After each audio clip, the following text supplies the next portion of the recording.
You're listening to The Pete Shepherd Show.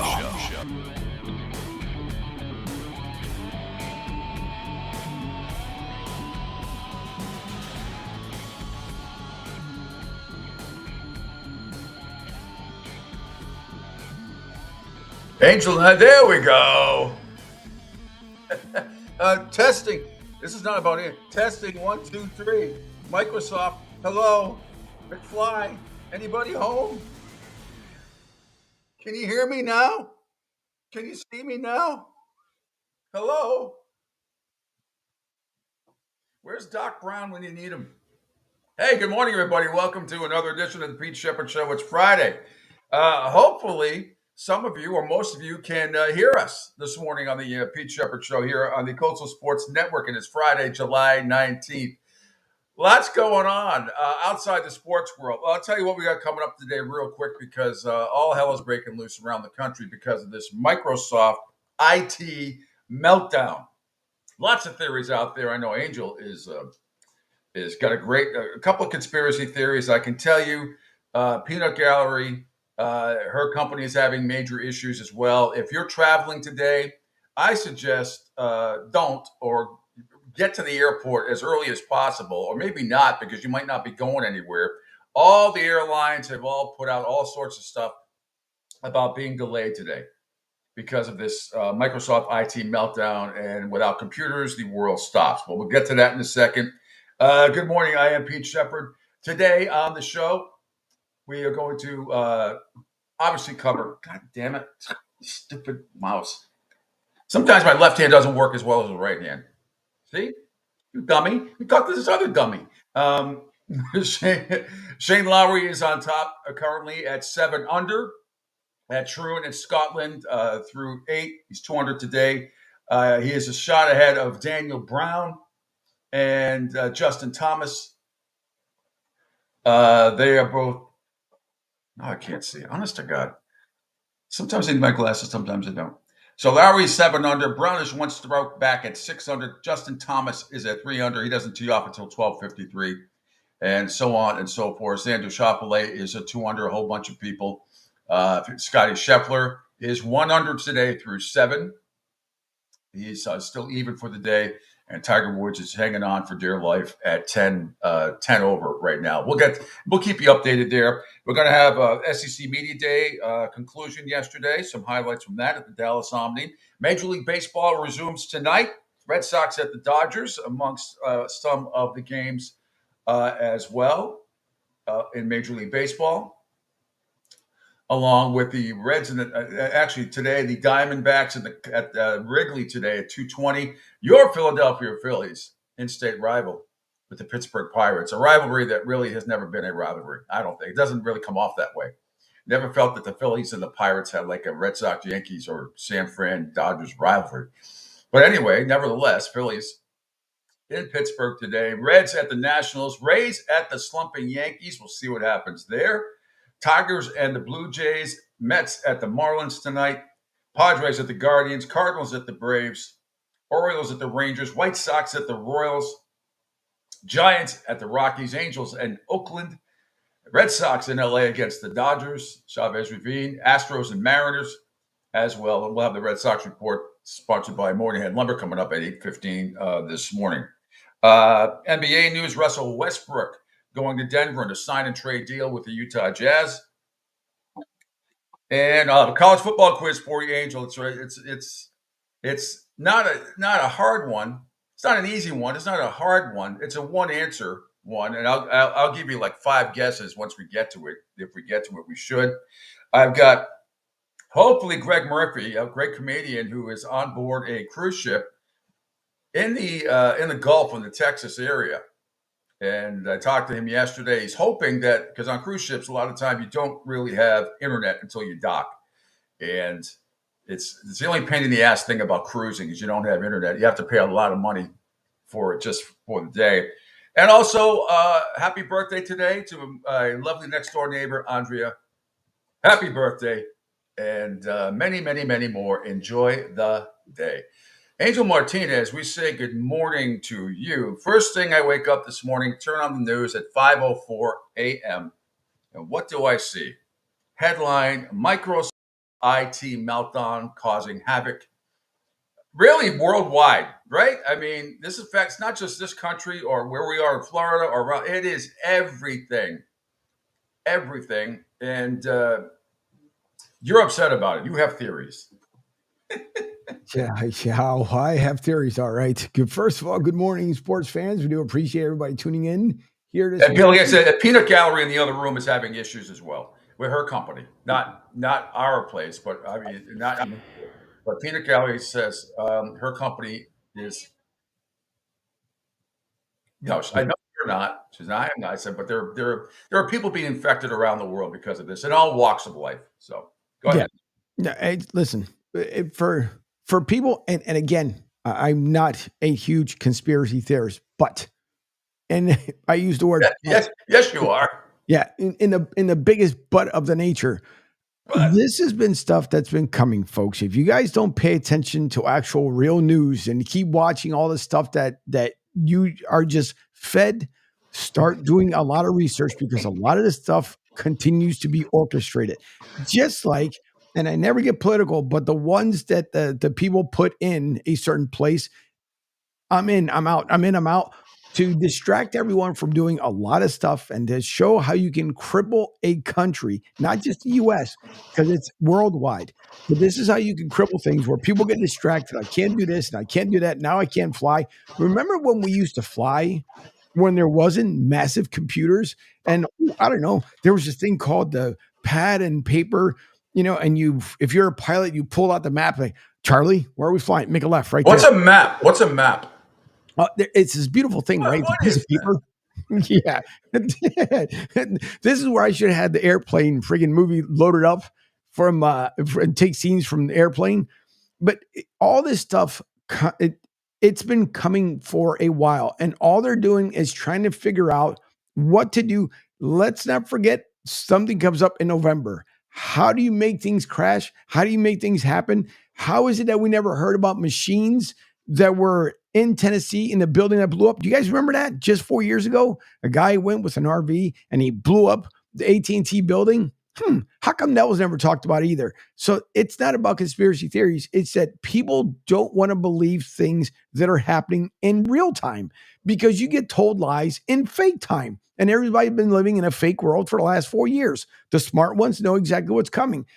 Microsoft, and we'll never get the true story. Microsoft is not the one behind this nonsense. Can't you hack into you know what you're doing? Can't you hack into these accounts and figure it out? I would have to The call. world is depending on you. Yeah, well, I have to call Matthew Broderick and get into the Super War computer and be able to Well, do that you know work. what?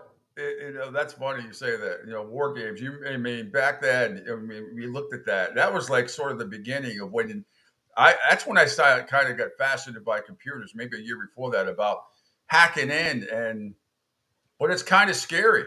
Mm-hmm. You want to play? Yeah. Global thermonuclear war. Remember? Yep. And the missile side. I mean, they almost got.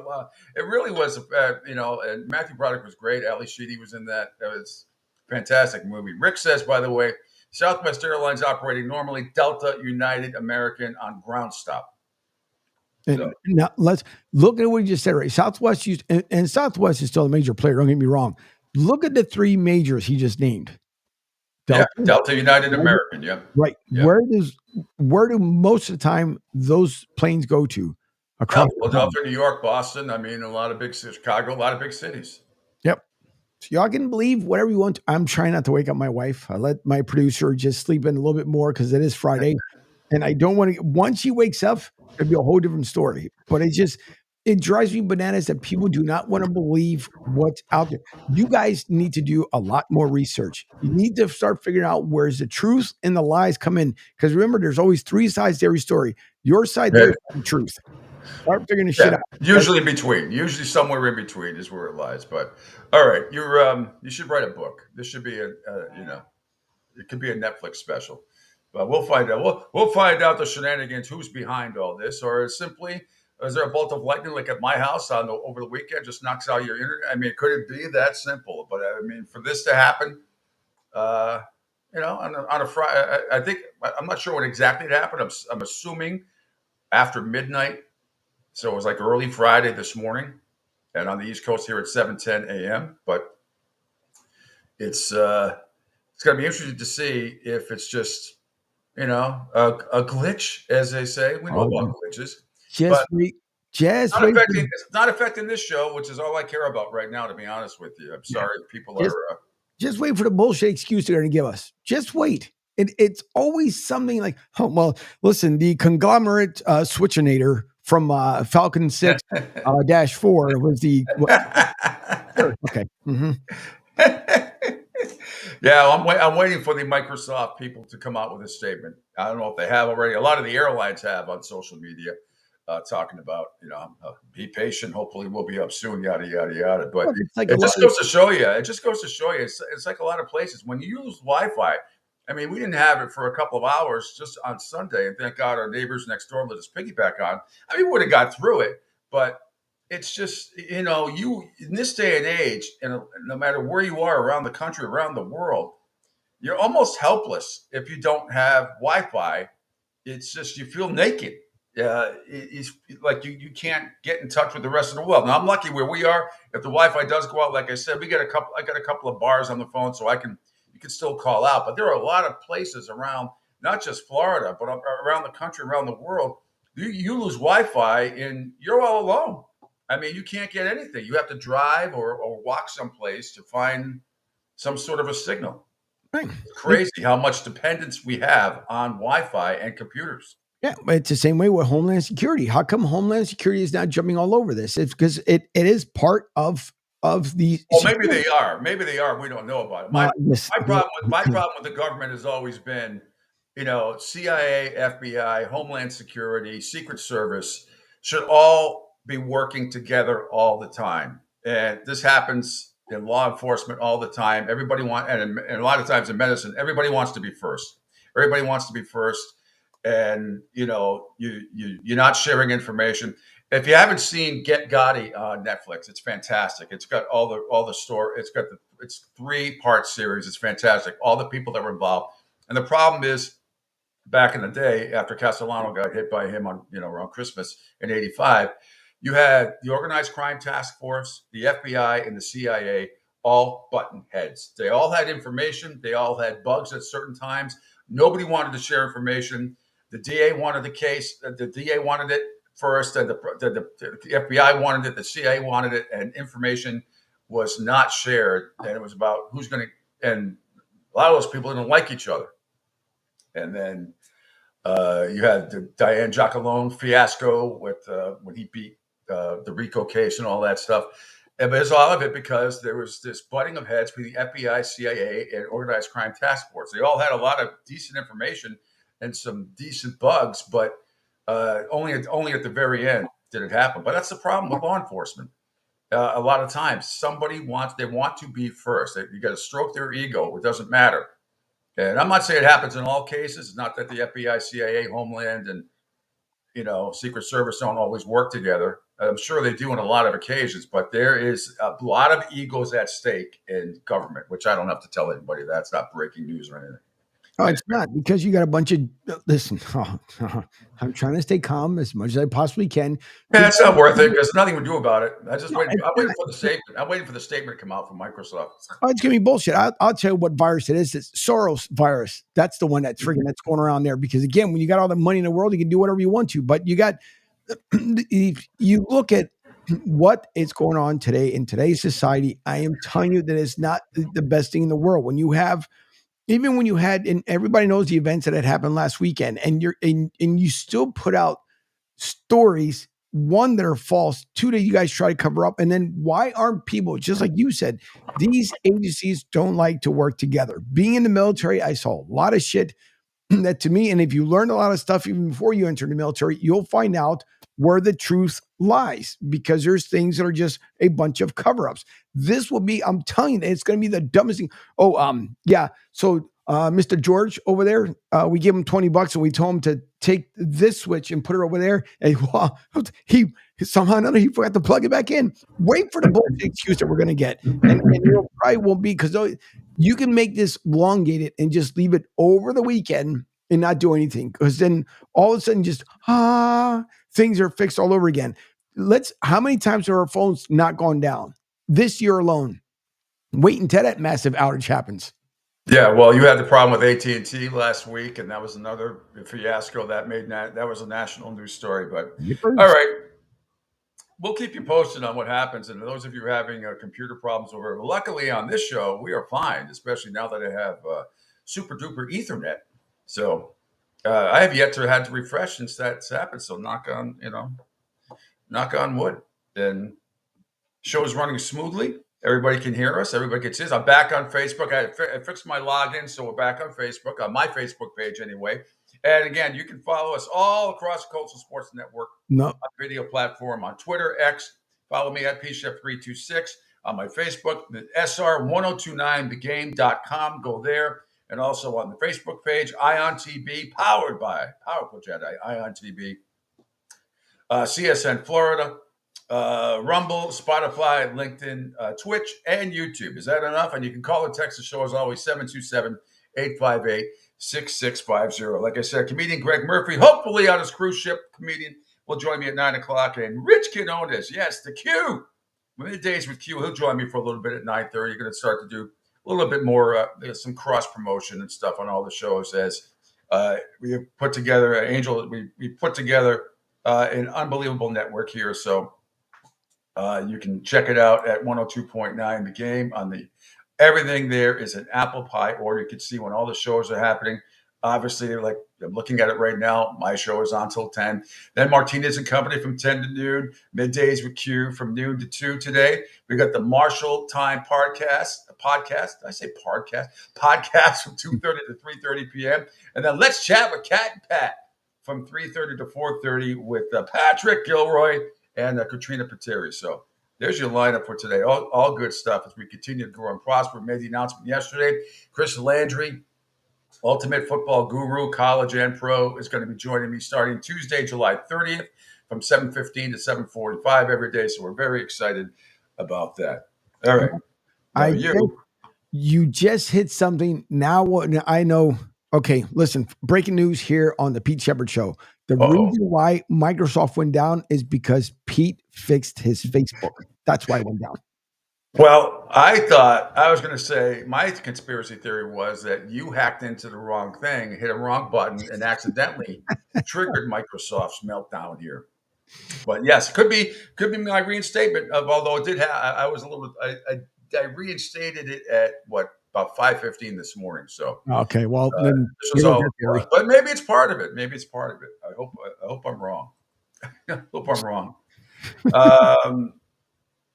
Rick says, to be honest, I was embarrassed when we had a meltdown at Christmas 2 years ago, and the company blamed weather when it actually was corporate failing to update their computer system. That's probably what this is. It's on a grander level, Angel. This is probably like, if you're going from Windows 10 to Windows 11 now. What do I have? I don't even know what Windows 11.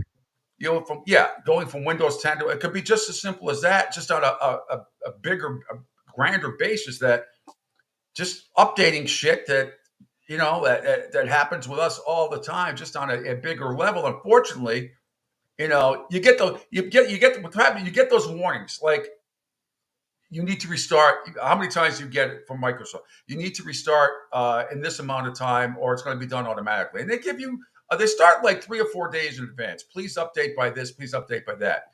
And you damn well better do it. Otherwise, if you're doing a show like this, all of a sudden, or any even more important than shows like this, which there are hardly any, but there are some out there. But if you're in the medical field or technology or something, landing airplanes really something important, and you rely on updated systems, and you wait to the last second for whatever reason, or maybe you don't even get the message that you need to update, which probably seems like the case here. See, that's the problem, but we'll find out. But I have a feeling it's just something it could be, conspiracy theories aside, it could be something just that simple. Somebody somewhere didn't send out the right updates. That's the problem. And now this is what you have, an absolute mess.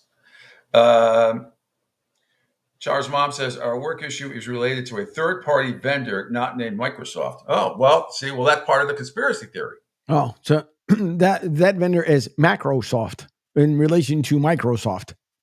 So they have theirs is better than Microsoft. Okay, yeah. It's just, no, of course, I'm making up a name, make them seem macro, micro, bigger, smaller. Yeah. Microeconomics, voodoo economics. No, that's from Ferris Bueller too. Well, there's microeconomics and there's macroeconomics. I mean, those are two different courses that you can take in high school or college. So anyway, 727-858-6650. Lovely way to start a Friday is the whole country is in disarray because of Microsoft IT meltdown. We still don't know.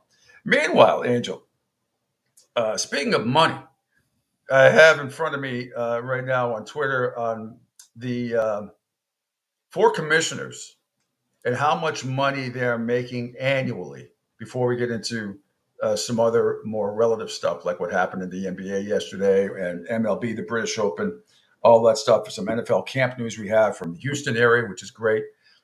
So I'm going to give you a little quiz and see if you can come up with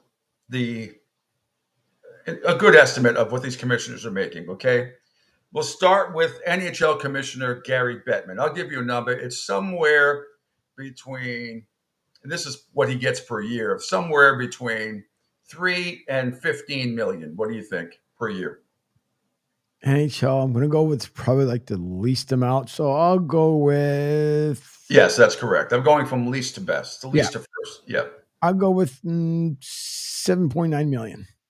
Not bad. 9.5 million a year Gary Bettman gets as commissioner of the National Hockey League. Moving on to Adam Silver, NBA commissioner.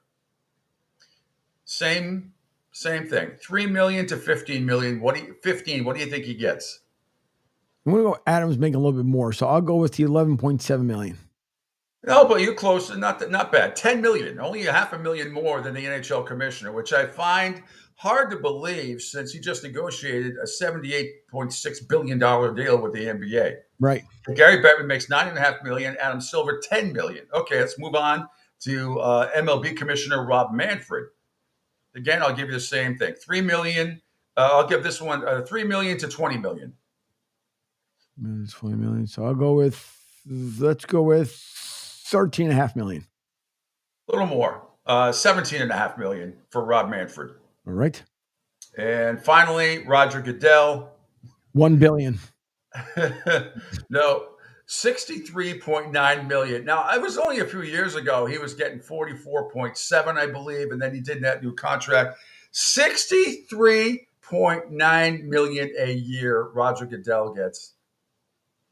Oh my! I mean, a blind monkey and 2 chimpanzees could negotiate a television deal. It's sort of sickening to be honest with it. It's $63.9 million. I would love to make $63 million just so everywhere I go, people can boo me. Yeah, you know what? I would like to make $62.9 million. Oh, okay. Get this. That's why I went to turn on ESPN this morning, and they had their morning show on with Courtney Cronin, and I forget who else on ESPN. Usually that's on ESPN too. So, Angel, why don't you pull up, if you can, right from the horse's mouth, right underneath the show on Twitter. So everybody can see it. So I turned on Freddie Coleman and Courtney Cronin this morning. Both I like very much, but I watched SportsCenter before the show. But now I was wondering, something had happened. They can't get. You see the story, Angel? Yeah, hold on. I gotta play switcheroo for me and you. Yep. Let's play this if we can, right from the horse's mouth. Wait, you can't see anything. I can't see it. Sirius XM Channel 8 and ESPN2 with Courtney Cronin. I'm Freddie Coleman, in for Evan Cohen, also Chris Canty and Michelle Smallman on this Friday. Thank God it's Friday. Unless Courtney Cronin, you involved with the bank or an airline or anything Microsoft related, and Microsoft outage happened about 1 o'clock in the morning Eastern time. And Courtney, all hell has broken loose with Microsoft and having everything pretty much shut down until they try to fix this problem. Yeah, I thought I was the only one struggling this morning, Freddie, when I woke up, took my shower, did everything I needed to do, and then was like struggling to put my eyelashes on. And the glue got all over my fingers. There's still some stuck on my nail right now, which is disgusting. And I was late for the show, and I'm like, oh my gosh, this is the worst start to the morning ever. And then I find out that somebody else had a worse start than I did to the morning. So whoever is grounded right now, if your flight can't get taken off, at least you're listening to us here on ESPN Radio. Yeah, yep. Yeah, so what happened is SportsCenter unable to air because of the Microsoft CrowdStrike outage. So ESPN and ESPN2 and ESPN's radio unsportsmanlike with Freddie Coleman and Courtney Cronin. So I was wondering what the hell was going on. So I'm not sure where Freddie and Courtney, they must not be in Bristol. They're They not. must not be in Bristol. They're doing it from their homes like we are doing. It's basically like an EV, what we use, same software that we use. So that's how, not that you have to have SportsCenter on to know how awful it is, but that just goes to show you in Bristol, they can't get on the air. They can't get on the air. Now, I've seen the local news today around here in Southwest Florida and Fort Myers. I know Wink was on the air, ABC was on, CBS. As far as I know, they're all on. I know I was watching the British Open this morning. That was going okay. But apparently in Bristol at ESPN or the mothership, they're screwed. They're screwed for now. And that's going to cost them in advertising dollars. I mean, every segment that they're not on costs them a lot of money. So we'll see. And especially, we'll see how long it's left.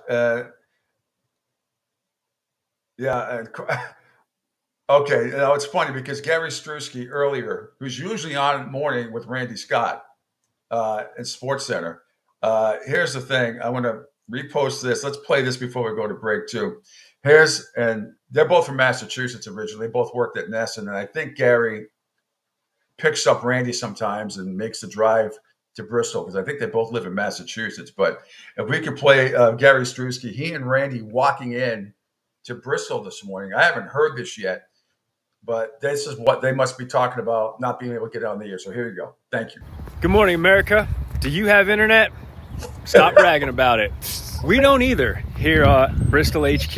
Yeah, but a little spotty, a little hit or miss. Well, we would take spotty right now. Actually, the morning sun is hitting the boys just right. Randy Light's Scott, not bad. He was out late last night. He's a con head. Okay, he's running it back this evening. Where are you going this evening? I will be there. We will be linking up. Anyway, we're on our way to the SportsCenter studio, but we're documenting it here because you likely won't see us there. Whole world out of internet. What does your cup say? What's that? Oh, I'm sorry. It's a little trophy. Oh, congratulations! Thank you. Congratulations! I thought it would have made the show. It didn't. Wow. The results of this vote. But that's all right. No big deal. It made the IG update. Good morning, America. So that is your morning SportsCenter crew that cannot get on the air because they don't have internet in Bristol at the mothership. Unbelievable. Unbelievable. That just goes to show you that's great. I'm wondering why it doesn't affect other. I mean, I don't know the intricacies, the ins and outs, but so ESPN must really, really be depending on Microsoft. And all that stuff, where other TV stations may not, for whatever reason. I don't understand the dynamics of it, but no. But if you notice, so just imagine. So if this happened, wait for it, folks. Wait for it, because the NFL season is about to start. What does the NFL rely upon? Oh, obviously, yeah. I mean, if it could happen to Bristol, it can happen on CBS or NBC. Right. Or a Fox. There's no question about it. People will lose their minds. But think about what they have on the sideline. Think about how many times they run the commercial. It's all run by Microsoft, the same way like it is at ESPN. Now, some news stations, like in the Midwest, they also like their weather maps. There was a weather guy that came on this morning, goes, here's the weather, folks. And he's pointing at where it says, obviously the deaf blue screen that everybody freaking hates. Some people rely upon it and some people just freaking don't. At ESPN, if you look at it, when they run their normal commercials, you'll see a lot of time they're powered by Microsoft. And so don't worry, there's going to be somebody else, Microsoft Edge. This is just a little taste. Just a little taste. I wonder if there were planes in the air. There had to be, even if they're coming from Europe or we were going to Europe or vice versa, when this happened and it affected any in-flight of the pilots, not being able to have their computers in sync with ground control, They don't, but the one thing that it's kind of scary, which I don't understand why in the world they're doing it. So as things continue to get modernized, the other thing you have that should always be there is your analog gears that are up there. Meaning, like when you fly, obviously your compass, the degrees, latitude, longitude, all that good fun stuff, and it's turned into. It now looks like a freaking Tesla model inside the cockpit. And there should always be something, because even when computers go down, because remember when the turn of the millennium, they had people who want to go up in the air. They thought they were going to Y2000, yeah, right. So you can still. The great thing is they can still relay back to tower, and thankfully there's not as much traffic at that time of the morning in the air versus what we see normally throughout the day, because we do get people obviously to come overseas and stuff. But the great thing is they're still able to communicate back and forth with their towers. The only problem that happens back at the towers are obviously the software programs end up using, but there's always a backup system to go through it. If most of the flights of people trying to travel are grounded, most of the reason why is because you have the manifest, and the manifest is obviously brought up via Microsoft or whatever other platform they end up using. So that stuff, because back in the day, you remember, the flights took a little bit longer to load in because everything was done by hand. It was done by a ticket. Yeah. And so now, in order to be able to do that, if they can't go back and take a look and see what's going on, then they rather ground it before it becomes a major air issue. Yeah, which is smart. All right, let's take a quick break. And when we come back, the St. Petersburg City Council, Angel, has also approved a new $1.3 billion stadium for the Rays. Now, I've kind of heard this before. The question always is, where is it going to be built? And we'll have some NFL news to tell you about, college football news. We'll update you on the British Open as well. Angel, yes. We have our boat guy, which is Jerry from Rhode Island. He says, listening to you guys, I hope I have GPS on my boat today. I might have to take another day off. Be careful, Jerry, out in the open seas. Anyway, all right, 727-858-6650. It's the Pete Shepherd Show on the Coastal Sports Network. Hi, folks. This is Gerard Moynihan of Moynihan Lumber, and I would like you to know that our company has been selling Anderson windows for over 60 years. See the complete line of Anderson windows at any of our 3 locations in North Reading, Beverly, or in Plastown, New Hampshire, or at MoynihanLumber.com. Ion Tampa Bay is the latest news, weather, and traffic for Pinellas, Pasco, Ellsboro, Hernando, and surrounding communities. Stay connected on X, Facebook, and their website, IonTP.com. Ion Tampa Bay keeps you informed on breaking news as it happens. Southwest Florida's newest game in town. Sports Radio 102.9, the game powered by Ion Tampa Bay. We'll be right back. Adopt US Kids presents What to Expect When You're Expecting. A teenager. Learning the lingo. Today I'm going to help parents translate teen slang. Now, when a teen says something is on fleek, it's exactly like saying, that's rad. It simply means that something is awesome or cool. Another one is totes. It's exactly like saying totally, just shorter. As in, I totes love going to the mall with Becca. Another word you might hear is jelly. Jelly is a shorter, better way to say jealous. As in, Chloe, I am like so jelly of your unicorn phone case. You don't have to speak teen to be a perfect parent. Thousands of teens in foster care will think you're, rad just the same. To learn more, visit adoptuskids.org. A public service announcement brought to you by the U.S. Department of Health and Human Services, Adopt U.S. Kids, and the Ad Council. This is the story of a very special woman. In a matter of seconds, she turned herself into a great mathematician or an entrepreneur. Her knowledge was limitless and still is. She could also make monsters disappear, especially those that lurked in the shadows under the bed. Once, this woman put back together a teenage girl's broken heart, which had been shattered in 1,000 pieces, just by giving her a bear hug. She masqueraded as a regular person at work, but as a superhero at home. Everyone knows her as Gabriella. I still call her Mom. Your hero needs you now, and AARP is here to help. Find the care guides you need to help, complete with tips and resources at aarp.org/caregiving.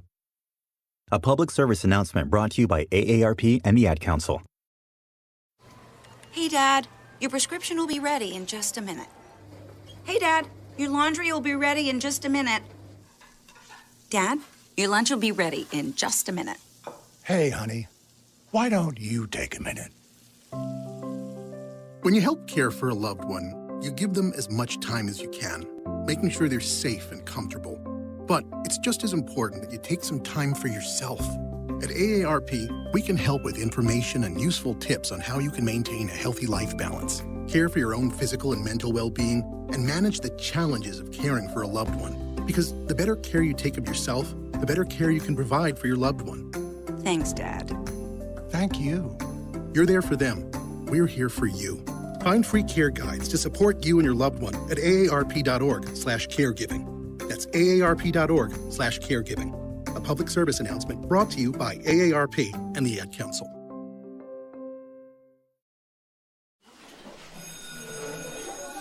All right, class. Let's hear what everyone did this weekend. Jill? Well, I raised my older sister to a big oak tree. It was at least 100 years old. My mom said I must have set a record or something. And then we went down by a stream and perched up on this huge rock and saw all of these little minnows swimming around way below us. And then I rescued my little brother from an evil slug king who was guarding him at the bush fortress. And my sister and I brought him back to our super twig fort for safety. And then we all laid out and told stories until it got dark. And the Big Dipper led us all the way home. Wow. Awesome. Where were you, Jill? Yeah. We went to the forest. It's not that far away. Anyone want to come this weekend? Ask your parents to take you and your friends to the forest this week and find the fun, adventurous you. It's closer than you think. Check out discovertheforest.org. Brought to you by the U.S. Forest Service and the Ad Council.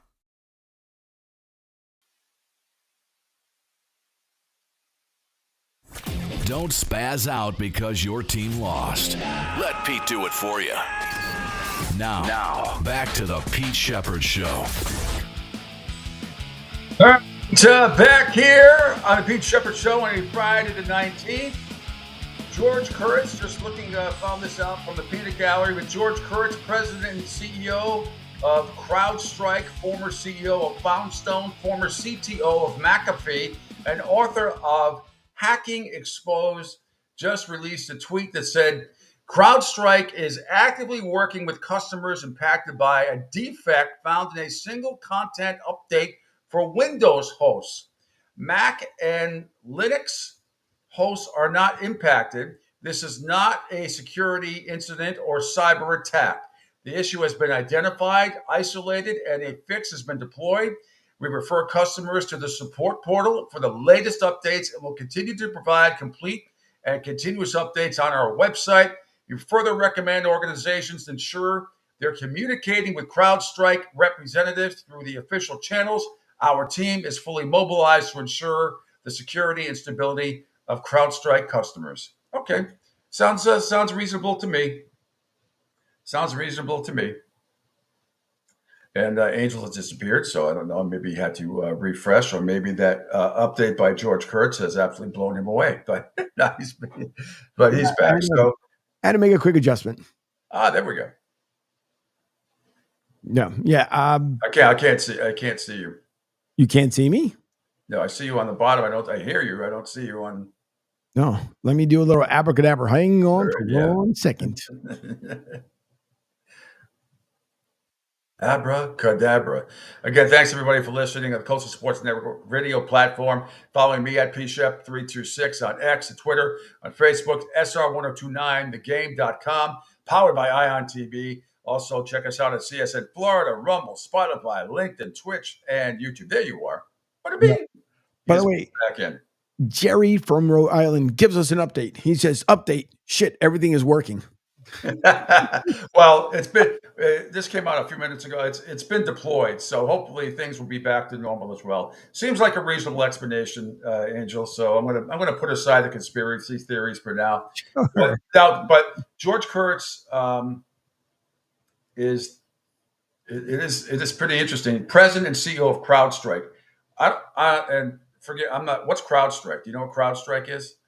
It's a company like, if it's like, if you called yourself, Pete Strike, it's just, it's a company What kind of company though? Is it an IT company? Or, yeah. Okay. So it's like Microsoft, but not. Correct. Okay.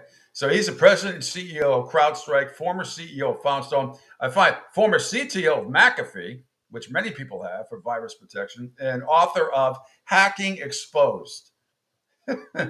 Sounds like a fascinating book, actually. So anyway, CrowdStrike is actively working with customers impacted by a defect found in a single content update for Windows hosts.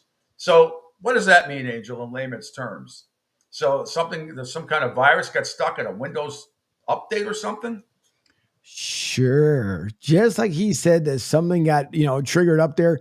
Listen, when certain things normally and it's happened with Microsoft before, but at a much lower scale, meaning that, you'll do a Windows update and something will go wrong with your PC. Most of the time, usually the audio drivers in your PC. I've had it before, happen to my PC. Something like this, when it happens, usually, once again, this is the people that you put into place. When you deploy something, and Microsoft is normally pretty good about this, when they deploy something and there's something wrong, once they start getting the complaints, they're pretty good on trying to be proactive. This happened just like a lot of things that are happening in today's government, where it's either midnight to 3 a.m, where all these situations are happening. Now, if they released an update, and this would be for obviously, your major computers, banks, airlines, other security platforms. If something went out, you're almost alerted immediately that something has gone wrong. But you wait until the wee hours of the morning to try and tell people that, all this disruption and chaos is going to happen. So Microsoft could have been on this, but am I believing the whole damn thing? Not at all. As Paul Kelly says, who cares? I hate when people say who cares. Well, if you got to care because it's affecting, a lot of people. Now, the other thing, this is why I don't think there's any conspiracy theory for this one. Not anymore. Not right now anyway, Angel. I respect what you're saying, but if people are wondering about stocks, CrowdStrike, by the way, this was tweeted out July 8th. CrowdStrike is the 7th best performing stock in the NASDAQ 100 year to date and the 14th best. So that's probably not going to be the case after today. I would say probably their stock is going to go down a little bit. So they don't want any of this stuff to happen. Their name is attached to this. So if you're looking at money, I don't know, does Microsoft benefit because of CrowdStrike's failure? I guess maybe. Possibly, I don't know, but I know that George Kurtz does not want to see his stock drop today, which more than likely is going to, at least for a couple of days here. I mean, that's what happens in business when you get something like this happens. There's going to be a lot of people pissed off at CrowdStrike, and because godly knows how this has affected, millions/billions of dollars of businesses around the world. So we'll see. And we'll move on. So that's it. I'll take the explanation for now, but everybody can have, we'll see what happens. All I know is that this guy does not want to see his stock drop, and his stock's going to drop today, I think. So we'll see. Rick says I'm going to need Biden to come out and speak about the issue, but he doesn't get up until after your show at 10 a.m. Okay, well, I don't want any politicians speaking on the issue because they don't know what they're talking about. Nope. None of them would know what they're talking about. They'd have to have a speech written from somebody in the IT field. Now, what is interesting to me over at ESPN, and they should have we have Angel as our IT guy. He does the work of 10. How this happened over at ESPN where they couldn't get on the air for SportsCenter, that to me is fast. Where are their IT people? They have to be prepared for stuff like this. I'm fascinated how they were knocked off and could not get on the air this morning. Well, it's like them, like the banks, like the airports. When you have to, you got to remember if they go to a host server somewhere to be able to pull the information to go back and forth, even the best people at ESPN, they couldn't do anything about it because remember back in the day, we didn't rely upon just one single company when everything was pretty much analog. And it was easier because even though it was more cumbersome, but it was easier because you didn't depend on a Microsoft, for example, to then take your IP and send it to where it needs to do. It's directing. It's like directing traffic. So even the folks at ESPN, I'm just using like Chase, Bank of America. I don't know if they are affected, but I'm just saying the banks are the same way too. If they're looking for a transaction, like this morning, if your car note had to come out automatically from the bank, you'll probably get a call from your bank saying, hey, we didn't get your payment, until they get caught up and figure out, oh, now we understand why you didn't get it. So even as good as the IT people are at ESPN, if the computer was trying to talk out to Microsoft was saying, hold on, just wait. I know you're behind this wall. We got to wait for this update and then drop the wall so then the IP address can come back through. What he said. Yeah, exactly. All right, Angel, if we could go to Total Sports Prep, and by the way, to the NBA stuff, because I want to get to this Russell Westbrook thing before we get into football. But Total Sports Prep, all our great cuts, or many of them. For the best articles and audio, there's only one source that provides everything you need 365 days a year to satisfy your sports crave. It's Total Sports Prep. The staff combs through the best articles and audio so you don't have to. Sports and non-sports kicker stories will leave you laughing all day long. To get your free trial of Total Sports Prep, contact them at info@sportsbroadcastingcoach.com. That's info@sportsbroadcastingcoach.com. Total Sports Prep, the name says it all. Okay, last night around, yesterday afternoon, the LA Clippers and Utah Jazz agreed to a sign and trade deal involving Russell Westbrook. Woj had the story first. The Clippers received guard Chris Dunn from the Jazz as part of the sign, my boy from Providence College. As part of the sign and trade deal, the Clippers and Dunn agreed to a 3-year, $17 million contract with a non-guaranteed season for the third year. Utah also received a 2030 second-round pick swap. The draft rights to center Balsa Koprivica was the 57th pick in the NBA draft in 2021, and $4.3 million in cash. Again, Russell coming off this past season a career-low 11.1 points for the Clippers. Nuggets obviously can use a veteran backup point guard who can provide some energy with Caldwell Pope and Reggie Jackson left in free agency. So with that being said, Angel, if we could go to cut number one on the NBA, and this is from SiriusXM NBA Radio, Eddie Johnson on Russell Westbrook going to the Nuggets. I'm shocked that the Clippers got rid of Westbrook. You lose Paul George. The one thing you do need is somebody that's got some gonzongas to be able to push Kawhi, to be able to go into the lineup, and as he did a couple of years ago, and what did he do against the Suns in the playoffs? He played like the old Westbrook. That energy that he provides, I think every team needs. And Denver, they want that, and he's going to give it to them. I think it's a huge pickup for them. I'm not too excited about Westbrook going there because I think Westbrook is going to help them from an energy perspective. From a guy that's going to come in, be physical, knock people around. Yeah, he's going to make mistakes. But you know what, Justin, it's the perfect team for him. You know why? Because the ball is in Jokic's hands all the time. It's not going to be in Westbrook's hands. This is a kind of team that Westbrook is probably going to do well because Jokic is going to demand the ball. And then that's the key right there for him fitting on this team, I believe. Still a kind of a head scratcher. I agree about the Clippers letting him go because now you got, James Harden. All right, you got James Harden, you got Kawhi Leonard, you have Derrick Jones and Terrence Mann and Zubac as your starters. Yeah, that's a tough call there if you're a Clippers fan. They were supposed to be, they're going into a new arena, all this other stuff happening. They got a crazy owner, crazy and passionate. I mean, he loves the team. Right. So it's just it's a puzzle. To me, it's a little bit of a head scratcher, but we'll see. Also, if we could say in NBA cuts, Angel, and interesting stuff from comedian Kevin Hart.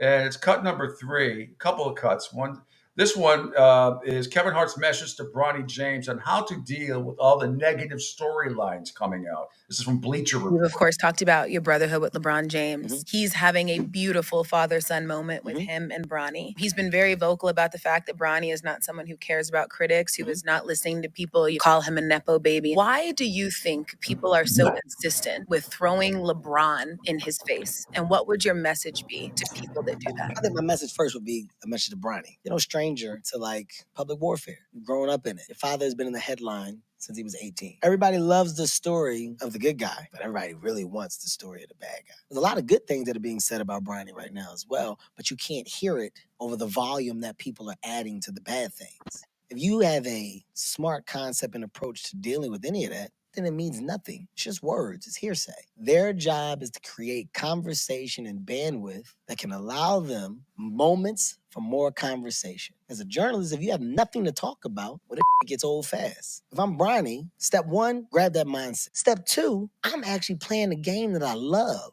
Not only do I love basketball, I love my father. Not only do I love my father, but I know how much my father loves me. And the fact that my father has embraced me and my brother and my sister and has embedded us into this world of training, constant improvement, and it's paid off because I've now played on the biggest stage with the biggest campus, and I'm now here, but I got work to do. My dad thrives off of work. And by the way, we're happy. That's the important part. When the conversation of nepotism and this and that, it's ignorance attached to that conversation. My daughter is in love with the idea of creativity and producing and development. It's my job as her father to not only give her the right information, but put her in the best positions to succeed. But it's your job as my child to do the work. Why would Brian not want his child to succeed? To succeed. Okay. Are you serious? Oh, come on, Kevin. Come on, Kevin. If his name wasn't Bronny James, he wouldn't even be discussed. He's not been great or even very good at all in the summer league. And as I've said from the get-go, I'm not writing him off. I'm not becoming a potentially good or / great player. He's just a couple of years away. It's blatantly obvious if you've watched any of the highlights. I've watched him.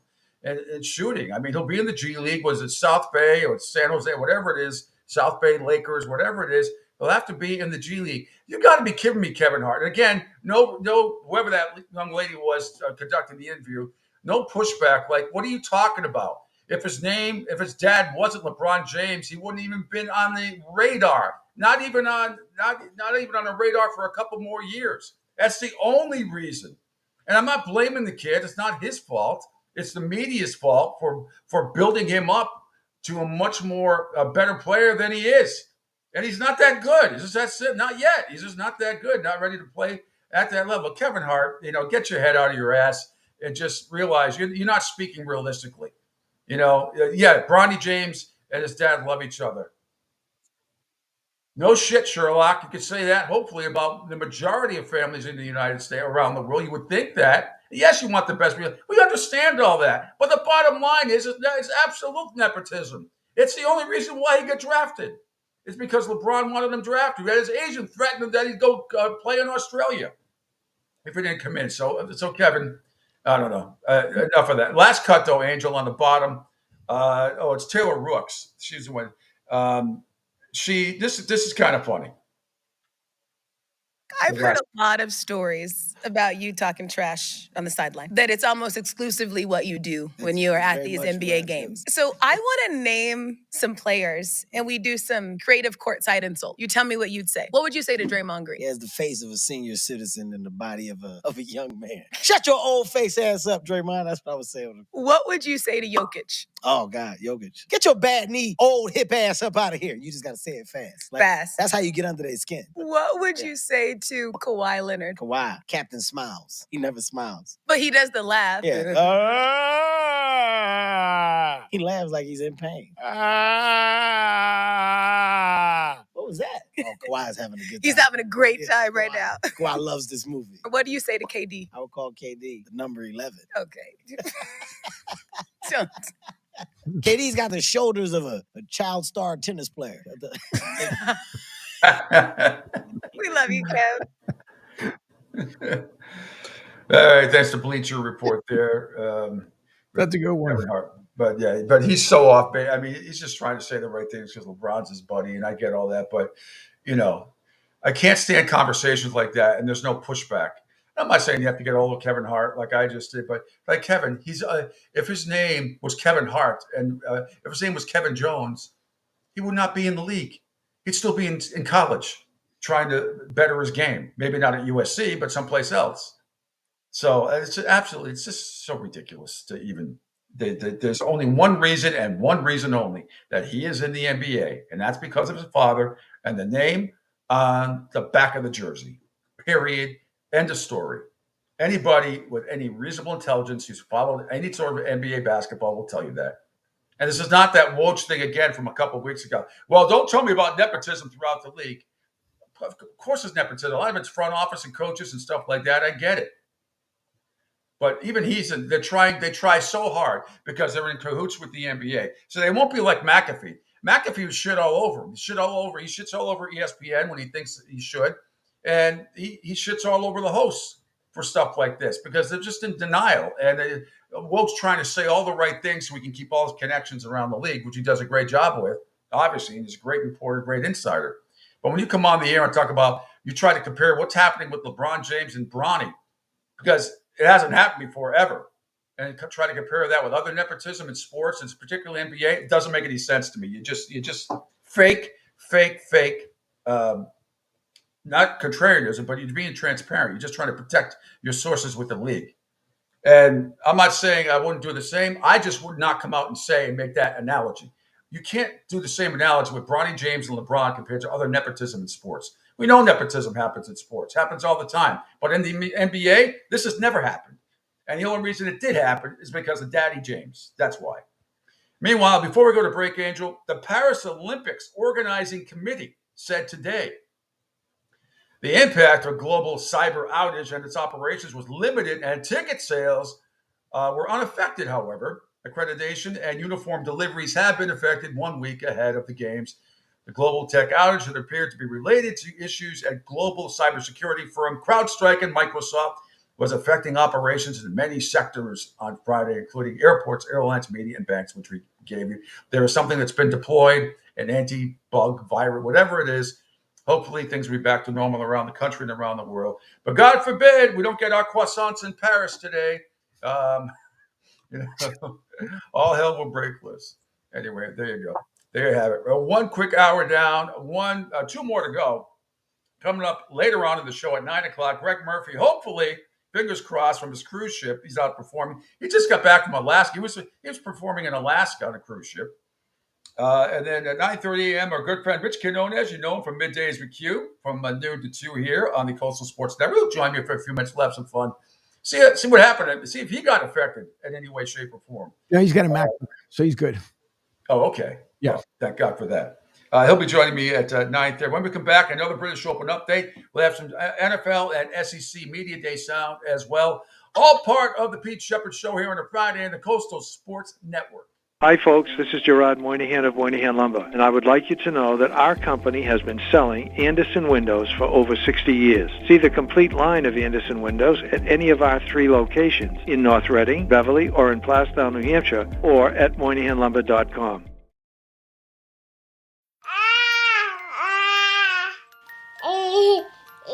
To some people, the sound of a baby babbling doesn't mean much.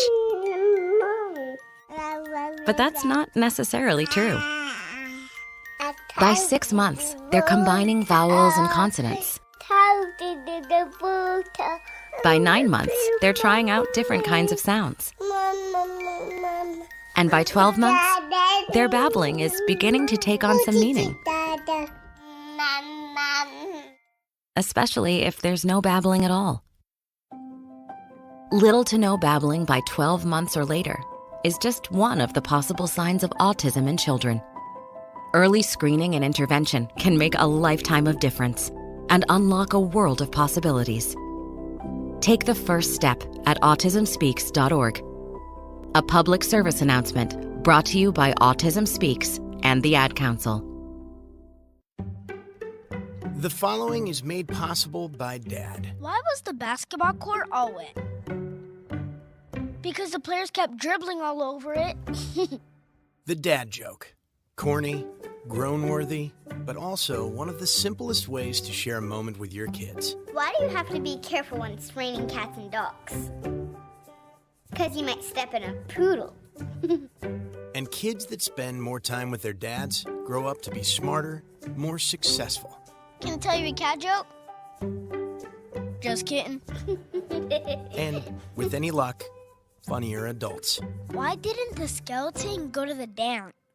Because he didn't have any body to go with. Dad jokes rule. So take a moment to make a moment and give your kid a laugh. It's as easy as going to fatherhood.gov. Brought to you by the U.S. Department of Health and Human Services and the Ad Council. That's really funny.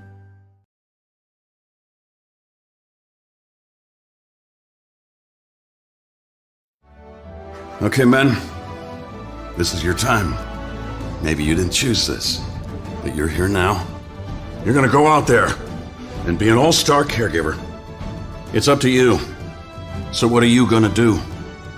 You're gonna go grocery shopping, cook, clean, be there emotionally and physically. You gotta dig deeper.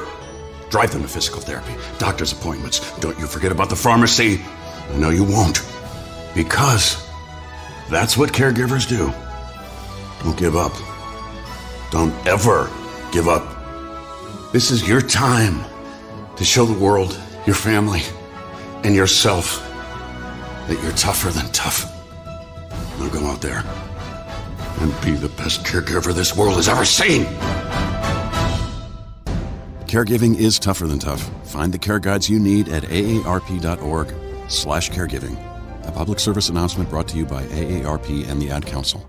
Hi, I'm Danica Patrick, and proud aunt. Watching my nieces grow, play, and learn is amazing. But not every child gets to be carefree. 1 in 6 kids in the U.S. are hungry. 1 in 6.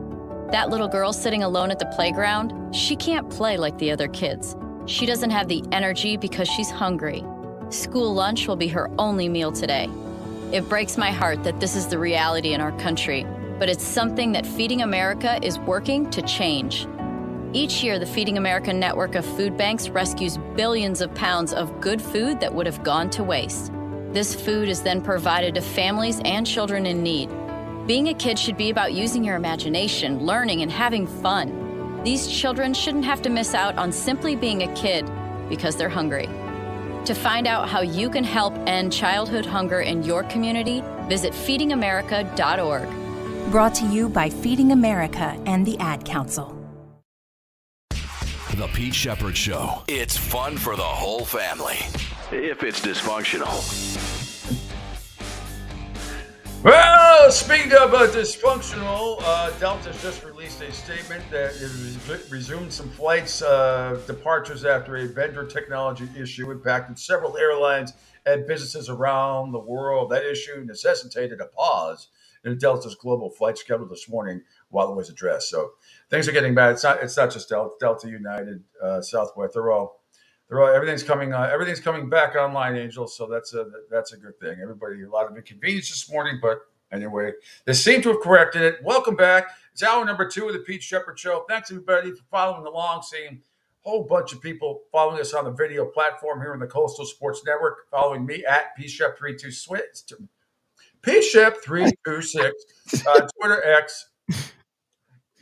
Don't follow me. I'm back on my Facebook page. I corrected that issue as well. Of course, at SR1029 The Game and SR1029thegame.com. Ion TV, where you can download the app, by the way, SR1029thegame.com. Ion TV, CSN Florida, Rumble, Spotify, LinkedIn, Twitch, and YouTube. And call or text the show 727-858-6650. Did I miss anything, Angel? No, other than my, okay. Well, as you're making the updates, I'll update you here. My sister, she just sent me a text and I called her during the commercial break because she forgot I was on air. But Rumble, by the way, thank you for the people who are tuning in to Rumble. We are starting to get some really good, nice numbers from Rumble, and we appreciate everyone who watches the show from there as well. I don't appreciate the bot messages as much, but I do appreciate the folks who end up watching from Rumble. We thank you so much. if you were trying to watch us from Twitch this morning, it did not go out on Twitch, not because there was a glitch or anything else like that. I just didn't put it out on Twitch this morning. And my sister called me because she said, "Hey, are you experiencing any problems? Because you're the smart guy in the family." I'm like, "I'm not that smart." But I said, "No, thankfully for us, we're good. We're on air." I said, it's an issue. And she's on her way to Greenfield because, as I said, my sister lives up in Massachusetts. So she works for the state and does a lot of court document stuff. Won't reveal exactly what she does, but anyways, she was on her way to work. They called her up and they said, "Can you call your brother, see what's going on?" So I said, "That out of my control. It's got nothing to do with me." Do they have internet in Western Massachusetts? Yeah. It's a bit barren at times. No, it's great. It's good. It's a beautiful area out there. It really is. But you feel so far away from Silver. I mean, you're closer to Albany that way, and you're closer to Connecticut, the Hartford area. But it's beautiful, the area out there. It snows 8 months out of the year, but it's beautiful. I would say this much. So because of my grandmother's been up there for many, many years. For those who don't know, so my descent, other than being born here as an American in Philadelphia, but from the descent is from Puerto Rico. So when my grandmother moved, she uplifted everybody. And then of all places, here's a trivia for you, Pete. I'm going to give you the tri-state area. So you have New York, New Jersey, Pennsylvania. Out of those three states, and now mind you, I didn't come into the Pennsylvania equation until later on. So matter of fact, I'll give you New York, New Jersey. Where did my grandmother pick? Probably, I don't know, New Jersey. Yep. So she went to Hoboken, New Jersey, out of all places when she left from the island to go to Hoboken. Figured it wasn't far enough away. So up north further they went up to Springfield. And the reason why is because my mom and dad had met. My mom is the oldest one out of all the siblings. And back in the day, when you were going to high school, what they considered a university, because mom was the oldest one and my grandmother was working, mom's responsibility was to take care of the siblings. So my mom and dad met. And when the townsfolk started telling my grandmother, "Oh, by the way, you know, your daughter is talking to this guy," instead of moving, right? Usually when you say you're going to move, now mind you, the island is fairly big. At that time, you didn't have the luxuries of traveling because only certain people could afford a car. Instead of moving to the other side of the island, no, mom was like the Beverly Hillbillies. She decided to load up the airplane and then shoot off into America there and then go to Jersey, end up in Massachusetts. And then my mom and dad met again in Massachusetts, ended up in Philly. Sister and I were born there. Ta-da, there's a story. But going back to the reason why the whole thing in New England was when we went as kids, we really appreciated in high school. I loved my high school. Absolutely loved it. I couldn't stand the freaking snow because you had to walk, and you know it, Pete, living up there for many years. You felt like you were walking in a tidal wave of snow mounds all the way. And for me, I had to catch a city bus, which was 6 blocks away.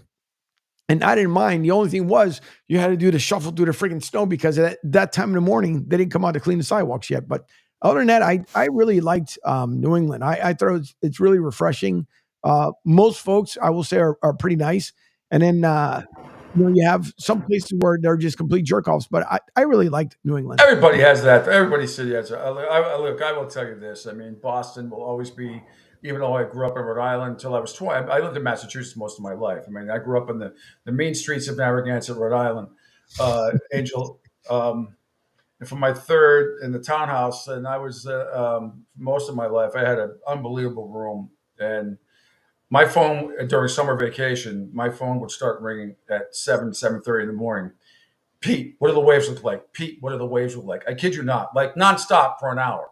We're coming down because we go down early, and then they'd say, "How are the sets coming in?" I'm like, and that part of Rhode Island, those beaches, Narragansett and Scarborough, you would get waves. You would get waves from anywhere from 3 feet to sometimes 8 or 9 feet.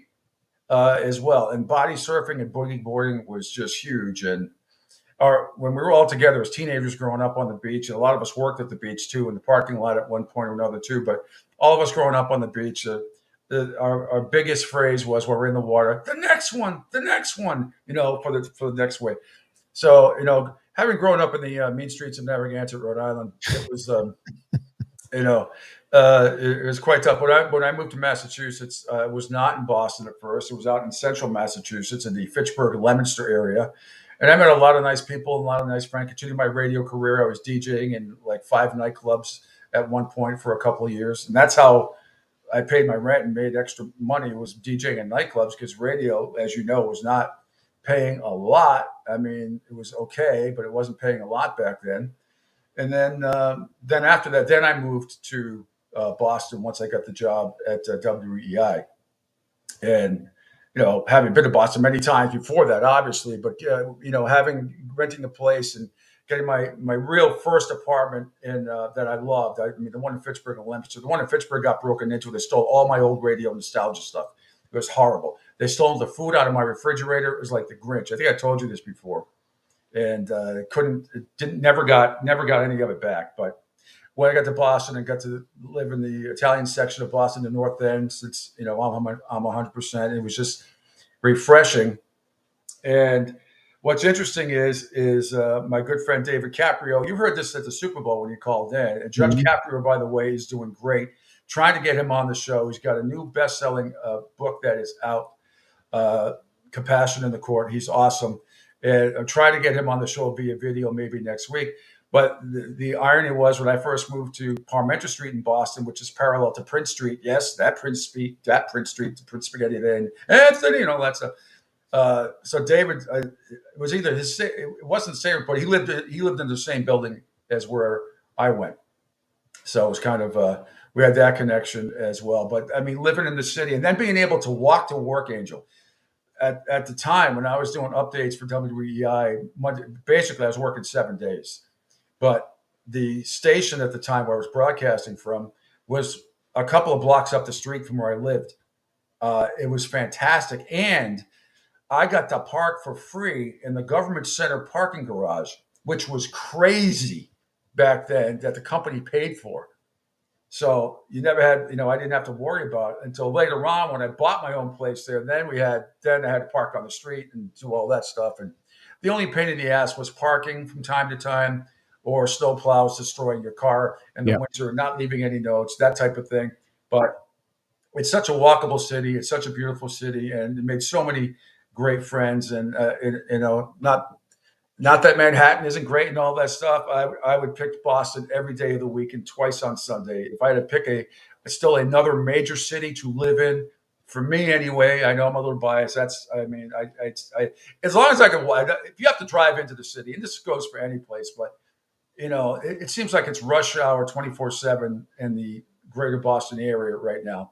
But other than that, if you can live in the city and take the subway and walk to work or take the train to work, there's nothing like it. I know the rents are outrageous. I get that, but it's just there's so much history and so much nostalgia there that I love it. But I also love living down here. I love Southwest Florida. I've been going on 8 years, and I love it.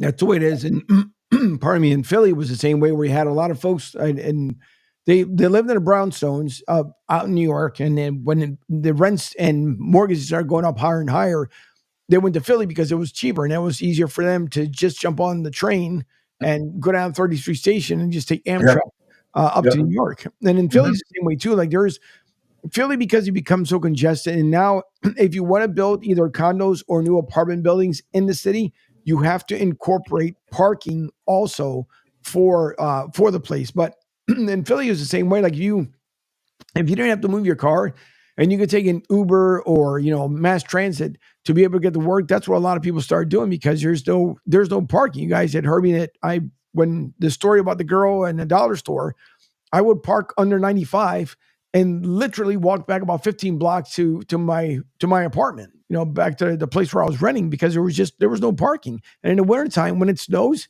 it sucks. It blows. Yes, it does. It does. And unless you've lived, and that's why, unless you've lived in a big city, you don't, the one thing I can say, one of my Avengers powers, besides not having to go to the bathroom when I'm cocktailing a lot, is I'm a great parallel parker. And this is before before rear view cameras and all that stuff. Mm-hmm. I didn't have any of that in my other cars. That until the last few years down here. But you learn to parallel park. I mean, I had it down to a millimeter of not hitting somebody's bumper. Now that doesn't mean when somebody's coming out, if I'm parking tight and somebody's getting out, that they don't hit my car bumper. It was kind of like, that was kind of okay. You hit my bumper getting out. I hit your bumper getting out, because you might have to just a little nudge, just a tap. We have happy accidents, just a tap. Then that was okay. But you have to become a master. When you live in any big city, you have to become a master of parallel parking. Otherwise, you are screwed. And I'm happy to say I am a Master Jedi parallel parking champion. I love the people down here in Florida. When you try, like when in Tampa, depending on where we go, it's funny to watch people parallel park because they are just completely lost. And because we're, again, you and I being from up north. And they got cameras on the back of their, they go in reverse now. I didn't have a camera. I had a rearview mirror and me and get whiplash, right? But I just had instinct. You got to have instincts about it. Correct. You should know how to line up. If your shoulder matches up with that door, you already know exactly where to, and it doesn't matter what vehicle you're driving, line up your shoulder properly, you can cut it and you're in. But it's funny to watch people down here. It's like, and there's, what makes it even funnier is when they have 2 car lengths in between the car and they're still struggling. Like, what are you guys doing? Like, no else. All right. Yeah. So if I'm sure anybody who's lived in the city before can relate. Now down here in Southwest Florida, and there's no parking on the street. There's parking lots. Now you may have to find a space if you're going to a restaurant or a bar or something like that. And you may have to walk a half a block or so, but you don't have to worry about parallel parking down here. You can't park on the beach without being in a parking lot, so you don't have to worry about that. Sound like back in the day when my car got towed during spring break in Fort Lauderdale, Angel, when you used to have all that parallel parking on the beach all the way down A1A in Fort Lauderdale when spring break was huge. And then that little tiny sign that says, if you don't move by 6:30, we're towing your car. So my dad got the call one night when I was 17 with my sister and a few other people. In fact, I think David was with me when we met up with a bunch of high school kids. We had met up at a particular place. We're having a good time. I was like, I go get my car to take us home, and nothing's there. Gone. Dad, come pick me up. What happened? I don't know. Car got towed. Where are you? At Penrod's. What's that? It's an establishment of nachos. And, isn't that a bar? Yep. Yeah. How'd you get in? I don't know. Somebody knew the bouncer or something. I said, are you okay? Nope. How many beers did you have? 2, which was true. All right. Stay there. Hour later. And my sister's with a girlfriend at the time. My dad comes down with my sister's friend's father. And I think it was $89 later. I get the car out. I get home. And that's cheap. Yeah, I was driving by myself, which was good because I would have got the lecture. I did not expect my car to be towed. I didn't see the little sign. I'm always very aware of that stuff, even when I was a young driver. But that happened, and then the next morning we were supposed to play golf very early, and then he waited until we were having breakfast. And I got to, not yelling and screaming, just, you got to be more responsible. You got to be aware, blah, blah, blah, blah, blah, blah. It's like, I said, yeah, thank you. So, yes, Dad. Yes, Dad. Yes, Pop. Yep. I got you. See, and there's like, you talk about signs the same way in Philly. Have you guys ever watched on A&E, the Parking Wars, and Philly's notorious for being on that show? So what it is, it's a Philly meter maids, and they have people also from Detroit, and I forgot what other city is on there. In Philly, you can get confused really quick because I swear, like you can run inside Wawa, for example, right on Sampson or Chestnut Street. Mm-hmm. You can run in, and then as soon as you run in, you'll have one park here, but not here. Move over there. But if you're over here, go over there and make sure you're not there at 709 because it's 710 where it's like, Jesus, which sign? Where the hell do I park? The meter maids are like the meter maids in big cities. And I swear to God, Boston's the same way, brutal. You can't get out of your car and not put something in a meter. If you're out for 30, you could go in to pick up your laundry. You could go in 30 seconds and grab a piece of pizza or whatever. I mean, a minute, 30 seconds to a minute. You come back out. There she is. Yep. You can play, but got her. I mean, absolutely brutal. And I know they take a lot of abuse. I understand that, but they don't give you any leeway in these big cities anymore. They just don't. You don't put that quarter or 50 cents in or pay by credit card now, whatever it is. They're right there to write you up. They just stalk you like an animal.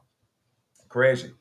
All right, Angel. Time now for the Red Sox report, which is brought to you by Moynihan Lumber. Check out their complete line of Anderson windows and doors at any of their 3 locations in Beverly, North Reading, Massachusetts, and in Plastown, New Hampshire. So the Red Sox are back in action tonight as they try to remain hot against a struggling LA Dodger team. And the Dodgers really needed a break.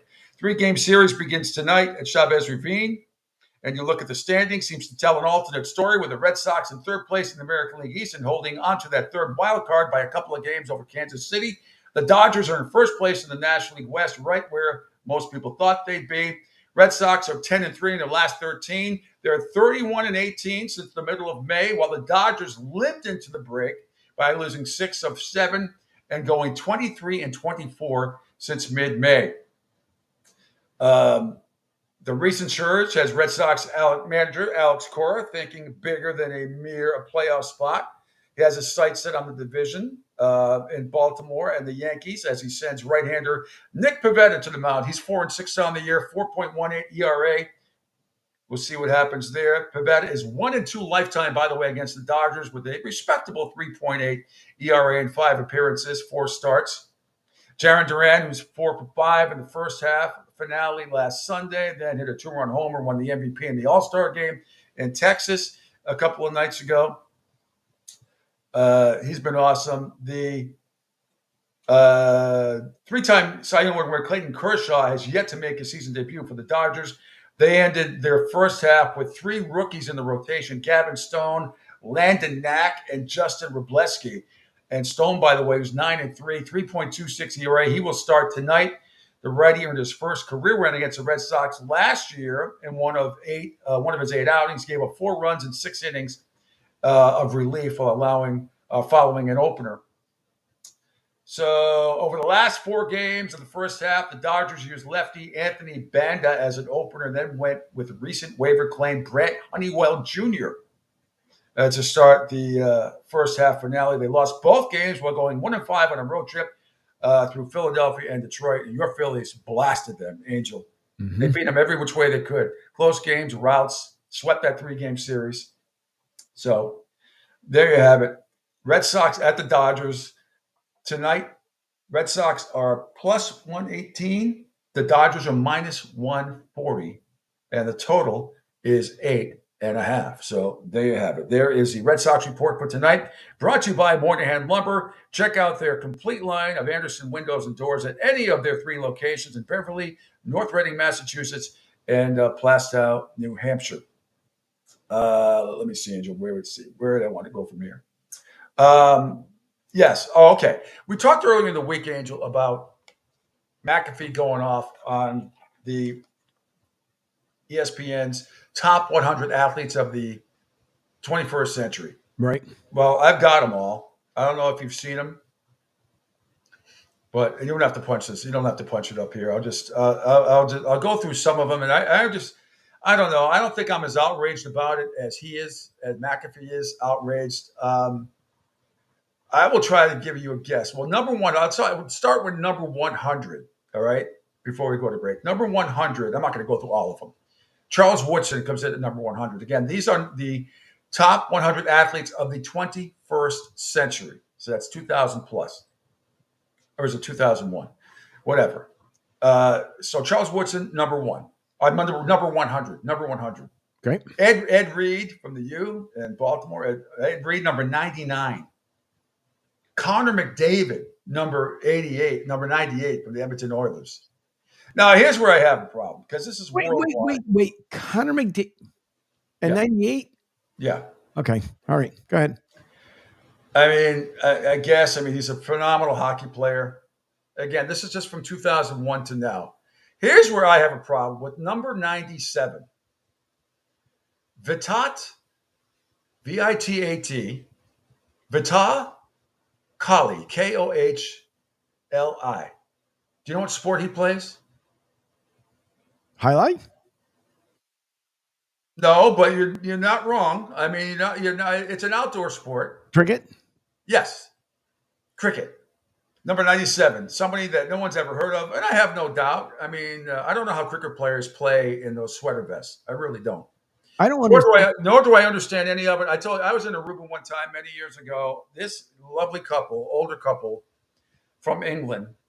I'm smoking a cigar, having a cocktail. The sun is already set, so nobody's clapping anymore. Actually, it was right before sunset. And he displayed, somehow we had coasters and drinks and cups of ice. And we spread out on a pretty big table, all these napkins, right? And he's showing me how they score, what is what, everything else, like for 40 minutes and 3 drinks. And I retained none of it. None. It was just like, I was like, okay, because I wanted to know, I wanted to understand. I have a hard enough time understanding rugby. That's a hard enough time trying to, and I'm still not sure of the score. I'd have to be watching the match and then I'd say, okay. But rugby, Australian rules football, that type of thing, I'm not sure. Tremendous athletes, even tremendous athletes, but I don't understand the scoring structure. And except I know that if you catch, I know they call it bowling when you're cricket, you're the pitcher, so to speak. You bowl, and what's the other guy called? A striker? I'm not really sure, but I know if you catch it in midair, that's good. It's like an out. I don't know about outs. I don't know about scoring. I don't know where you run this way or that way. You get points for this or that and the other thing. It's very I don't get it. I just don't get it. I'm not smart enough to follow it. But Vitat Kohli, number 97 for cricket. Number 96, Darrell Rivas. Number 95, Zlatan Ibrahimovic in soccer. 94, Ronaldo Inho in soccer. 93 is Rory McIlroy. Number 92 is Pedro Martinez. 91, Aaron Rodgers. Number 90, Aja Wilson in basketball. And we'll take a quick break. I'll come back and read some more for you. No, I'm not going to read everyone, but so far I'm outraged by the cricket guy at 97. And Connor, and you seem a little surprised with Connor McDavid at number 98.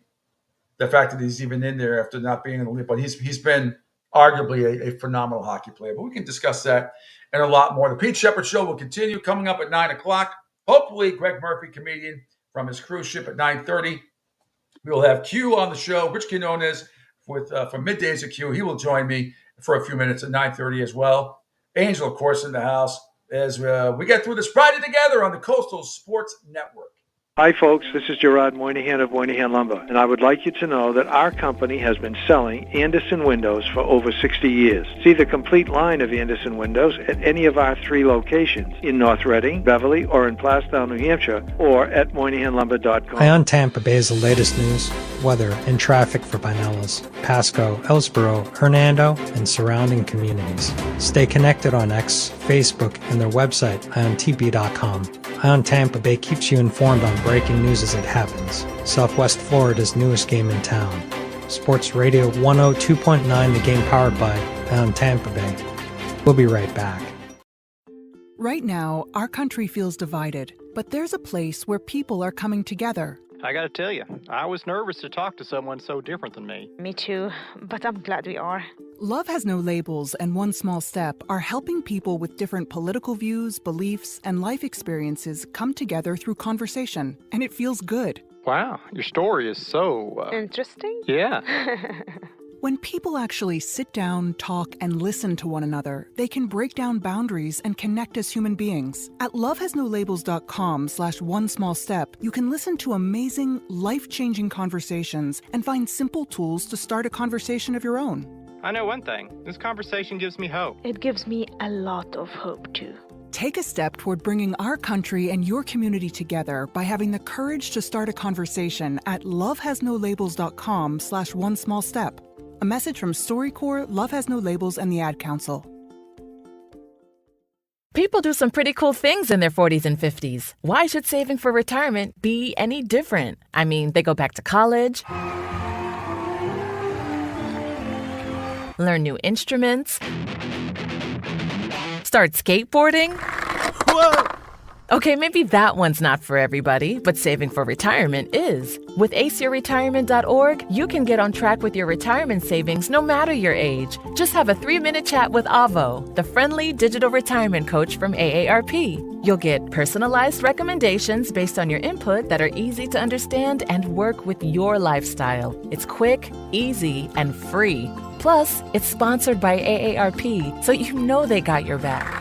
Woohoo! Gnarly move, Dad. Thanks, sweetie. So wherever you are in your retirement savings journey, head to aceyourretirement.org and start chatting with Avo today. That's aceyourretirement.org. A message from AARP and the Ad Council.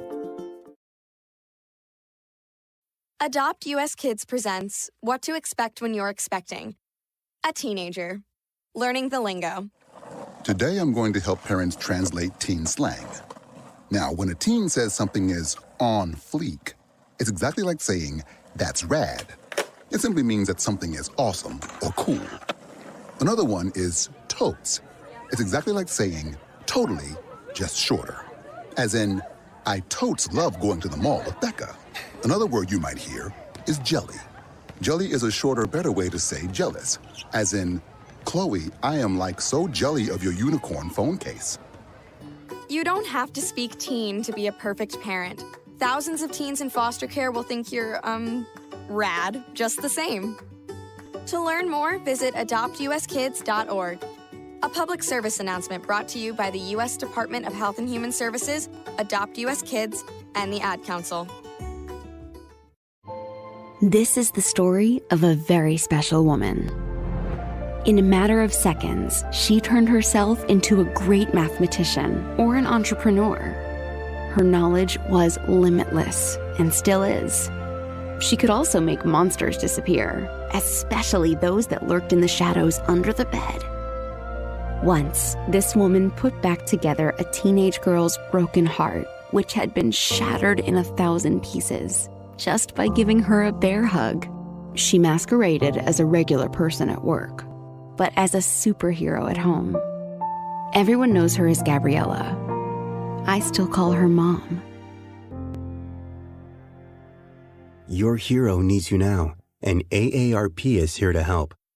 Find the care guides you need to help, complete with tips and resources at aarp.org/caregiving. A public service announcement brought to you by AARP and the Ad Council.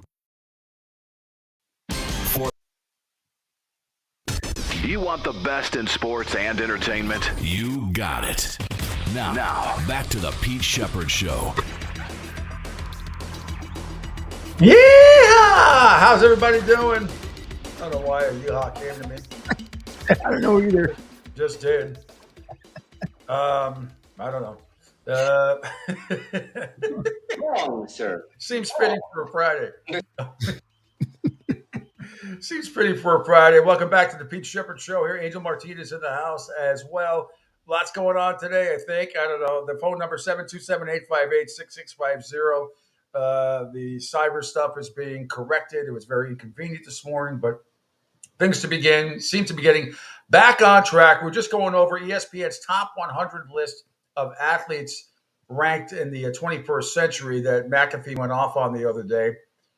And I'm not quite as outraged about it as he has yet. We'll see. I might be when we get to the end. I'm not going to go through all of them. Quick update on the British Open, everybody. Shane Lowry from Ireland is in the lead. He is at 5 under par through, he's headed to the 14th hole. Daniel Brown from England is at also tied for the lead. He's at 5 under through 8.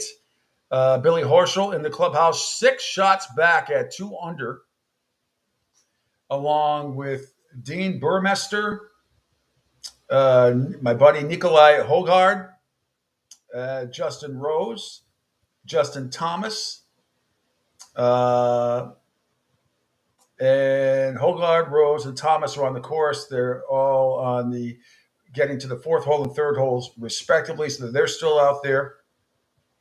Corey Connors out of Canada is at -1 along with Jason Day. Xander Schauffele is -1 through 16. Patrick Cantlay is -1 also through 16. And big favorite Scotty Scheffler is -1 today through 12 after shooting.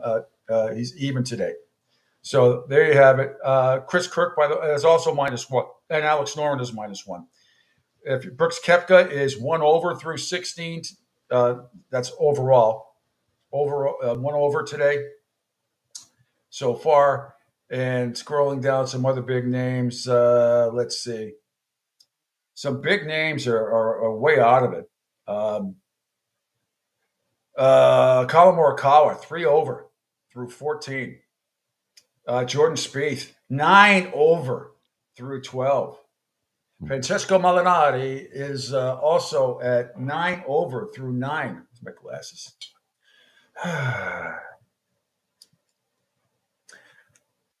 I'm sorry, they're 3 over. What? See, that's why. See that I did, Angel. That 3 looks like a 9. Glasses. Give him glasses. Yes, these people are all 3 over. Morikawa, Spieth, which is not Molinari, considering the conditions. That's not horrible. Keegan Bradley, my man, out of Vermont, he is also 3 over. Scrolling down even more, and the projected cut is 4 over par, by the way. So guys like Tommy Morrison, who hasn't teed off yet, Tommy Morrison, Victor Hovland, and others, they don't tee off until later on this afternoon. It's actually a tee time at 3:43 p.m. Eastern time today, which you're 5 hours ahead, right? Yeah, so it's like 4:30.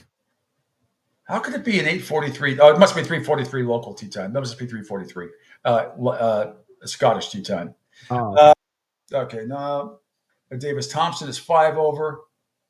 Zach Johnson is 6 over. Let's see. And moving on all the way down, Tiger Woods is in big trouble. Where is he? He's so far down. Oh, there he is. Oh, boy. He is 13 over. Plus 13 over. He was, my goodness, he was 5 over yesterday, or 5 over today. So he's 13 over par, Tiger is. So he's not going to make the cut. He's hanging in there. Give him credit, but he is not going to make. He is not going to make the cut. All right, getting back to this little list here. Before I get to some NFL sound and some sound from yesterday, recapping Media Day, or SEC Media Week, I should say, at the Omni in Dallas.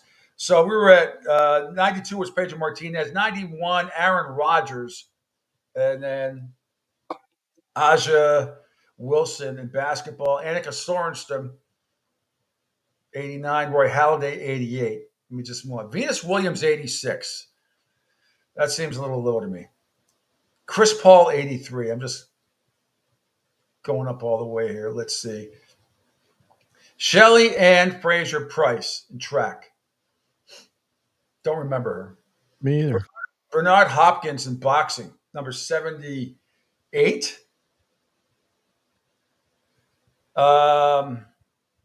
Xavier Hernandez in soccer. I don't know who he is either. 76, Georges St. Pierre, MMA. No. Mookie Betts, number 73. Phil Mickelson, number 68. Just moving up. 62, Shohei Ohtani. 59, Mariano Rivera. J.J. Watt, 58. Alex Ovechkin, number 54. Derek Jeter, number 53. Jimmy Johnson, not that one, but that one, auto racing. Comes in at number 47. David Big Papi Ortiz at number 45. Before that, Max Scherzer, number 46. A-Rod, number 43. Giannis Antetokounmpo at 42. Go ahead. No. A-Rod should not even be in the top 100. He shouldn't be up there. And how do you have, and I'm not a Yankees fan by any means, but you guys, those who know me, I have a ton of respect for Derek Jeter and Mariano Rivera, and maybe one more. How is Mariano Rivera not even considered in the top 20, yet alone in the top 10, but you got A-Rod at Yeah, okay. Well, but I don't mind A-Rod where he is, Angel. A-Rod's numbers are off the chart. I mean, look at the numbers; they're off the chart. Yeah. When you look at them, punch up his numbers, lifetime career numbers. They're unbelievable offensively. And you know, the guy he is what he is. He's kind of a dickhead, but and of course all the usage of, but. I'm not interested in performance enhancing drugs. You can hate A-Rod all you want. The guy's got unbelievable numbers. I still think Poppy should be ahead of him for what he accomplished. Yeah. Particularly Mariano Rivera. Oh, I agree. Oh, this is okay. If you hate that, you're going to hate this. Number 38, Barry Bonds. Oh, okay. All right. Number 37, Ichiro Suzuki. Number 37. This is even more outrageous. Maya Moore in basketball, number 36. Tamika Catchings in basketball, number 34. See, they have to throw the women in there to be politically correct. Not that high, though. I mean, those come on. Right. So is but is Candace Parker in the top 30? Let me see. Let's get there. Number 30 is Mike Trout, who no one has ever seen in the playoffs. No. Number 29, Michael Schumacher, auto racing. Number 28 is the Joker, Nikola Jokic. Number 27, Randy Moss.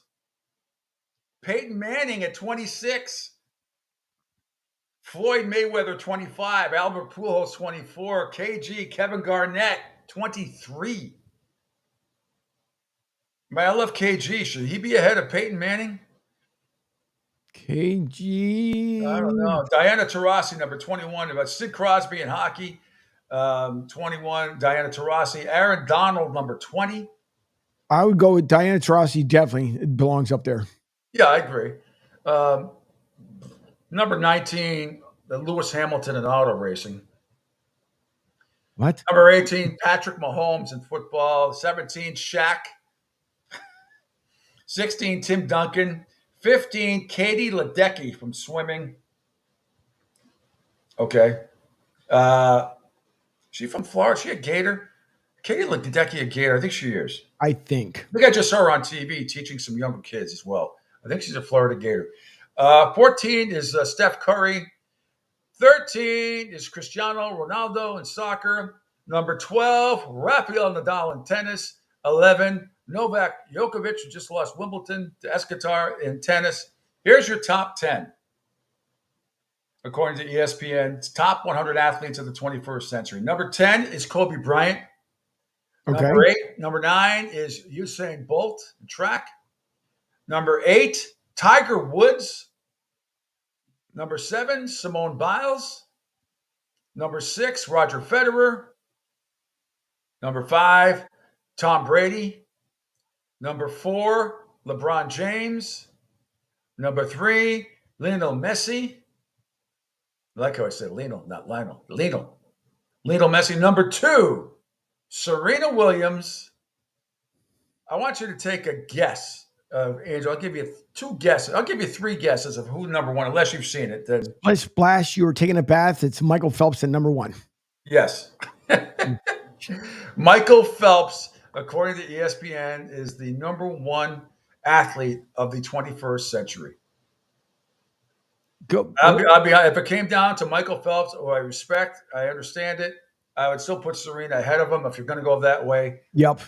I don't know. It's I think I would put Simone Biles in the top, right up there too. That's close. I mean, as far as she's just amazing what she has done. I might put her ahead of Michael Phelps.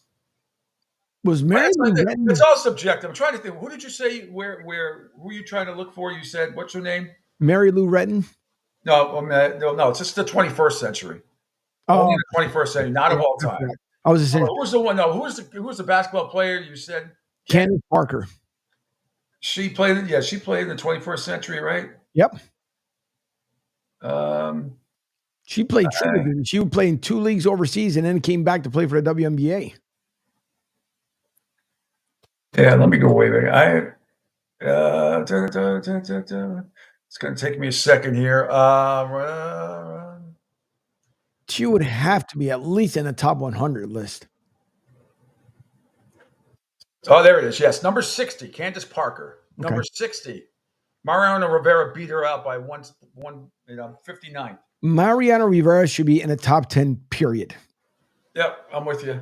And A-Rod should be at 101. But you can't deny the number. They're not taking into consideration performance-enhancing drugs. Look at A-Rod's numbers. They're unbelievable. I mean, you can hate them all you want, but the numbers don't lie, my friend. They're right there. You know, I'm not a big fan of them either, but you cannot deny the numbers. They're outstanding. Just like Barry Bonds. Barry Bonds thin as a toothpick, and then he goes to freaking San Francisco. All of a sudden, poke. Here I am. Yeah, well, he was hitting home runs with Pittsburgh before he got there, before his head got turned into a pumpkin. Yeah, but it was it's stuff. Whatever. If it makes the game more interesting, you know what? Then freaking they can pump themselves. Well, everybody was doing it. That's why. Only thing I'll give ESPN credit for is not.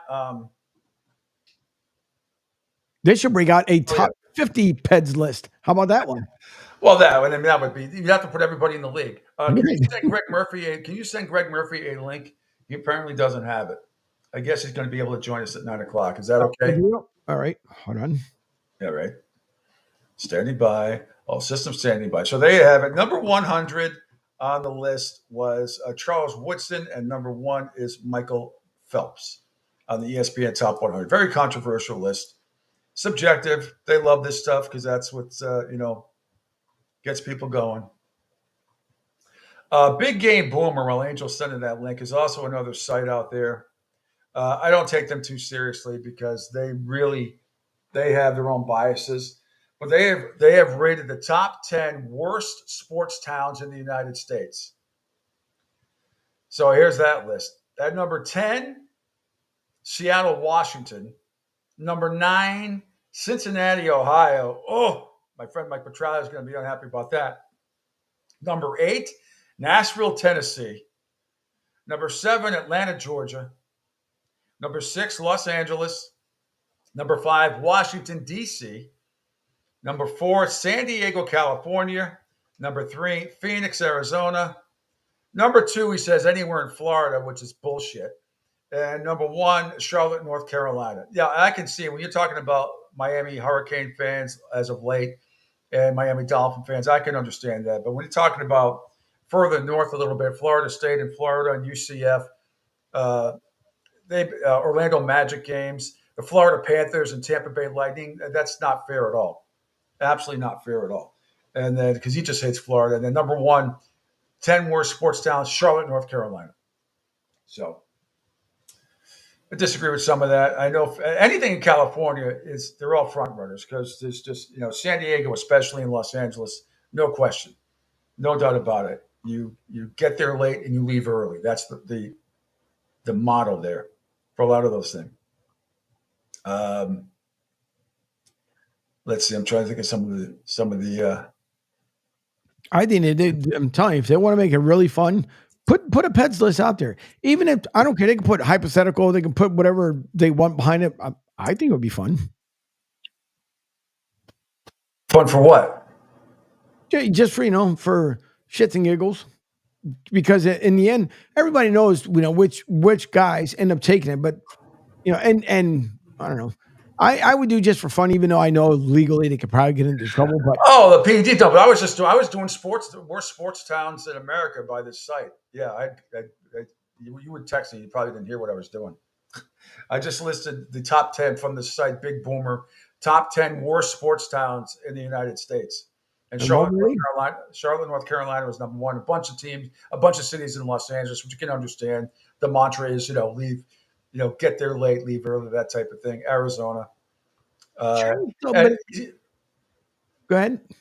No, go ahead. Charlotte is not really it's not really like a sports mecca. I mean, other than the Panthers, I understand. You have finally the NHL team there for a couple of years, but it's not really a huge. It's not a real huge sports mecca. Well, the problem with that area is Charlotte is terrible. And somebody said if the Panthers and Hornets were in Raleigh-Durham, they'd be much better supported. Yeah. So that's true. Yeah, because Mecklenburg County out there in friggin' Charlotte, now I'm pretty sure as everywhere else here in the world where it's grown. When I was at Fort Bragg, Charlotte had plenty of places. It was expanding because you still had a lot of woodsy areas and blah blah blah. But now that I'm quite certain in 2024, it's probably even more congested, more than it was when I was there, and I can only imagine what it looks like traffic wise and everything else.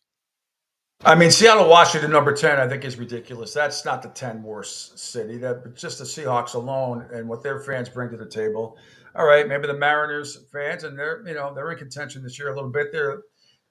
They can be front runner-ish, and then the soccer team does really, really well out there. One of the few MLS soccer teams that, right? It's always jam packed. I think that's unfair. I think it's unfair for Cincinnati, Ohio, to be number 9. I don't know with the Bengals and the Reds. Number 8, Nashville. I don't know. You're not talking about. I don't know. The Nashville Predators do very well, and you've also got the football team that's over there too, the Tennessee Titans. So I think that's unfair. Atlanta, Georgia is fair. There's a lot of Atlanta fans are sort of fickle. I remember them having, when the Braves were great back in the 90s, they used to have non-sellouts for World Series games. Right. Number 6, LA, absolutely. 5, Washington, D.C., 4, San Diego, 3, Phoenix, 2, he says anywhere in Florida, which is bullshit, like I said. And number 1 is Charlotte, North Carolina. You could talk about Miami Dolphin fans and Miami Hurricane fans. Yes, not really packing the place. I understand that. But further north, Florida, Florida State, UCF, the Orlando Magic, and even back down the southern part of the state with the Florida Panthers and Tampa Bay Lightning. You can't say he just hates Florida. So that's all it is. I take that with a grain of salt.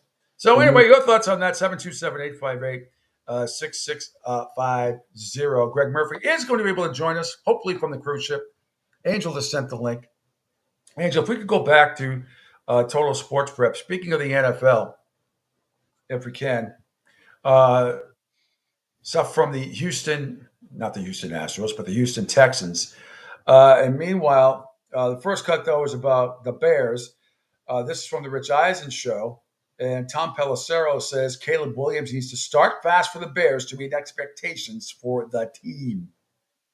The first cut. Yep. It flew right by. So it wasn't. I think the brakes will fly right by. In Chicago, Caleb Williams has to start fast. And I've spent plenty of time over these past couple of days talking about these other rookie quarterbacks. And, we got to have patience in Washington, not just with Jaden Daniels, but with the whole Commanders operation. You got to have patience in New England with the guy in Drake May, who of those quarterbacks who were taken up high in the draft, probably realistically is the furthest away from being ready to play in an NFL game. But for Caleb Williams, just with the amount of expectations that have been lumped on him and the Bears, with everything that comes with Bears, who from the moment he stepped on the field at Oklahoma, replacing Spencer Rattler a couple of years ago, was looked at as, it's probably going to be the number 1 pick. To avoid a situation where all of a sudden all that begins boomeranging and you have this hysteria, you have a media market there that's pretty big and has seen a lot and doesn't hesitate to go negative. Just get some good vibes going early. You're going to put yourself in a much better position than if you're kind of have to come out of that early season slump. All right. But is it unfair for any rookie quarterback to be expected to succeed so quickly? Now, I know he's got a lot of offensive weapons. He's got DJ Moore, the fabulous rookie out of Washington, Romeo Odunze, and Keenan Allen. Your 3 top wide receivers right there. You got a really good tight end in Cole Kmet. And your running game, you have DeAndre Swift, you have Khalil Herbert. I mean, there's a lot of good offensive weapons. It all depends on the offensive line. If that gels with a new quarterback, you never know. Sometimes it takes a while to get some cadence down and all that stuff and become in sync. But the expectations for that football team are extremely high. Oh, by the way, Angel, Greg Murphy says, I think this online outage has messed up the ship. I can't get online, only iMessage. Damn. So we may not have him at the top of the hour. I kind of figured something goofy like that may happen. But Angel, if we can continue, the next cut on again, that cut was from the Rich Eisen show. This one, Houston C.J. Stroud and the new college football game. This is from the Houston Texans webpage. Right now, we got the college football game out, so we're trying to get that in the locker room so guys can play and have some fun with that. But yeah, those are just, just like being boys. Like there's no like secret sauce you put in there. It's just guys being guys, Yeah. I like it. Yeah, I like it. Yeah, they put the squabble in there. I need a check. You know what I'm saying? Like, nah, it's all good. But I think it's dope to see that. But yeah, that game has just gotten massive, great reviews all the way around. I'm so mad I don't have it. Oh, same here, because I've been looking at some of the stuff that people have put down there. The graphics are ridiculous. I would use my nerdology here on the show, but it's the closest I think that they've come to just the beyond realistic, because how the moves are a lot better. The graphics are definitely a lot better. At least the fans, like before some of the games, you would see them do one of these numbers. It was goofy as crap, but now it's more involvement. I like EA is finally starting to kind of really ramp it up, especially with the college football. Well, they've always done a very good job. I mean, overall with Madden and with FIFA. The FIFA soccer game is just off the chart. I love that one. Yep. But I loved the EA Sports College game more than Madden. I really did, because I love you can play. I mean, you can play any team in any of these games, but I love the fact. The only thing that might be a tad unrealistic, and it's not a big deal at all, is that every stadium is sold out. So if your Ball State's playing Akron, it's sold out. Which it would normally not be sold out. It'd only be a few thousand people, but that's okay. I like that.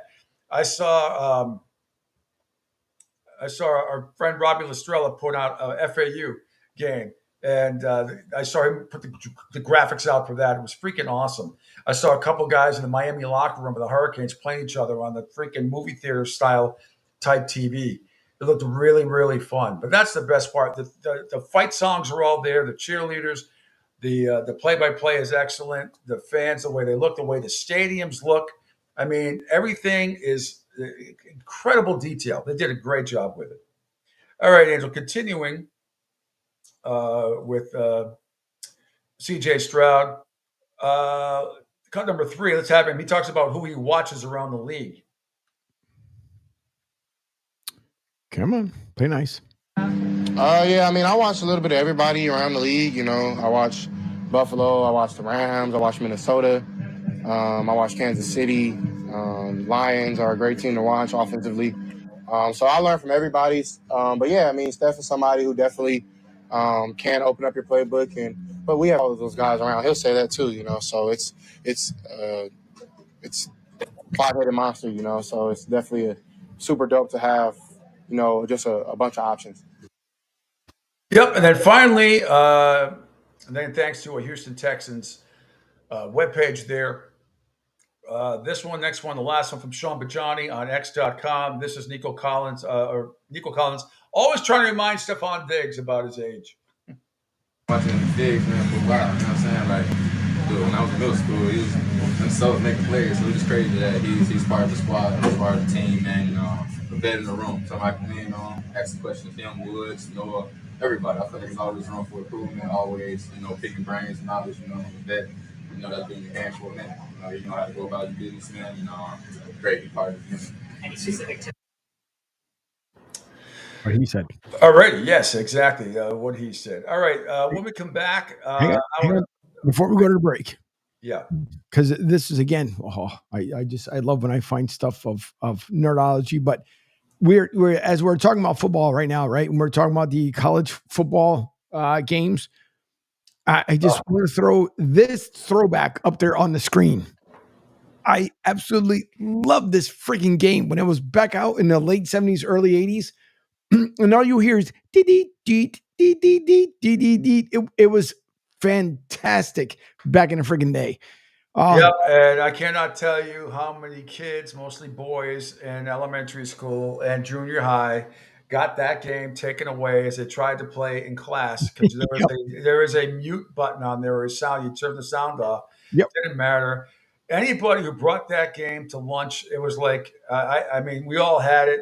They had Mattel football, baseball, and basketball and hockey. Then they came out, Mattel did, with head-to-head. And that was a huge thing at the time. Then Coleco came out with the quarterback one, which was better than this one, I think. And you played quarterback, but you had to start, even on the game you have up there, Angel, you had to start to play it on level 2, because level 1, not only if you were good enough, like I'm sure you were and I was, I could run out the whole clock and score a touchdown on level 1. Run out the whole thing and just win 6-0 or whatever it is. And the same thing and then when Coleco came out with the bigger one with the quarterback, you could throw the ball. Yep. And that was a lot of fun. You could throw interceptions too if you threw it to the wrong blip. But in level 2 on that was much harder than level 1. Then head-to-head came out. Head-to-head hockey, head-to-head baseball, head-to-head basketball. It was just blips, though. It wasn't anything like you see today. But back then, that was huge. Hang on, absolutely huge. I got the other one. Let me go to this one here. This is the one when it started with the blips. This was what you were talking about. No, that one came out after the Coleco one. That's the Mattel. Right. That's the new Mattel version. That came out. They had to come up with that one after the Coleco one came out. I believe it was Coleco. It was a beige background.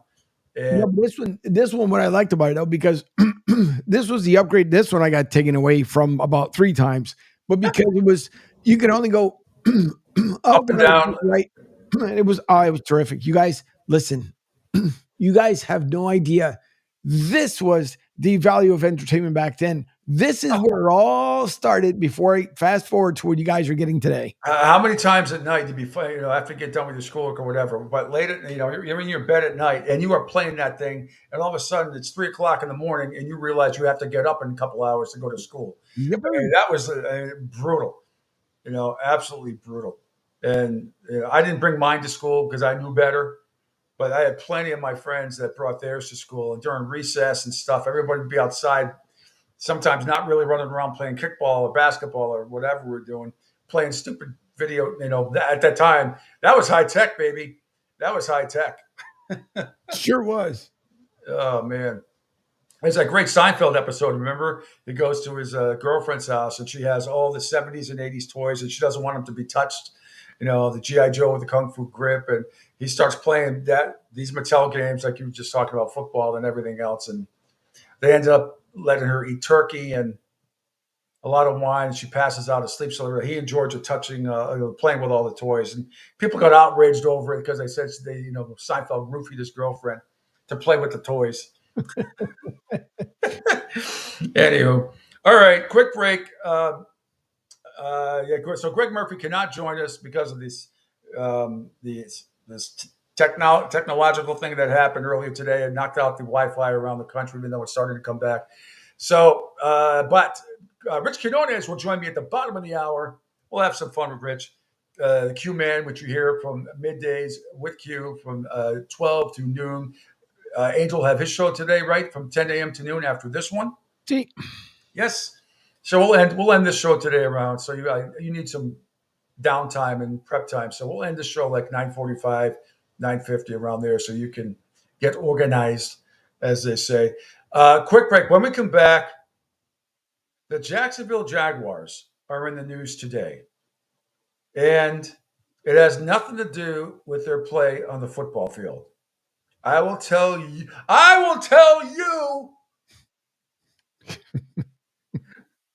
About the story next when the Pete Shepard Show continues hour number 3 here on the Coastal Sports Network. Hi, folks. This is Gerard Moynihan of Moynihan Lumber, and I would like you to know that our company has been selling Anderson windows for over 60 years. See the complete line of Anderson windows at any of our 3 locations in North Reading, Beverly, or in Plastown, New Hampshire, or at MoynihanLumber.com. Ion Tampa Bay is the latest news, weather, and traffic for Pinellas, Pasco, Ellsboro, Hernando, and surrounding communities. Stay connected on X, Facebook, and their website, IonTP.com. Ion Tampa Bay keeps you informed on breaking news as it happens. Southwest Florida's newest game in town. Sports Radio 102.9, the game powered by Ion Tampa Bay. We'll be right back. Okay, men. This is your time. Maybe you didn't choose this, but you're here now. You're gonna go out there and be an all-star caregiver. It's up to you. So what are you gonna do? You're gonna go grocery shopping, cook, clean, be there emotionally and physically. You gotta dig deeper. Drive them to physical therapy, doctor's appointments. Don't you forget about the pharmacy. No, you won't. Because that's what caregivers do. Don't give up. Don't ever give up. This is your time to show the world, your family, and yourself that you're tougher than tough.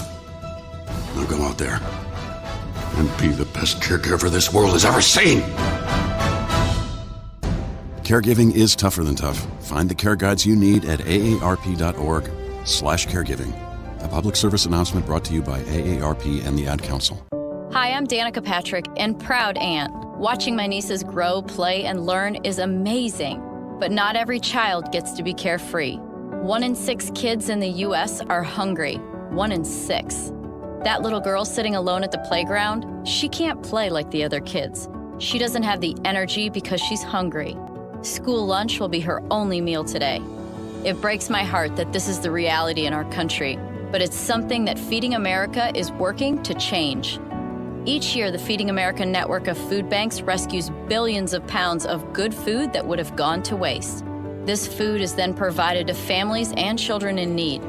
Being a kid should be about using your imagination, learning, and having fun. These children shouldn't have to miss out on simply being a kid because they're hungry. To find out how you can help end childhood hunger in your community, visit feedingamerica.org. Brought to you by Feeding America and the Ad Council. Adopt US Kids presents What to Expect When You're Expecting. A teenager. Learning the lingo. Today, I'm going to help parents translate teen slang. Now, when a teen says something is on fleek, it's exactly like saying, that's rad. It simply means that something is awesome or cool. Another one is totes. It's exactly like saying, totally, just shorter. As in, I totes love going to the mall with Becca. Another word you might hear is jelly. Jelly is a shorter, better way to say jealous. As in, Chloe, I am like so jelly of your unicorn phone case. You don't have to speak teen to be a perfect parent. Thousands of teens in foster care will think you're, rad just the same. To learn more, visit adoptuskids.org. A public service announcement brought to you by the U.S. Department of Health and Human Services, Adopt U.S. Kids, and the Ad Council.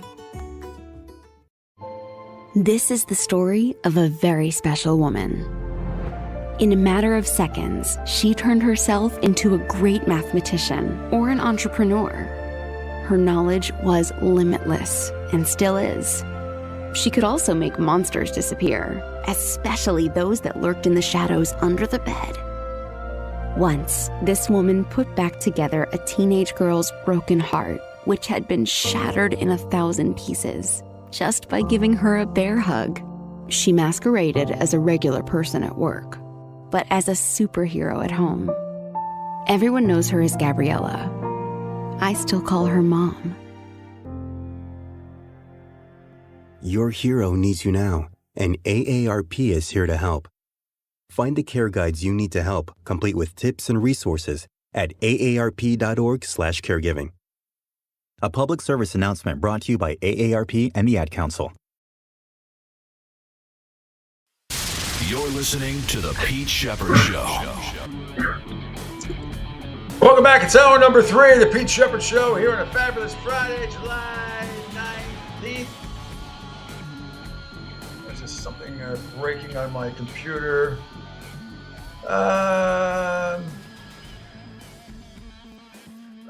Evan Gershkovich sentenced to 16 years in Russian penal colony on espionage charges. Okay. All right. There's that. Welcome back to the Pete Shepherd Show here on a Friday. Angel Martinez in the house as well. Final segment, or final hour, I should say. Coming up at the bottom of the hour, Rich Kidnodez will join us. You know him from Middays with Q right here on the Coastal Sports Network. We'll just have a quick chat with him a little bit, have some fun. All right. I will tell you, as promised, Angel, you, and you. maybe you. About the Jacksonville Jaguars. And then I have arguably one of the most disgusting stories of the week that I will tell Angel to punch up in a second. I'll tell him where, but I don't want him to see it yet. And because I want to show you the pictures. All right. From this. Have a puke bucket Scandy by. The Jacksonville Jaguars sued their former employee who stole $22 million from the team in Florida State Court yesterday for $66.6 million in damages.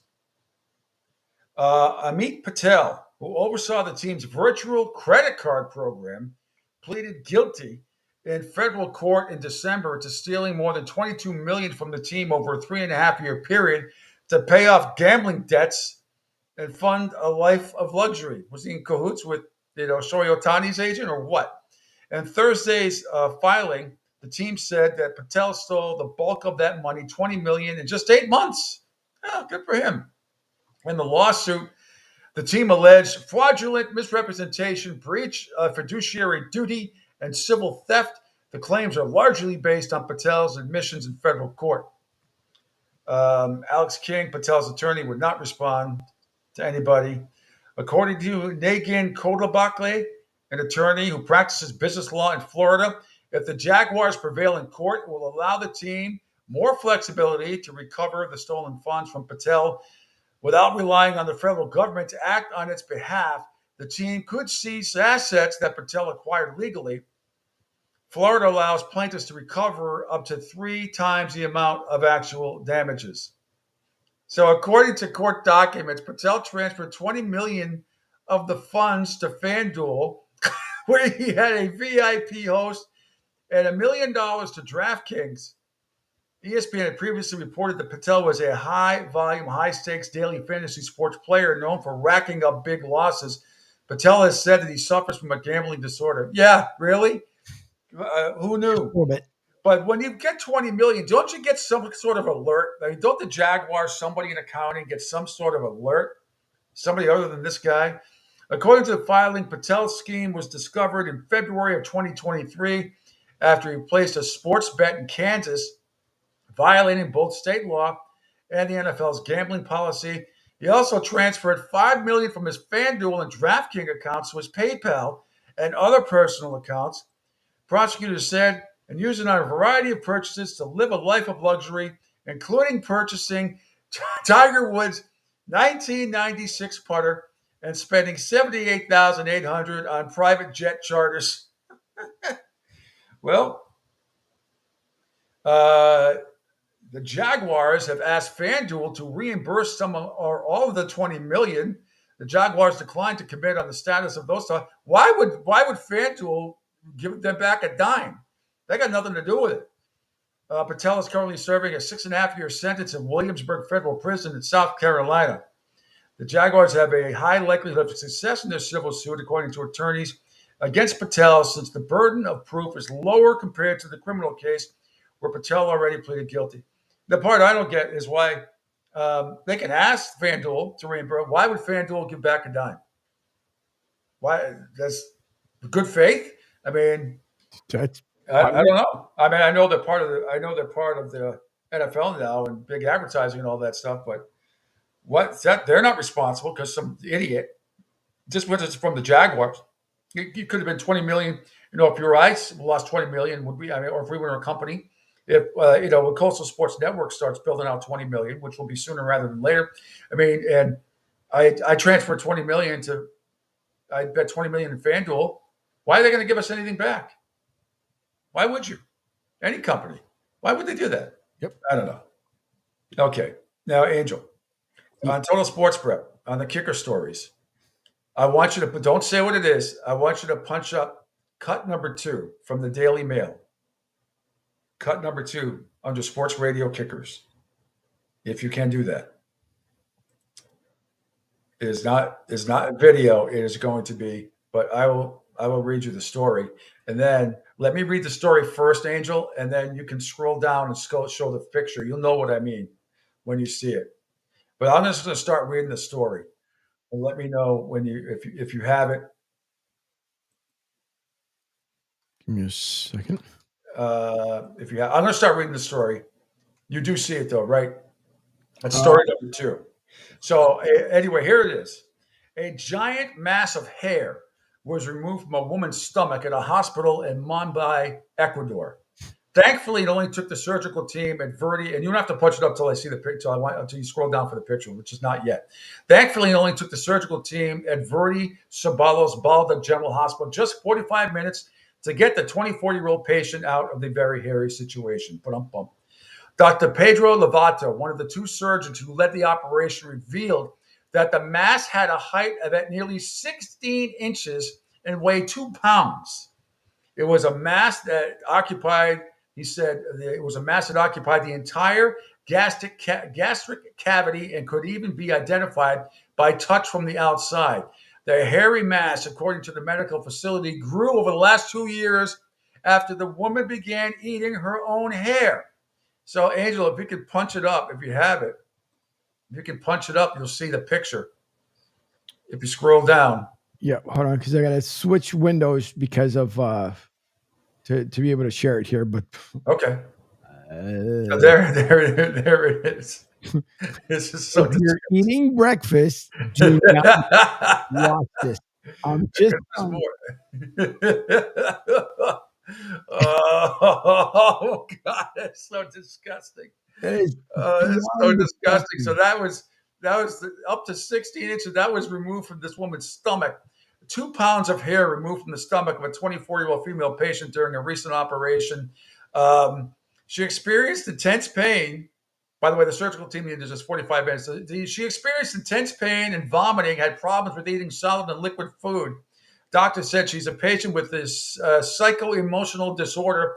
So the definitive diagnosis was achieved from a video endoscopy and endoscopy performed by the gastroenterology service. The massive hair buildup reached the first part of the small intestine, which is known as the duodenum. Caused the woman to lose a lot of weight because she was unable to eat food.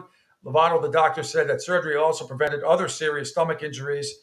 And then, of course, the hair-raising surgery comes just nearly 4 deaths after doctors in Newcastle, England, removed a 6-inch-long hairball from a 7-year-old girl's stomach, which that picture is also shown further down as well. But that is disgusting.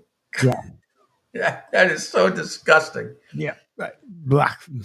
There's no and the thing is, like your hair, I understand you end up washing stuff, but it's it's like other things. But how do you just like yum yum? This is good. I don't. Oh, man. All right. Okay, moving on. Moving back to sports again on Total Sports Network. If we could scroll down, I want to fit in a little bit of college football stuff for you, recapping a little bit of yesterday. And Angel, this is going to be down past the MLB cuts where it says college football, and give you like a quick synopsis or some cuts of what happened at SEC Media Day, closed out yesterday. And the first one, Angel, once you get there, let me know when you get there.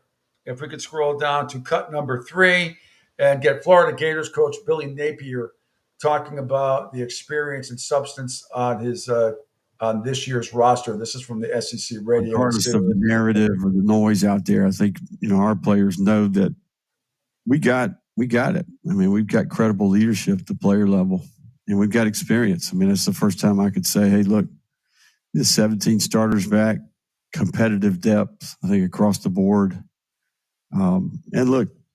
We got some real dudes, and we got some guys that got substance. There's some real maturity there. And we had them in January. And look, they've been through these really tough losses. They've been a part of some of these emotional wins too.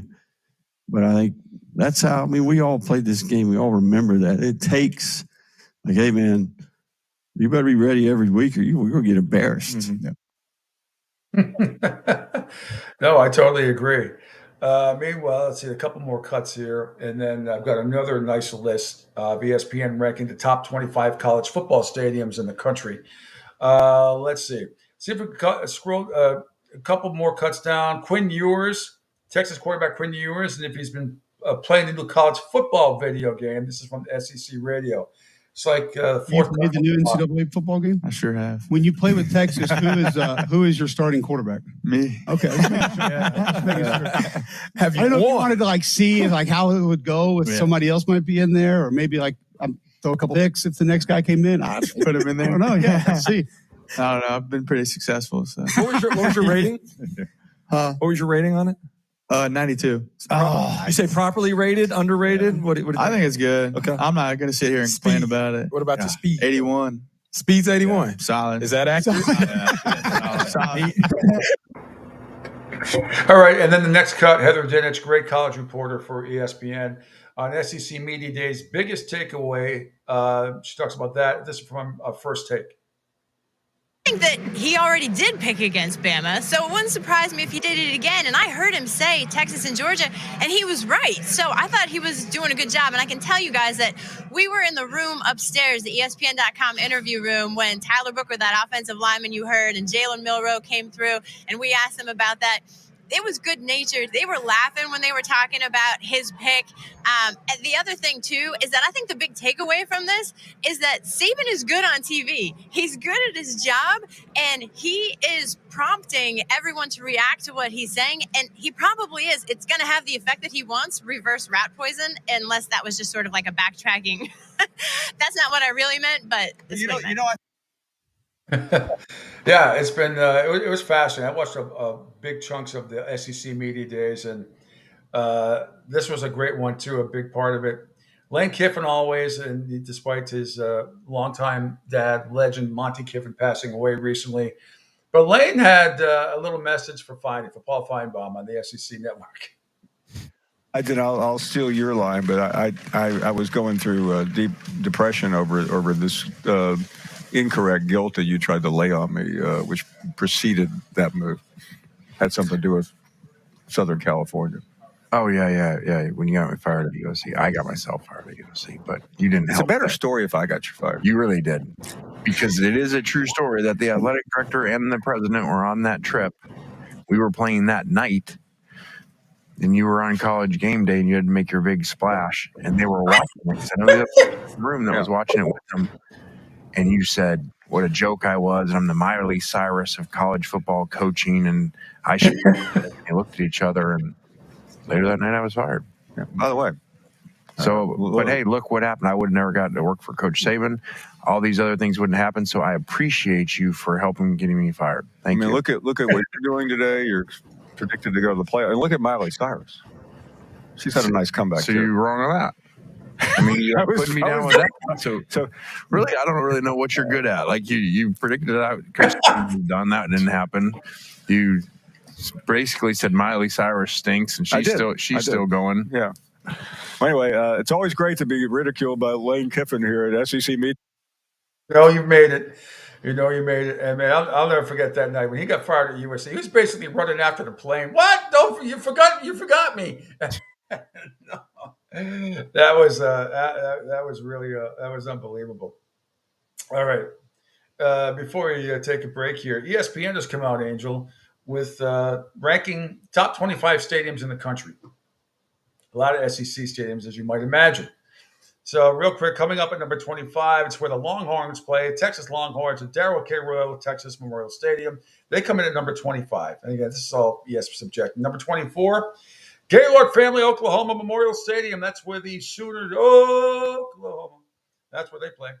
Number 24. Number 23, Kid Brewer Stadium, App State Mountaineers. And that is rattling down the street. That's where Bill Sparrows was. We were talking about that stadium and the tradition there. And he was vacationing there a couple of weeks ago, and we had him on the air right down the street from where the Mountaineers play. That is a legendary stadium. Great, great atmosphere. I've never been there. Just heard great things about it.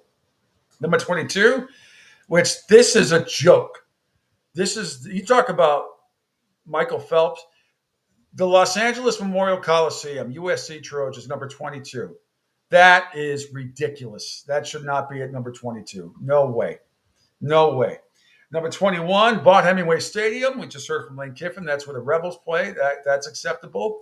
Number 20, this should be higher, is the Swamp, Ben Hill Griffin Stadium in Gainesville, where I will be headed to on August 31st to watch my Miami Hurricanes beat up on Florida and make them 0-1. I hope. We're still 2.5-point favorite. We, as I say, we. Number 19, Docas Campbell Stadium, Florida State Seminoles. They ranked number 19 according to this list. Number 18, Sanford Stadium in Georgia for the Bulldogs. Number 18 there. Poor Uga. That's the name of the dog, by the way, in case you don't know. You people not familiar with college football, Uga is, get it, UGA, Uga is, there's a lot of Ugas out there. They've gone through a few. They're all very cute. Jordan-Hare Stadium in Auburn, number 17. Personal favorite of the Peanut Gallery. Memorial Stadium, where Nebraska, a lot of Memorial Stadiums. This one is where Nebraska plays. They come in at number 16. At number 15, Lane Stadium for Virginia Tech. Absolutely. They have a great atmosphere there. Number 14, it's Austin Stadium in Oregon. Another great place. Unless they're wearing the highlight marker uniforms, and then your rods and cones get all messed up, and you go blind watching them on a big screen TV. Seriously, I've said it before. I've had to wear sunglasses for some of their games, particularly basketball games. If they're home and they have the highlight marker games on, I have actually worn sunglasses because I couldn't focus on the game because it's so freaking bright, those stadiums. Number 12, this stadium I've had the pleasure of being to. I think it should be higher. Michie Stadium, where the Army Black Knights play in upstate New York at West Point. If you ever get a chance to go to any of the Academy stadiums, but if you ever get a chance to go to Michie Stadium in upstate New York, particularly in October, when the foliage is at its best, you will be absolutely amazed. Doesn't matter who they're playing. Just try to get there if you can. It is absolutely an incredible, incredible experience. I don't know, Angel, when you lived in Western Mass, would have been a shorter drive. Did you ever get up to Michie Stadium at all and watch the Army play? No. It is an absolute experience. You get there well in advance, and the procession and everything else. It is absolutely spectacular. Number 11, another Memorial Stadium. This one's in Clemson, not Indiana. They come in at number 11. Number 10, Neyland Stadium in Tennessee, absolutely, where the Volunteers play. Number 9, Bryant-Denny Stadium in Alabama. I would put Tennessee before Alabama as far as atmosphere goes, because I don't know. It's good atmosphere for Alabama when they're playing great teams. There's a lot of great teams that they play, but I feel like Tennessee does a better job with the lesser SEC opponents than Alabama fans do. Number 8, Camp Randall Stadium. Oh, yeah, with Wisconsin Badgers. Another unbelievable establishment there.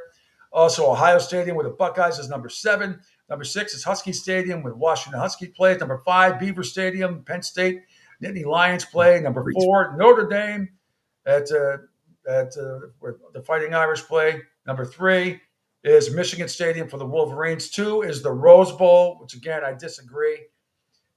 Sorry, they're going too much on nostalgia there with the UCLA. Number 1 overall, Tiger Stadium, LSU, where our man Chris Landry went, and we'll be talking to him every Tuesday starting July 30th here on the Pete Shepard Show from 7:15 to 7:45. Tim says between the Hedge Fest, the Hedgies and Go Dogs. F those rankings. Yeah, no, I got you. All right, quick break, Angel, and our final break of the day. And Rich Quinones. Oh, actually, Rich is on now. We're not going to keep him waiting, so we'll take a break later on. Joining me right now on the Pete Shepard Show. You know him, you love him, you can't live without him lately. From noon to 2, middays with Q, Rich Quinones. Good morning. Put that on your ringtone, baby. What's going on? How are you? Good. How are you? I'm doing very, very, very well, man. Did you get affected like ESPN and some others this morning about what happened earlier today with the internet blockage? Did that affect you at all in your life? It did not, but we had our own issues. Apparently, there was a wholesale evacuation over at the Borgata, which is interesting enough because Angel and I were just talking about.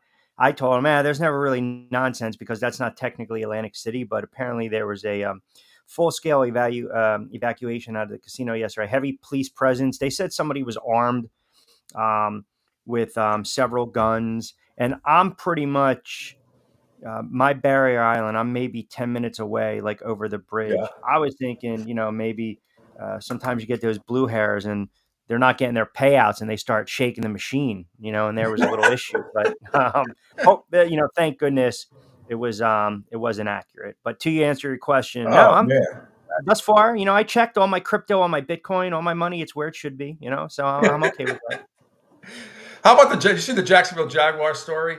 The Jaguar suing this guy for some. Now, what cracks me up is the Jaguars are asking FanDuel if they can get some of the $20 million back. Why would it doesn't matter what business you're in. The fact that it's an NFL team and everything else could be your business. Mine doesn't matter. Why would FanDuel give back a dime? They're not. And I'll tell you the interesting thing with that, and this is for like I guess you can say maybe the novice beginning, and we always preface it. You know this, right? Yeah, You just bet responsibly, right? If you don't have it, don't bet it. Even though it's a hard and steady rule and fast rule, and people don't really subscribe to it. But it's what's interesting. What you mentioned with the FanDuel thing is that a lot of times, if these online entities and these books can try to recoup, they're going to try their damnedest. I mean, it's just amazing. Like if a player, i.e., Aaron Rodgers, goes down 4 offensive snaps, right? And you have them for MVP or some player props or what have you, they're going to try to recoup, or they're going to say, you know what? Sorry, we're going to hold on to it. Remember back in the day, you pick up the rotary phone, You call your guy, he scribbles it down, and that's pretty much it. Pickles. Yeah. Pickles. Yeah. Pickles. Legs, it's 850, minus 140. What's the rest? Minus 140. Yeah. That's it. And you had to trust that they were writing it down on the pad accurately. Yes. Yep. And we've all been there when it hasn't been written down accurately on the pad. Then you had to have an argument, and then what happens is you ended up coming to an agreement where you get nothing, even though it's on. You clearly know what you said. Didn't happen often, but it's happened. It's happened a lot. But yeah, I think it's hysterical. Jacksonville trying to ask back for any of that money. They're not going to see you got. How do you allow that to happen? By the way, how do you allow? That's what I'm saying, Rich. I'm saying, don't you get? And I know that guy was in charge of a lot of money. Doesn't an alert go off on somebody's computer or somebody's iPhone? Like, hey, 20 million being taken out. Doesn't anybody in that organization see that? I don't know. You're right. That's what I was bringing up earlier. I think what's interesting is that it kind of goes in line with what transpired with Shohei Ohtani, where you're not, come on, man. You and I, $1,000 is missing from our account. Mm-hmm. We want to know what the hell's going on. He's had millions of dollars missing from his account. And I still believe in some way, shape, or form, Ohtani, who I'm a huge fan of, it should be held accountable. At least the perception, the optics look bad. But again, face of baseball, you're not going to suspend him. But to your point with the former employee, that's utterly ridiculous. You need to know exactly where your finances, the money being moved in and out. If you can't track that, then you have bigger issues. Oh, there's no doubt about it. And I don't know. I just cracked up. Some other interesting stories today. Well, MLB gets back tonight. You had down here in Florida, St. Pete's approved the new Rays $1.3 billion stadium. Where the hell that's going to be built, I don't know. I've heard this I've been going on 8 years down this way. It hasn't. Nothing has transpired yet because the Trop is the worst field in baseball. It by far is the worst field in baseball, from the lighting to everything about it. Nice people that work there, but the field itself is a joke. It's being built in my backyard, by the way. I approved it. They're setting up all the permit rights. They're going to remove the golf course, and everything's going to be just fine. By the way, you said you're not far from the Borgata. It reminded me of a great story. I'm a pretty avid poker player. Okay. Mostly online. I go through Bovada now because you still can. But back in the day on Full Tilt and Poker Stars and all that stuff. So the only time I've been to the Borgata, I played in the World Series main event in 2010. I played all over the country in a lot of big poker tournaments. But one of my favorite ones, besides the World Series, obviously, was it was on Full Tilt, and it was like a $12 buy-in. Anyway, I won. I finished in the top 10, won the seat. Big Borgata Classic. Everything paid for, air for everything else, hotel, all that stuff. I got to wear the Full Tilt hat. Got a couple $100 from wearing it at the table and everything else. But that poker room, I know in the Northeast, Foxwoods and Mohegan Sun, they're okay. But I think in all of Atlantic City, it's so funny. Borgata's got the best poker room. It's not even close. To me, it's not even remotely close what it used to be. Remember too, Borgata basically is the only casino in Atlantic City that hosts the poker room, right? Yes. Yeah. So when you're parked in the surface lot in the back and you walk through, you've got the race book, right?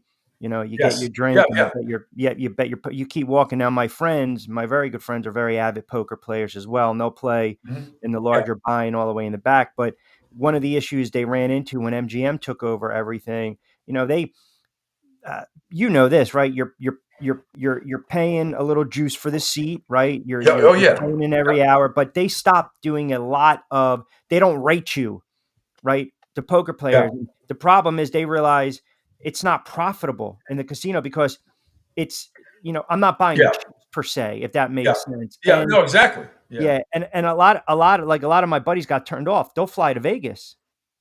Right. I mean, they're sitting there thinking they're going to sit there with, Teddy G and, have Matt Damon with a $30,000 buy-in. Right. I mean, that's just it. You know, back in the day, what do you call it? Jeez, I'm having a brain cramp. Where they play when they went to Atlantic City to play at, Jesus Christ, what Trump Caesars at the Borgata? No, not Borgata. Not what's the first thing you said? The Trump, Taj, Caesars, Taj Mataj at the Taj. And remember when that place first opened up? I was there the first week it opened up. Me and my buddies drove down. That was phenomenal. And that poker room, phenomenal at the time. Yeah. Remember, that thing was like a piece of shit now. I mean, it's like dirt. It's like, it's nothing like it used to be. Nothing. It's saturated down here. You have too many casinos. I mean, you had Revel, and then they rebranded as a family resort to make it Ocean. Yeah. You know, Hard Rock's, it's a decent property. It's a good property. A lot of folks I know over there, really good people over in Hard Rock. And, you know, they brought the old president who was down in Florida to Borgata to Hard Rock, now back down in Florida. So they got a new president there, and Mike Sampson, Joe Watson do a phenomenal job with the marketing and the VIP and the player development and everything. It's a good property, right? But it's pretty much all about the entertainment. Then Bally's, I mean, you know, it's just the areas aren't. Yeah, you're still walking around. It looks like a 1970. It looks like Monopoly, exactly what it's. You know why Baltic and Mediterranean are that cheap. I mean, the Monopoly game is pretty accurate. When you really start, if you ever been to Atlantic City and you see why prices are higher in certain areas, you know, it's pretty much accurate. And you're competing too. You've got I know people that will drive to PA. I know people that will go to Mohegan Sun. They'll go to North Jersey. They'll go to, even believe it or not, if they go to World Resorts in friggin' Queens. I mean, I've called fights in that casino. And I think they need to take care of their poker players, even though they believe, hey, you're not really doing technical buy-in, but they don't look at it as profitable. You know this. It's such a great point. It's such a great point. And I'm offended. I get discriminated against. Poker players, like you said, and I'm more of a tournament player because cash game people are wacko. Now, online, you can play 2 cent, 5 cent, and once in a while, I have fun doing that, or 10 cent, 25 cent, where you'll have to buy in for $3 or something like that as I wait for my tournament to begin. Yeah. But I'm more of a tournament player, which casinos hate even more because that takes up even more time. So even if it's a simple sit and go with 10 players, you're taking up probably an hour and a half, sometimes more, depending on how good the players are. And you know what else you're doing? They feel like you're taking away from us playing at the table because you're playing at the sit and go. And you're also taking away the most important thing. You're taking away the room inventory. Mm-hmm. Because if you know you go in there, and the funny thing is I laugh. So I'm a blackjack player. I've said this, you know, with respect. I know a lot of poker players and they're absolutely don't sit down at the friggin' table. You're not you, but some of them are absolutely horrible. They're in this poker mentality where the dealer's showing the break card. I'm taking the card. I mean, whatever. But they did it perfectly, Borgata. Because when you walk in and the poker room's to your left, they have several tables to the right that are pretty much $15, $20, $25. So what happens? When everyone's in line, they put their name in like my buddies do, and they have to wait for 3, 4, 5 hours. They'll grab a couple hundred and they'll sit at the friggin' table while they're waiting for their seat to be ready. But exactly. Yeah, and if you're not comping or you are comping, you are taking inventory away from someone that maybe is a $4,000 or $5,000 slot player, or maybe a $15,000, $25,000 table games player, and they don't like that. They don't want that, and that's why a lot of the properties frown upon, said poker player. Well, I'm down here in Southwest Florida, Immokalee Casino, which is not too far from where I live, maybe 15 minutes or so. And I used to do some of the commercials when I was at ESPN Southwest Florida. Management there, terrific room. Was a really nice poker room. They have a full setup, concert stuff and everything else, full casino. And then Irma hit. And it was right when it was going to be, I believe, we all know the Hard Rock tournament, like in Fort Lauderdale or Hollywood. Mm-hmm. That's one of the biggest tournaments in Florida. This one was going to be as big. It was like a $250,000 guarantee, $500 buy-in. I was being sponsored. I was being brought in. All the Mizrachi brothers were coming. You know them. It was like 8,000 of them, or at least 7. They were all supposed to come. All the big names in poker, or most of them, were supposed to come down. That Irma hit. They never rescheduled it. They never recovered. The poker room never recovered up, and they closed the poker room down. And that was that. And I'm back to playing. Although we have a really nice poker room, I will say, down here. If you ever get down this way, I'll take you. In Bonita Springs, it is a beautiful, beautiful room. It's not full-fledged. I mean, you can play blackjack and 3-card. It's not full-fledged. Yep. It has a great restaurant in there. But the poker room is really, really beautiful. It's very well done. And there's some pretty good tournaments, pretty good-sized tournaments there. And a big one once a month where it's like, like a 20 to 40,000 guarantee. They have it all. Not bad. Which is it's pretty good. But yeah, overall, I know people who don't play poker are not going to feel any sympathy for us. But casinos like to screw us all the time. It just seems that we're like the redheaded stepchild. And I'll never understand. I can't stand it. And I have it on tape. I taped the World Series main event. The kid from Texas, Jonathan Tamayo, won over Pius Hines. Not over Pius Hines, over what's his name, Prince, whatever it was. I saw the final flop. Did you see it by chance? I did not. No, I did not. Well, I won't ruin it for you then, because I DVR all that stuff. And when I have some downtime, and people are like, I'm 57 now. Years ago, if you had said, well, I've been playing now pretty competitively since like 99. But if I was 12 years old and poker came on TV once in a while, I would only remember Gabe Kaplan from Welcome Back. Sure. Kotter. Welcome Back Kotter, big time player. He used to host on ESPN. Yep.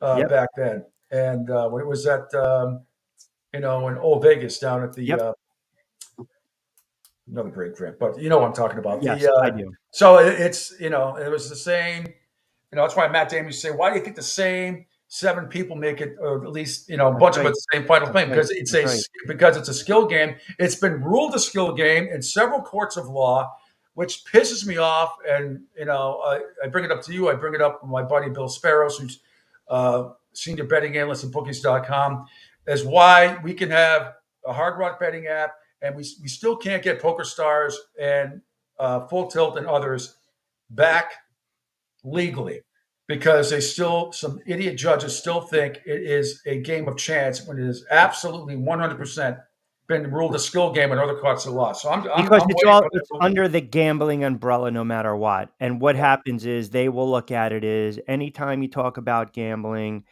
the way we look at it, they're all from the dawn of day, right? When the cavemen were gambling on who's going to knock over, and get the future tiger. Right? It's always, yes, it's a game of chance. I agree with you. I mean, I think there's skill.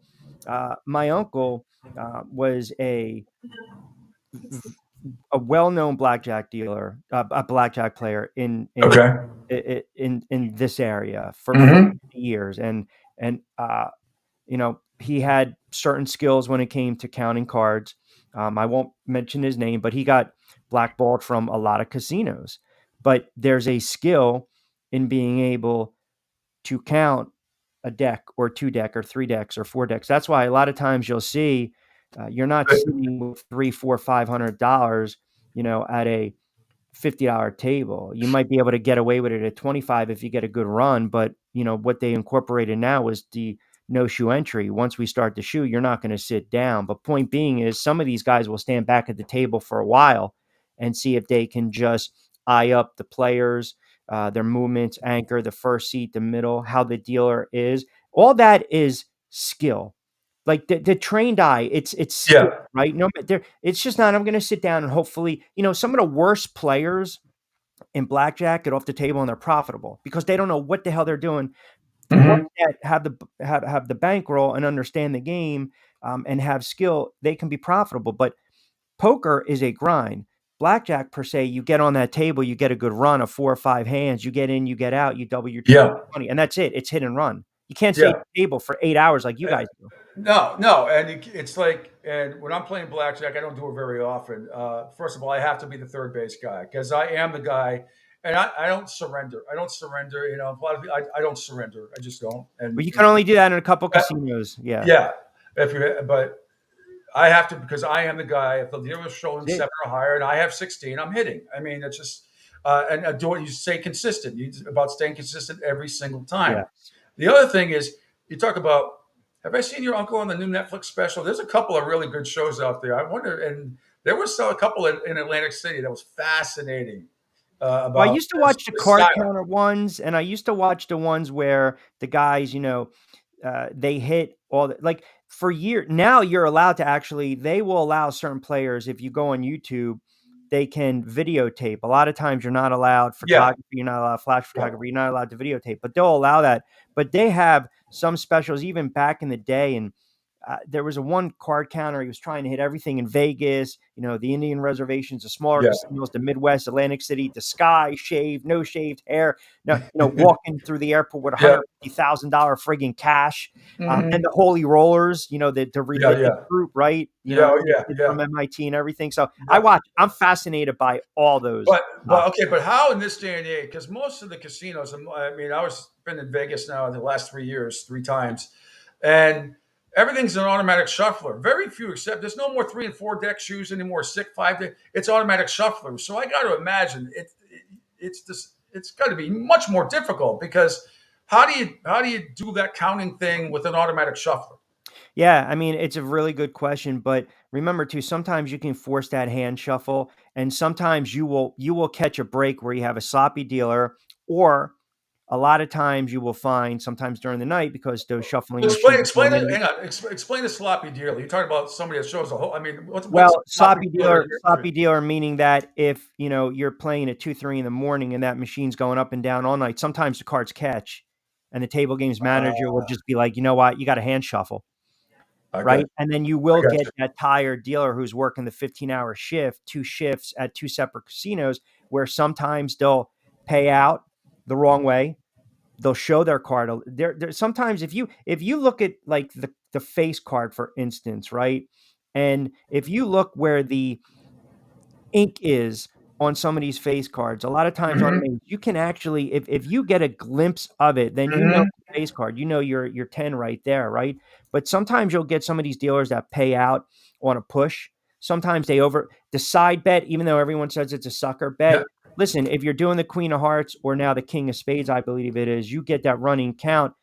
You have an opportunity to hit it, but you're not going to play 5 on the side all the time unless you're playing with a couple grand. So when I say sloppy dealer, they're not paying attention. They're paying you on a push. They're paying out the wrong percentage on the side bet.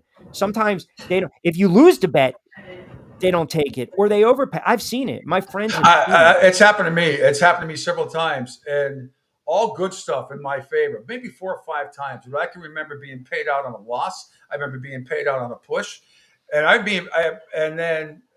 collect right away. I'm like, as soon as I'm like, boom, because I don't want. Then you always have that idiot at the table that says something. You're taking the words right out of my mouth, because it's happened to me once. I wanted to deck the guy. You gave it, and it was a $500 chip he gave me gave me a purple instead of a black. And the guy next to me goes, "Hey, you just gave him $500." I'm like, I would have fucking split it with you. Shut up. Are you crazy? Yeah. That's the guy that wouldn't let you copy off him in school. Yeah. But it's just unbelievable. All right, Q. This has been awesome. We'll do this again soon. And anytime, brother. You're coming up middays with Q from 12 to 2 today after Angel does his show. So we'll look forward. What you got coming up today? We're second half baseball season. Jovan Alford. We'll talk a little NFL futures. I want to get into this, this conversation when we talk about these YouTube cessations, because Jake Paul's fighting this weekend in Tampa. And I've got some thoughts on that from the Fight Game and Combat Sports. And then, Awesome. as I said, we'll dive into a little more Bronny. I love how every friggin' announcer now going to just call him Bronny. But did you hear what Kevin Hart said? I played the cut today.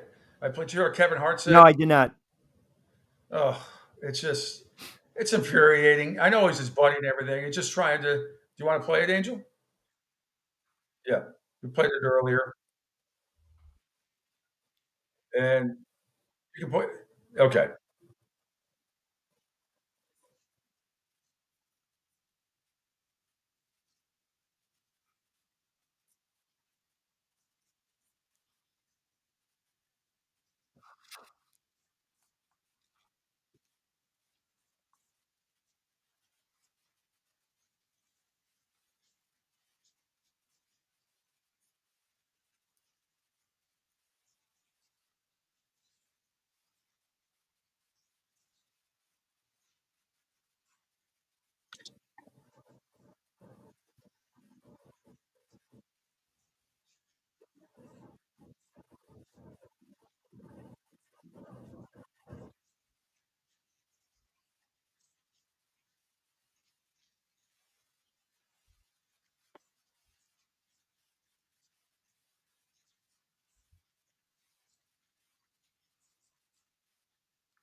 Good God.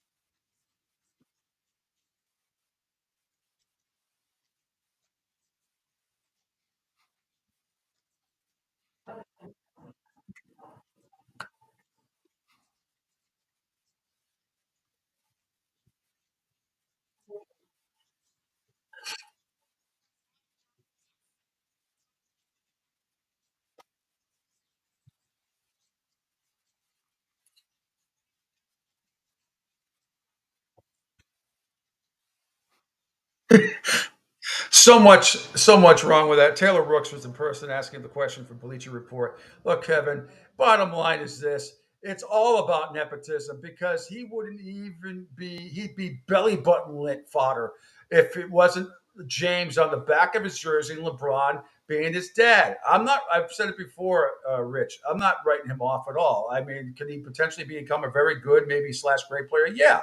But he's 2-3 years away. It's blatantly obvious. And anybody who's watched him some of these summer league games, it's just blatantly obvious. Yeah. For Kevin Hart and nobody to challenge him, just say that nepotism is aligned with ignorance. You're the one being ignorant. He wouldn't be talked about at all if his name wasn't James, at all. He'd be back in college somewhere trying to work on his game. So Kevin Hart, I know LeBron's your buddy.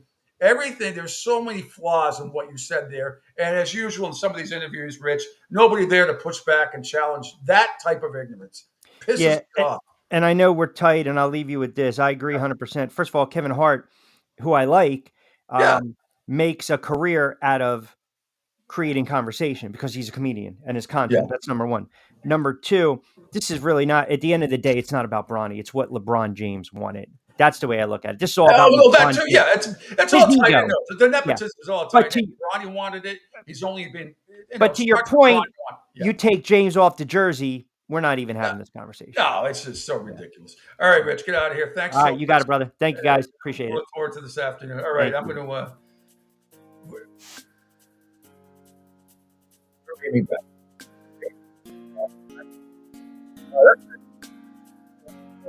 A week. I know John Meterparello is going to join me Monday. Thanks to Rich Quinones. Great stuff. Love talking to him, and we'll do this. We'll do this more often. Angel, thank you for an unbelievable week of exec producing and co-hosting and everything and all you do.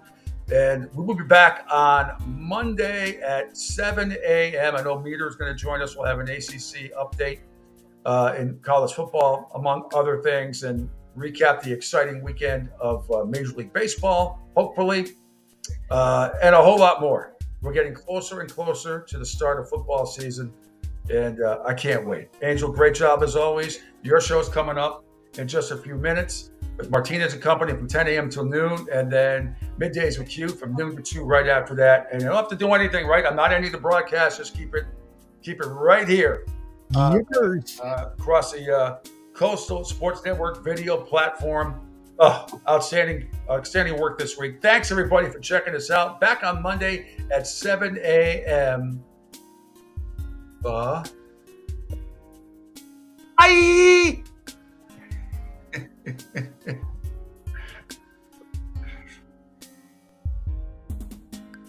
Right now, our country feels divided, but there's a place where people are coming together. I gotta tell you, I was nervous to talk to someone so different than me. Me too, but I'm glad.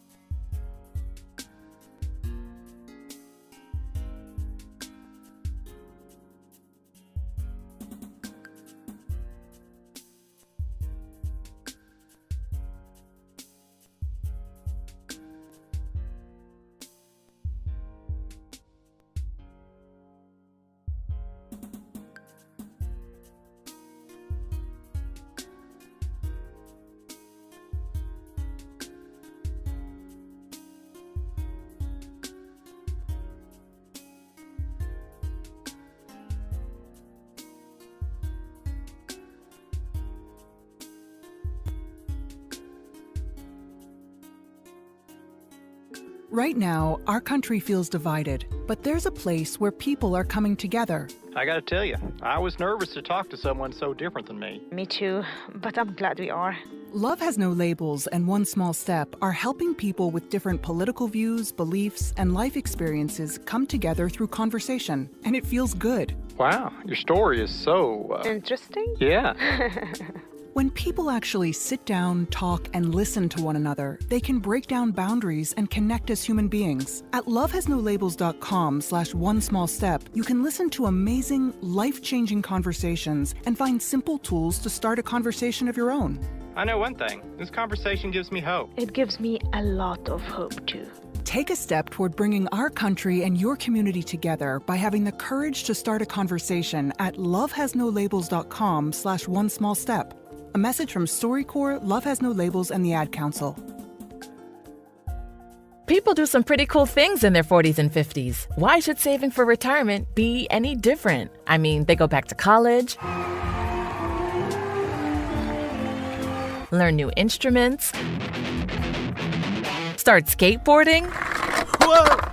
Okay, maybe that one's not for everybody, but saving for retirement is. With aceyourretirement.org, you can get on track with your retirement savings no matter your age. Just have a 3-minute chat with Avo, the friendly digital retirement coach from AARP. You'll get personalized recommendations based on your input that are easy to understand and work with your lifestyle. It's quick, easy, and free.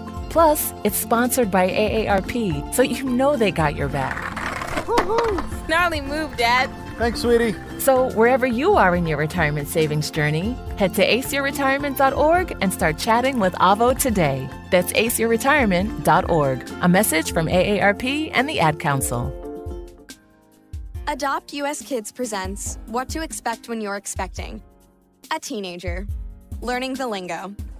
Today I'm going to help parents translate teen slang. Now, when a teen says something is on fleek, it's exactly like saying, "That's rad." It simply means that something is awesome or cool. Another one is totes. It's exactly like saying, "Totally," just shorter. As in, "I totes love going to the mall with Becca." Another word you might hear is jelly. Jelly is a shorter, better way to say jealous. As in, "Chloe, I am like so jelly of your unicorn phone case." You don't have to speak teen to be a perfect parent. Thousands of teens in foster care will think you're, rad, just the same. To learn more, visit adoptuskids.org. A public service announcement brought to you by the U.S. Department of Health and Human Services, Adopt U.S. Kids, and the Ad Council. This is the story of a very special woman. In a matter of seconds, she turned herself into a great mathematician or an entrepreneur. Her knowledge was limitless and still is. She could also make monsters disappear, especially those that lurked in the shadows under the bed. Once, this woman put back together a teenage girl's broken heart, which had been shattered in 1,000 pieces, just by giving her a bear hug. She masqueraded as a regular person at work, but as a superhero at home. Everyone knows her as Gabriella. I still call her Mom. Your hero needs you now, and AARP is here to help. Find the care guides you need to help, complete with tips and resources at aarp.org/caregiving. A public service announcement brought to you by AARP and the Ad Council.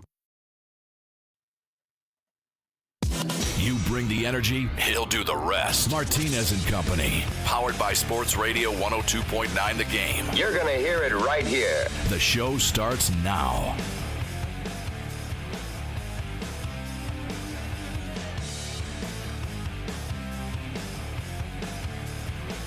Good morning, good morning, good morning, all.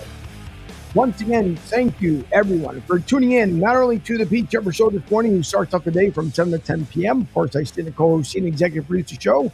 But for staying with me here on Martinez Company, I am Angel Martinez, host and producer of my own show here on the Coastal Sport Network. Don't forget to download the app. You guys hear me say it all the time. You see it up there on the screen all morning long, all the way up and through when Q is on. And thanks to Rich coming on with us here just a little while ago. But don't forget, download the app so you guys will not miss a thing. Get it directly from the website, sr1029thegame.com. Download it directly from the website. So if you go from your, let's say, from the house over to the car, you're going up to the gym, you don't want to annoy anybody, well, you can switch from the live feed over to the radio player, as we always have live content over on the Digital Sports Radio app. So you guys won't miss a thing. You can also text, call the show directly from the app, and don't forget to enable the push notifications. So in case there's an important update, something goes on, you guys will always get notified. I always start off with the show that way because, listen, it doesn't cost you anything. It is completely free for you guys to download. But if you look for it on the Android or the Apple Store, it is not available there, only directly from the website. So please download SR1029 The Game app. It'll be right on the landing page, so you guys don't miss a thing. You heard Pete talk about the NBA a little bit. The clip with Bronny, Rich happened to hear it. Ron Briscoe will be joining me here at the bottom of the hour. And I'm going to replay it back for Ron because I want to get his take. I just want to know if you guys, I don't think anybody's being really crucial on Bronny. I'm not super harsh on the guy because he's just coming into the league. I think that for the most part, the only thing people said is he needed to stay another year in college. But I'll get into a little bit more with Ron Briscoe. With that matter, Major League Baseball, we all know the second half of the season is getting ready to kick off. And the Oakland A's, once again, are kind of in the news somewhat. If you guys don't know, obviously, if you're living on the East Coast, it's a little bit tough to hear about what's going on with the Oakland A's. But if you do your research, you kind of look around, you see what's going on. But the Oakland A's, everybody knows that they've no longer going to be residing in Oakland at the Oakland Coliseum. They're now moving and have moved to a smaller venue in the loop and realm of that Vegas still has not kind of given them the entire okay, like they have, but they're still thinking about it's either going to be in right by where the casinos are, or maybe up in North Vegas, just outside the Strip. I don't know what's going to happen. All I know is they talked about they're not trying to spend more than what they're already going to be spending. Now, their minor league team is in Vegas, and at one point or another, they were talking about if they could share the schedule with the minor league team.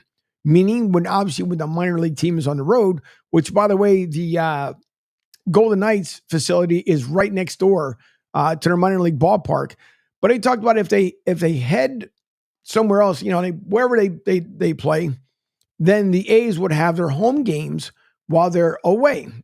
Apparently that deal was basically told that no, they're not going to do it. and it's a beautiful facility, but I think it would be too much of a conflict. I also think because of the traffic that would come into the area, because the minor league team already sells out almost every single game. So just imagine the fan base, and not saying there's going to be unruly fans, nothing else like that, but just the amount of traffic for people to go up there. I think the residents would probably go nuts because there's homes that are in the area. There's also businesses. There's a shopping mall that's nearby, like a strip mall type deal. But the accommodation for parking, I think it's already tough enough for a minor league team. Add a major league team, and then you're constantly shuffling back and forth where there wouldn't be a break. Because I don't think, if you really think about it, if the minor league team switch weeks in between the A's themselves, there really wouldn't be a week, maybe for the All-Star break. But even then, yeah, for the All-Star break, I guess it'd be the only time they really would have a break. But nonetheless, the A's are back in the news because they had mentioned that they weren't going to spend a ton of money. And what I mean, this came out from the Mercury News, that the A's won't spend all $380 million in public stadium financing, the executive tells a Vegas group. Now, this coming from the Associated Press, that Dean said the A's plan to spend $350 million of those funds, leaving $30 million on the table. He also told the authority that the club plans to finance $300 million of the stadium costs, but no lenders have been secured, which is huge. Our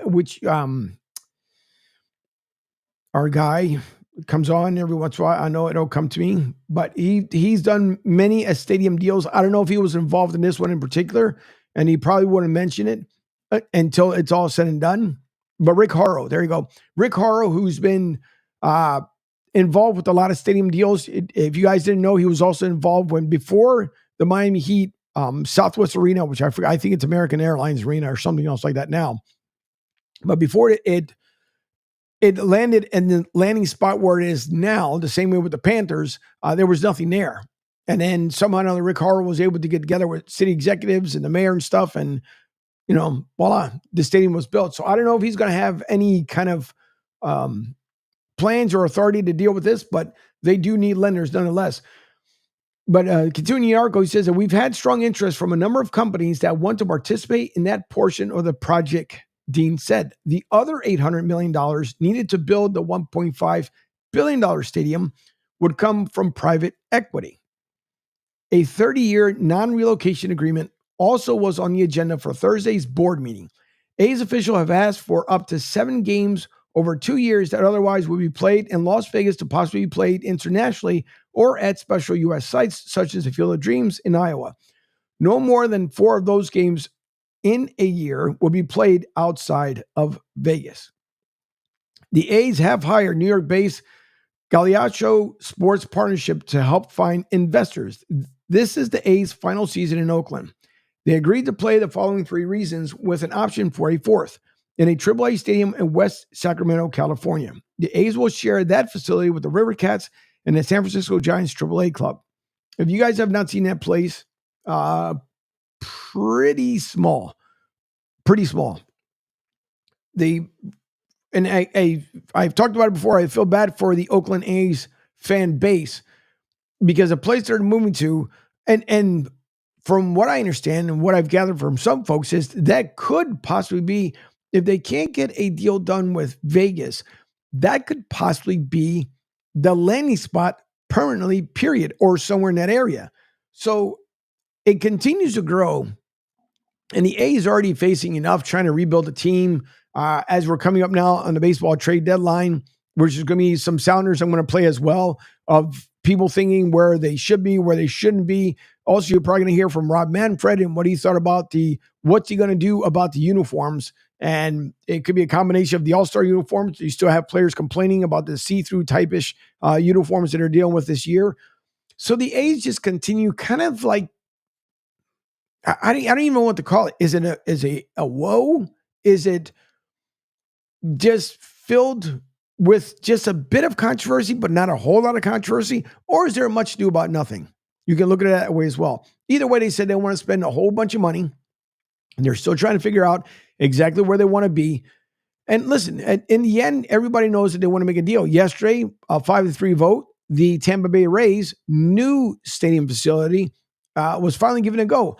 I personally thought, and so did my producer, my lovely wife, Debbie, I thought, truthfully, there was going to be we were expecting this big argument, as we've seen here in the past. And for those who live here in the area,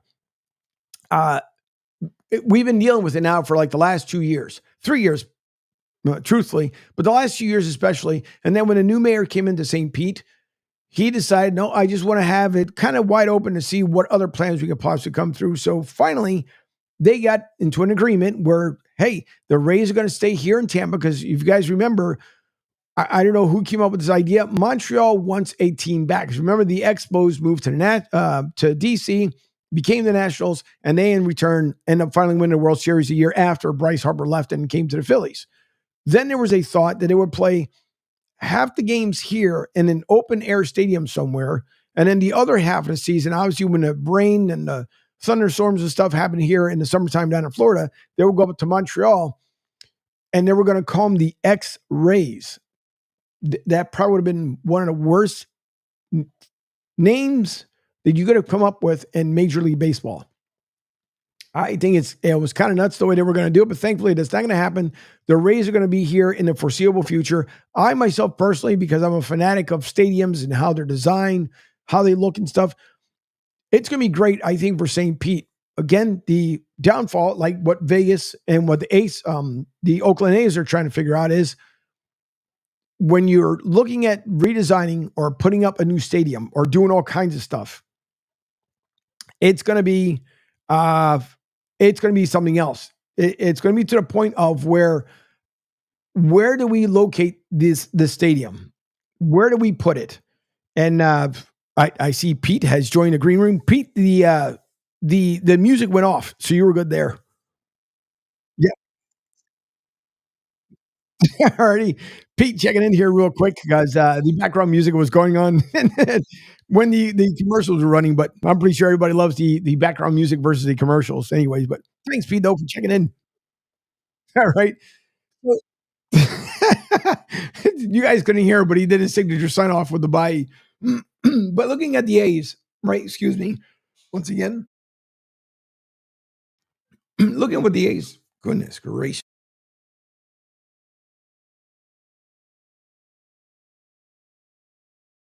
When you start at dark 30 in the morning and get the day going, unfortunately, your throat gets a little bit clogged up here. But for the A's, I understand what they're trying to do is trying to figure out exactly where they're going to be, how they're going to do it. The same way with the Rays. Finally, those deals are getting done. So I'm pretty sure there's going to be more to talk about when it comes to Oakland and what they're planning on doing. The National League wildcard race, we all know that now that the second half of the season is getting ready to get underway. This weekend, tonight especially, I think there was like one game yesterday. All of the major league teams are restarting their game the second half of the A2 season.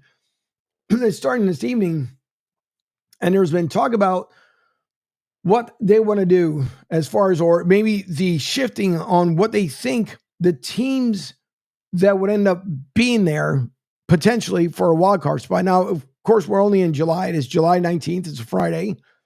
We still have a long ways to the end of September. So a lot of stuff can end up shifting. But because it is the second half of the season coming up, there are people that are putting in and what they believe would make sense for some of the teams that are chasing a wild card. So it's a wing and a prayer season for Major League Baseball. And for that, we can thank the Philadelphia Phillies, my hometown team, and the Arizona Diamondbacks. And let's not forget that the Diamondbacks were just there.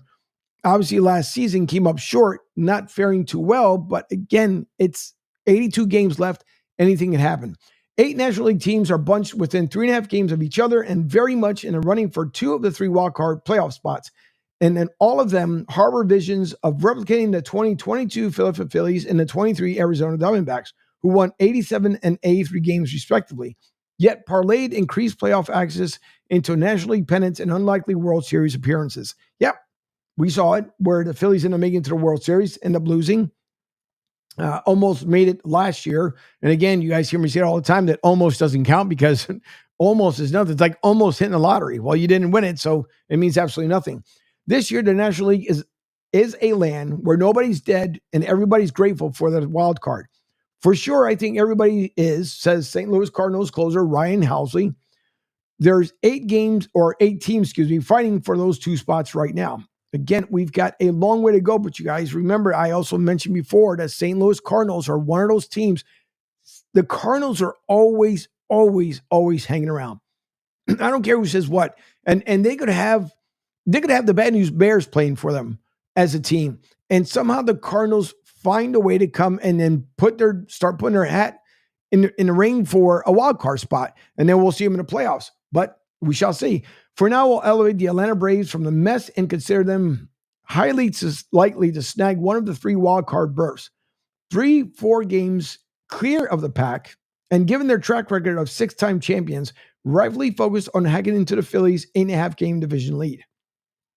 One thing I will mention, you guys have seen, if you're Phillies fans, you're not Phillies fans, but it's been with the Phillies, even with our previous manager, we've seen it where it's either where we start out well, start falling towards the All-Star break, then end up taking off after the All-Star break, kind of level, and either have falling down into wild card spot or just below the wild card spot. Now, this is going to be the most unique season we've seen from the Phillies in a long time, because now we'll see on the second half of the season, can they remain at the top spot? And again, like the NFL, like the NBA, NHL, just because, and we've seen it, especially with the NHL, because you have the best record going into the playoffs means absolutely nothing, because all bets are off. You start out literally 0-0, right? Nil when it comes into the playoffs. And we saw it with, with the Tampa Bay Lightning. Again, different sport, but the same thing when Coach Cooper had the best record in the NHL and got swept out the first round. Of course, the following year, they ended up winning the Stanley Cup for a second time, and then back-to-back for the third cup for Lord Stanley. But we'll let you know if they got pulled down into this quagmire. But for now, here's the 8 clubs shooting for 2 spots, and the characters making these cases for a while they'll be standing there in October. Now, just heard me mention St. Louis. Well, here it is. The St. Louis Cardinals standing at 50-46, a half game of New York for the second wild card spot. While they'll be there, they're less reliant on old warhorses Nolan Arenado and Paul Goldschmidt, thanks to the emergence of young players like Alec Burleson and shortstop Mason Wynn. Burleson hit 17 home runs, drove in 53 runs, and had a 126 adjusted OPS in the first half. Wynn has been offensive revelation after he was pegged as an all-glove shortstop. Goodness gracious. He's already banked 3.7 WAR and is batting .284 with a 739 OPS. Now, why they may fade? Despite the addition of Sonny Gray and vets Kyle Gibson and Lance Lynn, the pitching staff has a middling 4.02 ERA in this era of power doesn't miss any bats. It's 8.19 strikeouts, or 8.19, whichever way you want to talk about it. Strikeouts per 9 inning, ranking 12th in the National League. Stating their case, I think our big bats are getting hot. Nolan and Goldie will probably tell you they didn't play the way they wanted to in the first half, but I think they made some strides the last few weeks. If we get those guys going in our lineup, it gets a lot deeper, a lot tougher. That was from Halsey. Switching down to the New York Mets. Their standing right now is at 49-46, 3 games under 500, and 1 game ahead of the Arizona Diamondbacks and San Diego Padres for the number 3 wild card. While they will be there, vibes, they've been immaculate since Jose Iglesias was recalled from Class AAA to serve as equal parts sage, utility infielder, and hitmaker Mark Vientos' breakout year, and a mix of youth Christian Scott and vets Luis Servino on pitching staff has created a surprisingly potent bunch that's been on a 25-13 run since June. Why they may fade? Well, the 9th inning remains a problem, as Edwin Diaz continues to struggle in the health and performance of vets like Starling Marte and JD Martinez. And yes, the 34-year-old Iglesias may be questionable as the season gets deeper.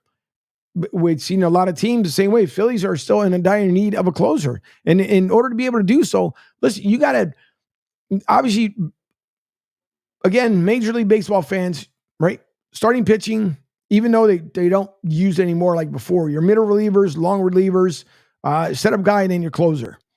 Phillies are still in a need, just like other teams as well. Cubs, White Sox, Who else can we? A's. There's a lot of teams that are still in need of middle, long, and the setup guy before you even get to the closer. Stating the case that perpetual self-belief, not just with the leadership, but with every single guy in the clubhouse. Despite all the games we were down and underneath, a lot of people wrote us off. And I think that we really have a close-knit group. And the way we responded, we stuck together and we've been playing our best baseball and showcasing who we are. We're really excited for earning to be buyers at the deadline. A lot of stuff can happen the next 2 weeks, but we want to keep putting out our best foot forward and making it happen. First baseman Pete Alonso. Now, there is another article, which is kind of ironic that this comes out here because the New York Mets have now kind of come out within the last 20, 48 hours-ish or so and saying they were going to be buyers, but maybe not as much as people thought because of the way the season is playing out. Let's also not forget that within the last 2 seasons, the Mets also stated that they want to be almost like the Phillies, that they wanted to spend stupid money. And they did. Hasn't worked out too well for the Mets. Now, I'm not throwing any shade their way. I'm just saying that it is exactly what it is at the moment. They spent the money. It hasn't been there. Atlanta kind of spent the money, but Atlanta's 2 seasons separated from winning their last World Series. So the Mets may not be big buyers. So don't be surprised if they don't. Or if they make a big splash, if they look at what they have right now in the standings, could they potentially be up there to make a run for that third or second wildcard spot? The Arizona Diamondbacks standing at 49-48, 1 game under 500, tied with the San Diego, a game behind New York for the final wildcard spot.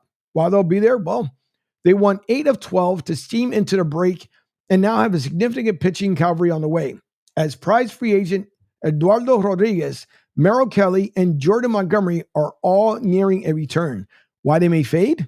A bullpen that ranks 12th in the National League with a 4.3 ERA and has converted just 21 of 38 save opportunities shrinks the margin for error in a crowded race.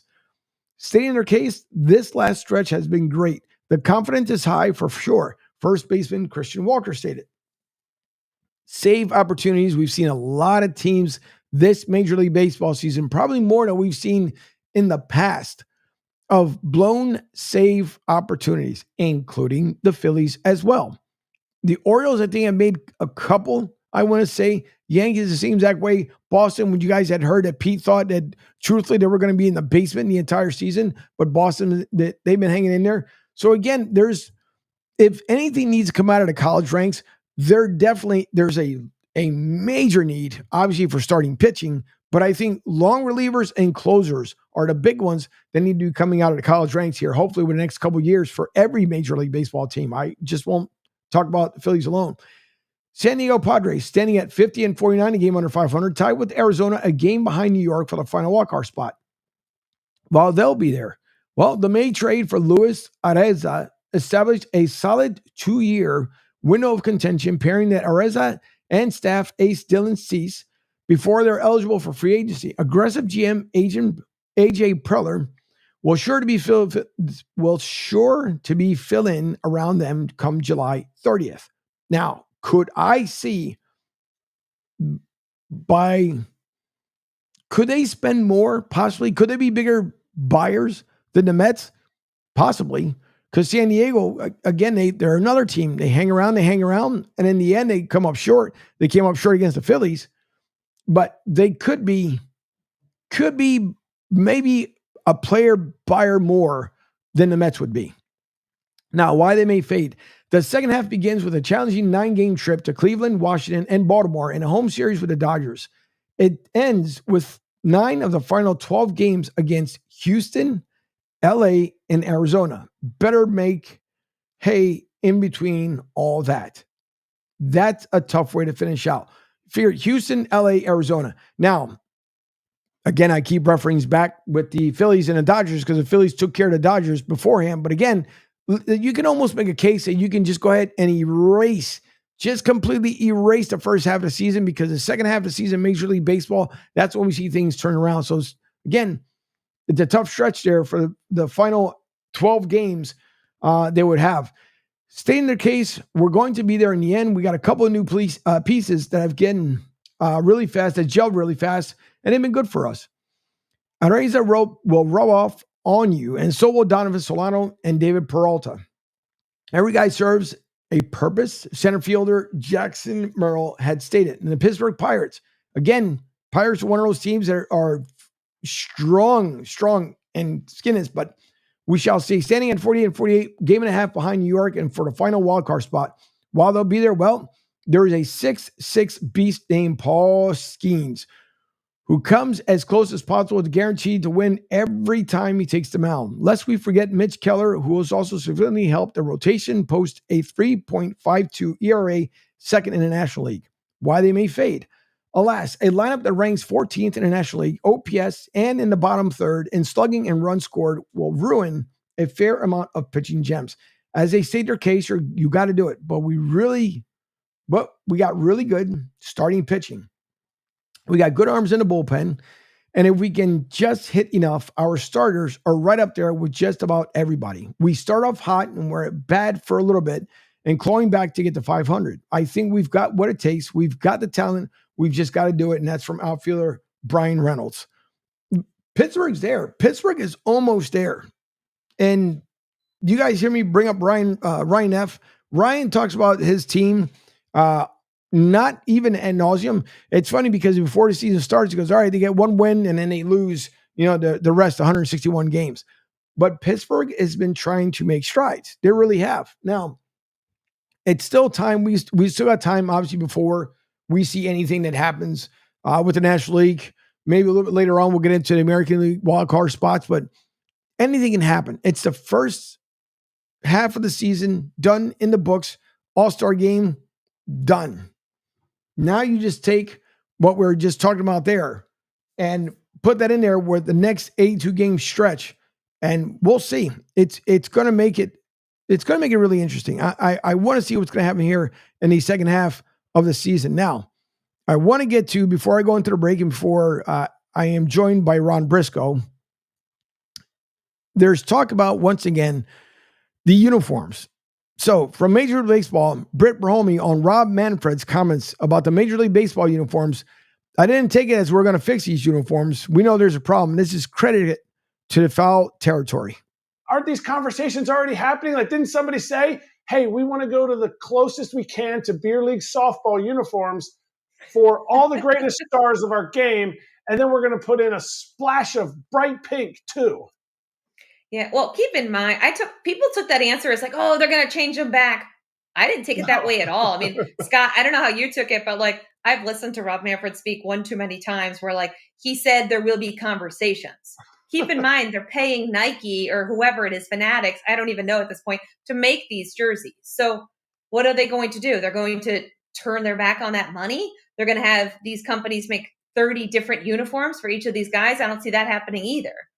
From a logistical and like they're trying to make money perspective, right? You want people to buy these uniforms. That's why they make these special uniforms. So I took it as like we'll talk about it. We know people hate it, but maybe it'll go away. I didn't take it as we're going to fix these uniforms. We know there's a problem.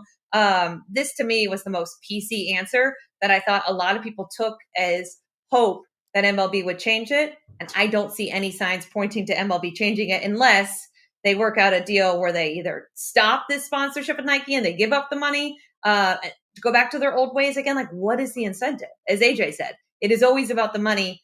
And I don't know how they're going to make money here if they say, yeah, go back and wear your old uniforms. It's fine. Let's go back to the nostalgia for nostalgia's sake.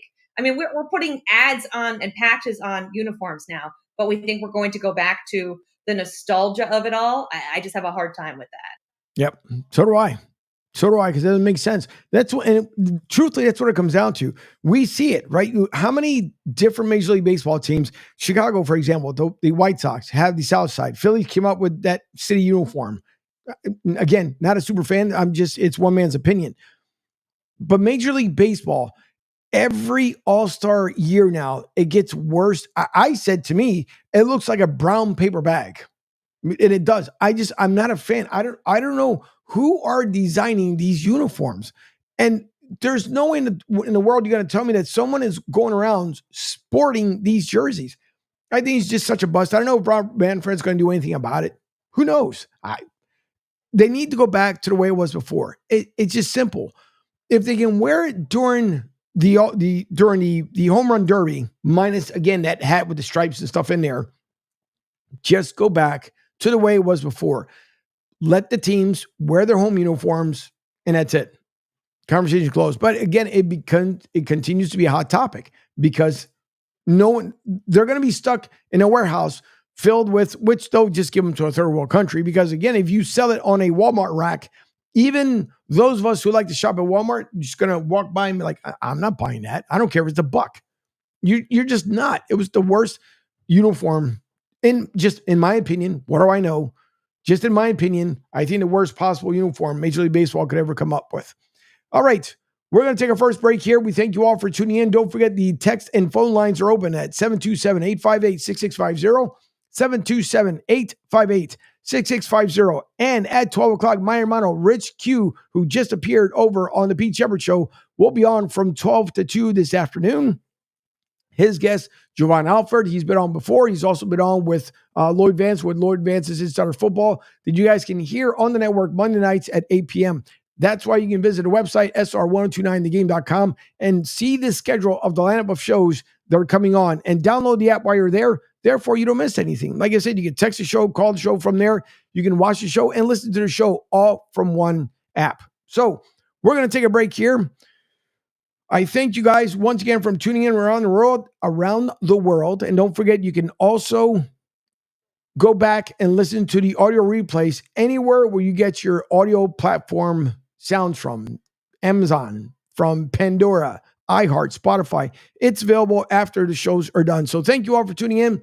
And you're listening to Martinez Company here on the Coastal Sports Network. We are powered by Ion Tampa Bay. And don't forget, for all the latest news, weather, and traffic. And as I checked a little while ago, all the majors are clear. Visit IonTampaBay.com, IonTB.com. Give them a follow on X as well. So if you live here in the southwest and the central part of Florida, we'll keep you in tune as far as what's going on with the traffic. Obviously, with the weather, they had a little tough time this morning because of Microsoft and the situation that they had. But make sure for all your news editorials, for the latest in the news in the surrounding areas, Pasco, Pinellas, Hillsborough, and Sarasota counties and beyond, visit IonTampaBay.com. So we'll be back more after this. You're listening to Martinez Company on the Coastal Sports Network. Hi, folks. This is Gerard Moynihan of Moynihan Lumber, and I would like you to know that our company has been selling Anderson windows for over 60 years. See the complete line of Anderson windows at any of our 3 locations in North Reading, Beverly, or in Plastown, New Hampshire, or at MoynihanLumber.com. Ion Tampa Bay is the latest news, weather, and traffic for Pinellas, Pasco, Ellsboro, Hernando, and surrounding communities. Stay connected on X, Facebook, and their website, IonTB.com. Ion Tampa Bay keeps you informed on breaking news as it happens. Southwest Florida's newest game in town. Sports Radio 102.9, the game powered by Ion Tampa Bay. We'll be right back. Adopt US Kids presents What to Expect When You're Expecting. A teenager. Learning the lingo. Today I'm going to help parents translate teen slang. Now, when a teen says something is on fleek, it's exactly like saying, that's rad. It simply means that something is awesome or cool. Another one is totes. It's exactly like saying, totally, just shorter. As in, I totes love going to the mall with Becca. Another word you might hear is jelly. Jelly is a shorter, better way to say jealous. As in, Chloe, I am like so jelly of your unicorn phone case. You don't have to speak teen to be a perfect parent. Thousands of teens in foster care will think you're, rad, just the same. To learn more, visit adoptuskids.org. A public service announcement brought to you by the U.S. Department of Health and Human Services, Adopt U.S. Kids, and the Ad Council. This is the story of a very special woman. In a matter of seconds, she turned herself into a great mathematician or an entrepreneur. Her knowledge was limitless and still is. She could also make monsters disappear, especially those that lurked in the shadows under the bed.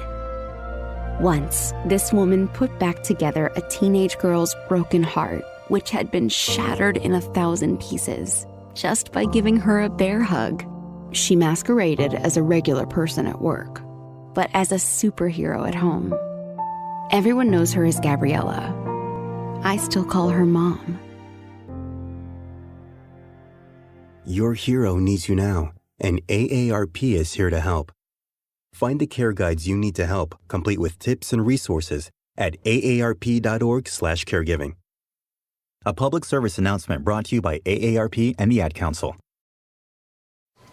Hey, Dad, your prescription will be ready in just a minute. Hey, Dad, your laundry will be ready in just a minute. Dad, your lunch will be ready in just a minute. Hey, honey, why don't you take a minute? When you help care for a loved one, you give them as much time as you can, making sure they're safe and comfortable. But it's just as important that you take some time for yourself. At AARP, we can help with information and useful tips on how you can maintain a healthy life balance, care for your own physical and mental well-being, and manage the challenges of caring for a loved one. Because the better care you take of yourself, the better care you can provide for your loved one. Thanks, Dad. Thank you. You're there for them. We're here for you. Find free care guides to support you and your loved one at aarp.org/caregiving. That's aarp.org/caregiving. A public service announcement brought to you by AARP and the Ad Council.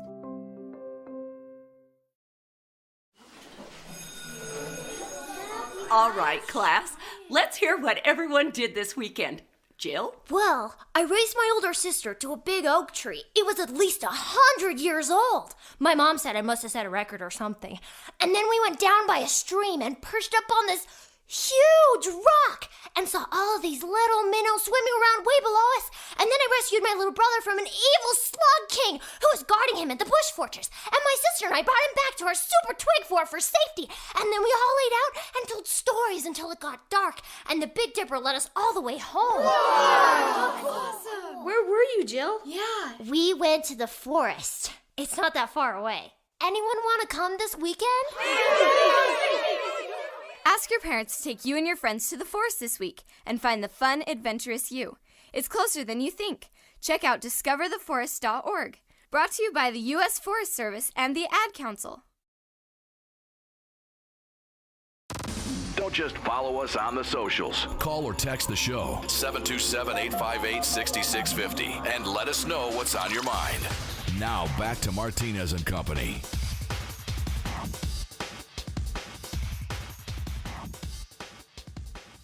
As soon as I fire that back up. Welcome back to Martinez Company here. I'm Angel Martinez. You're listening to Martinez Company here on the Coastal Sports Network as I await to hear back from Ron Briscoe. It could be a possibility he's having a little bit of trouble with the link to be able to get in, so I'll wait and see what he says. But in the meantime, we're going to continue going here with Major League Baseball. Could we have buyers? Could we have sellers? Are teams just not in the spot where they feel that they have to do anything? Like they're right and comfortable where they are. And that to me makes it even more kind of interesting because we want to see exactly where our team is going to be. Are we going to be buyers? I don't know what the Phillies are going to end up doing. You know, there has been much talk if they're going to be, they're definitely not going to be sellers, but what potentially could they use for a lease until the end of the year to get them potentially into the World Series? Again, that's a long, here to September, it feels like forever.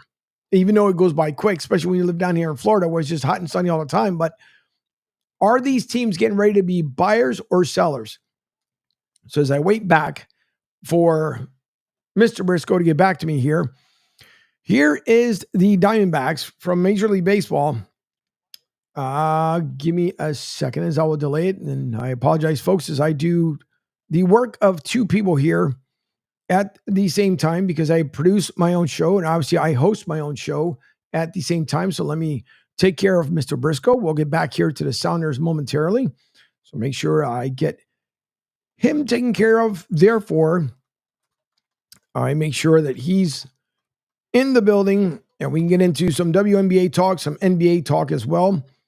So he can add his thoughts on what they believe and what he believes are going to be either good or bad when it comes to obviously the All-Star game that's happening for the WNBA today. So I'm going to get back to exactly where I was before we got into it. Let me send him a message as well to make sure he can try the new one.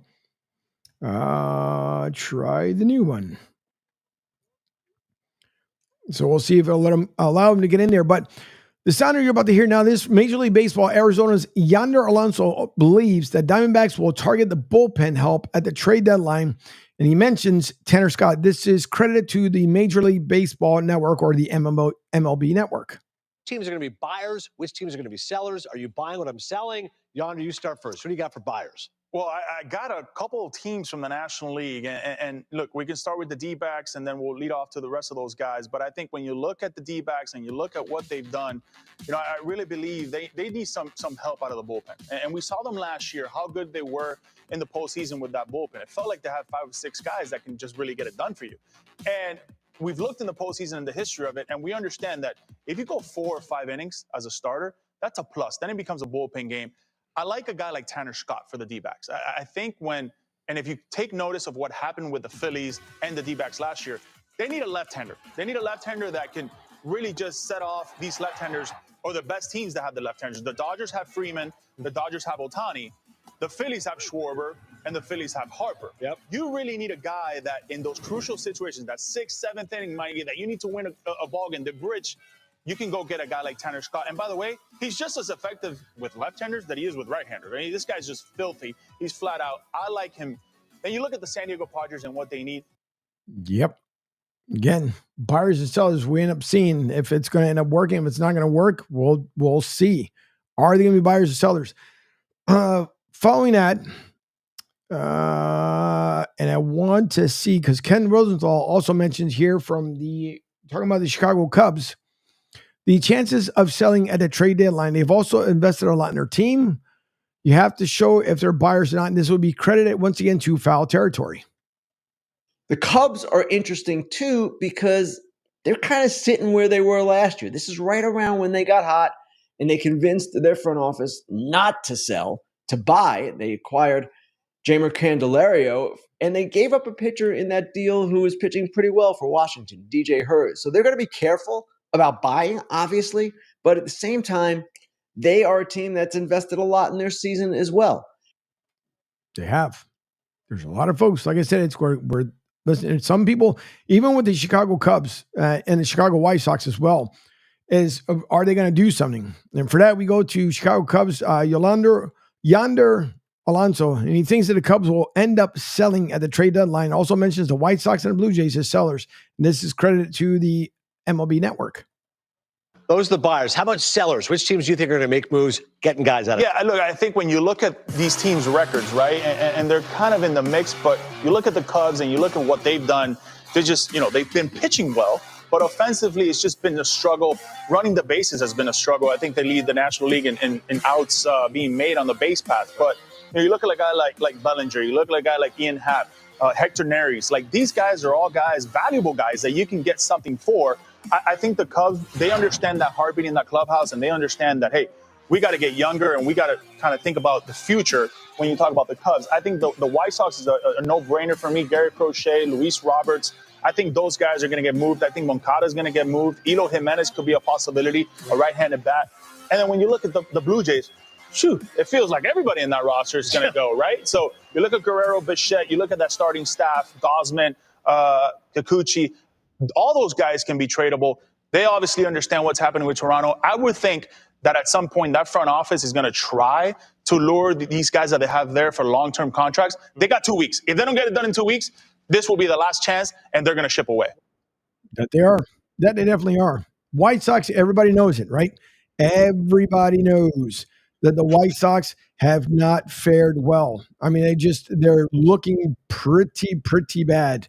And at this point, you have no other choice but basically to just implode that team. The best way to put it is they're going to implode the team. But one person that I know will never implode, it is this fine gentleman, also known as Mr. Worldwide. And I don't know what other name I can come up with. The fantabulous Mr. Ron Briscoe. Ron, how are you, sir? What's going on, guys? Man, I had a little hard time getting in, but man, that technology, that new technology, man. I heard that Microsoft had a little glitch early this morning. Yeah. I was thinking that wasn't going to be a factor of me getting in. And guess what? Angel was able to send me a new link, and here I am, live and in living color. That's right.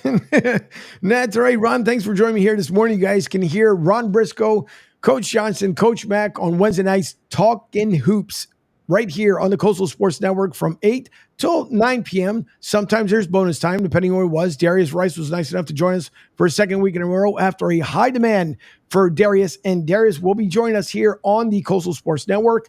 That's being worked out little by little to make sure that we get him the equal amount of time that he's going to be spending here on the network as well. But Ron, there was something I played that was played earlier on Pete Shepard Show. And in case you missed it, I want to play this back for you because, there's been obviously talks about Bronny. I don't think, and again, this is my opinion. You guys have mentioned it as well on the Wednesday night show, but I don't think, and let me know if I'm crazy or not, but I don't think you crazy.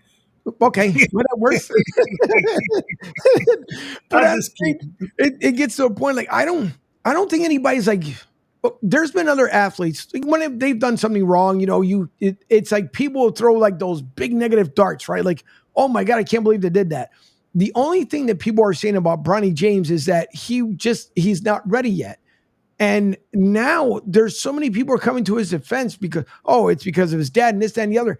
I think people are really starting to blow this up. So before I get your answer, because I want you to hear what Kevin Hart had to say, and then I want to get your response of what you thought. Is it a bit too much? So here's Kevin Hart. Hold on. You said Kevin Hart? Yeah, Kevin Hart. I just want to make sure. Okay. Yep.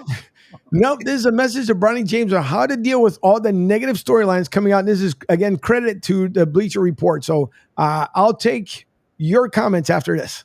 You've, of course, talked about your brotherhood with LeBron James. He's having a beautiful father-son moment with him and Bronny. He's been very vocal about the fact that Bronny is not someone who cares about critics, who is not listening to people. You call him a Nepo baby. Why do you think people are so insistent with throwing LeBron in his face? And what would your message be to people that do that? I think my message first would be a message to Bronny. You're no stranger to like public warfare. Growing up in it. Your father has been in the headline since he was 18. Everybody loves the story of the good guy, but everybody really wants the story of the bad guy. There's a lot of good things that are being said about Bronny right now as well, but you can't hear it over the volume that people are adding to the bad things. If you have a smart concept and approach to dealing with any of that, then it means nothing. It's just words. It's hearsay. Their job is to create conversation and bandwidth that can allow them moments for more conversation. As a journalist, if you have nothing to talk about, well, it gets old fast. If I'm Bronny, step one, grab that mindset. Step two, I'm actually playing the game that I love. Not only do I love basketball, I love my father. Not only do I love my father,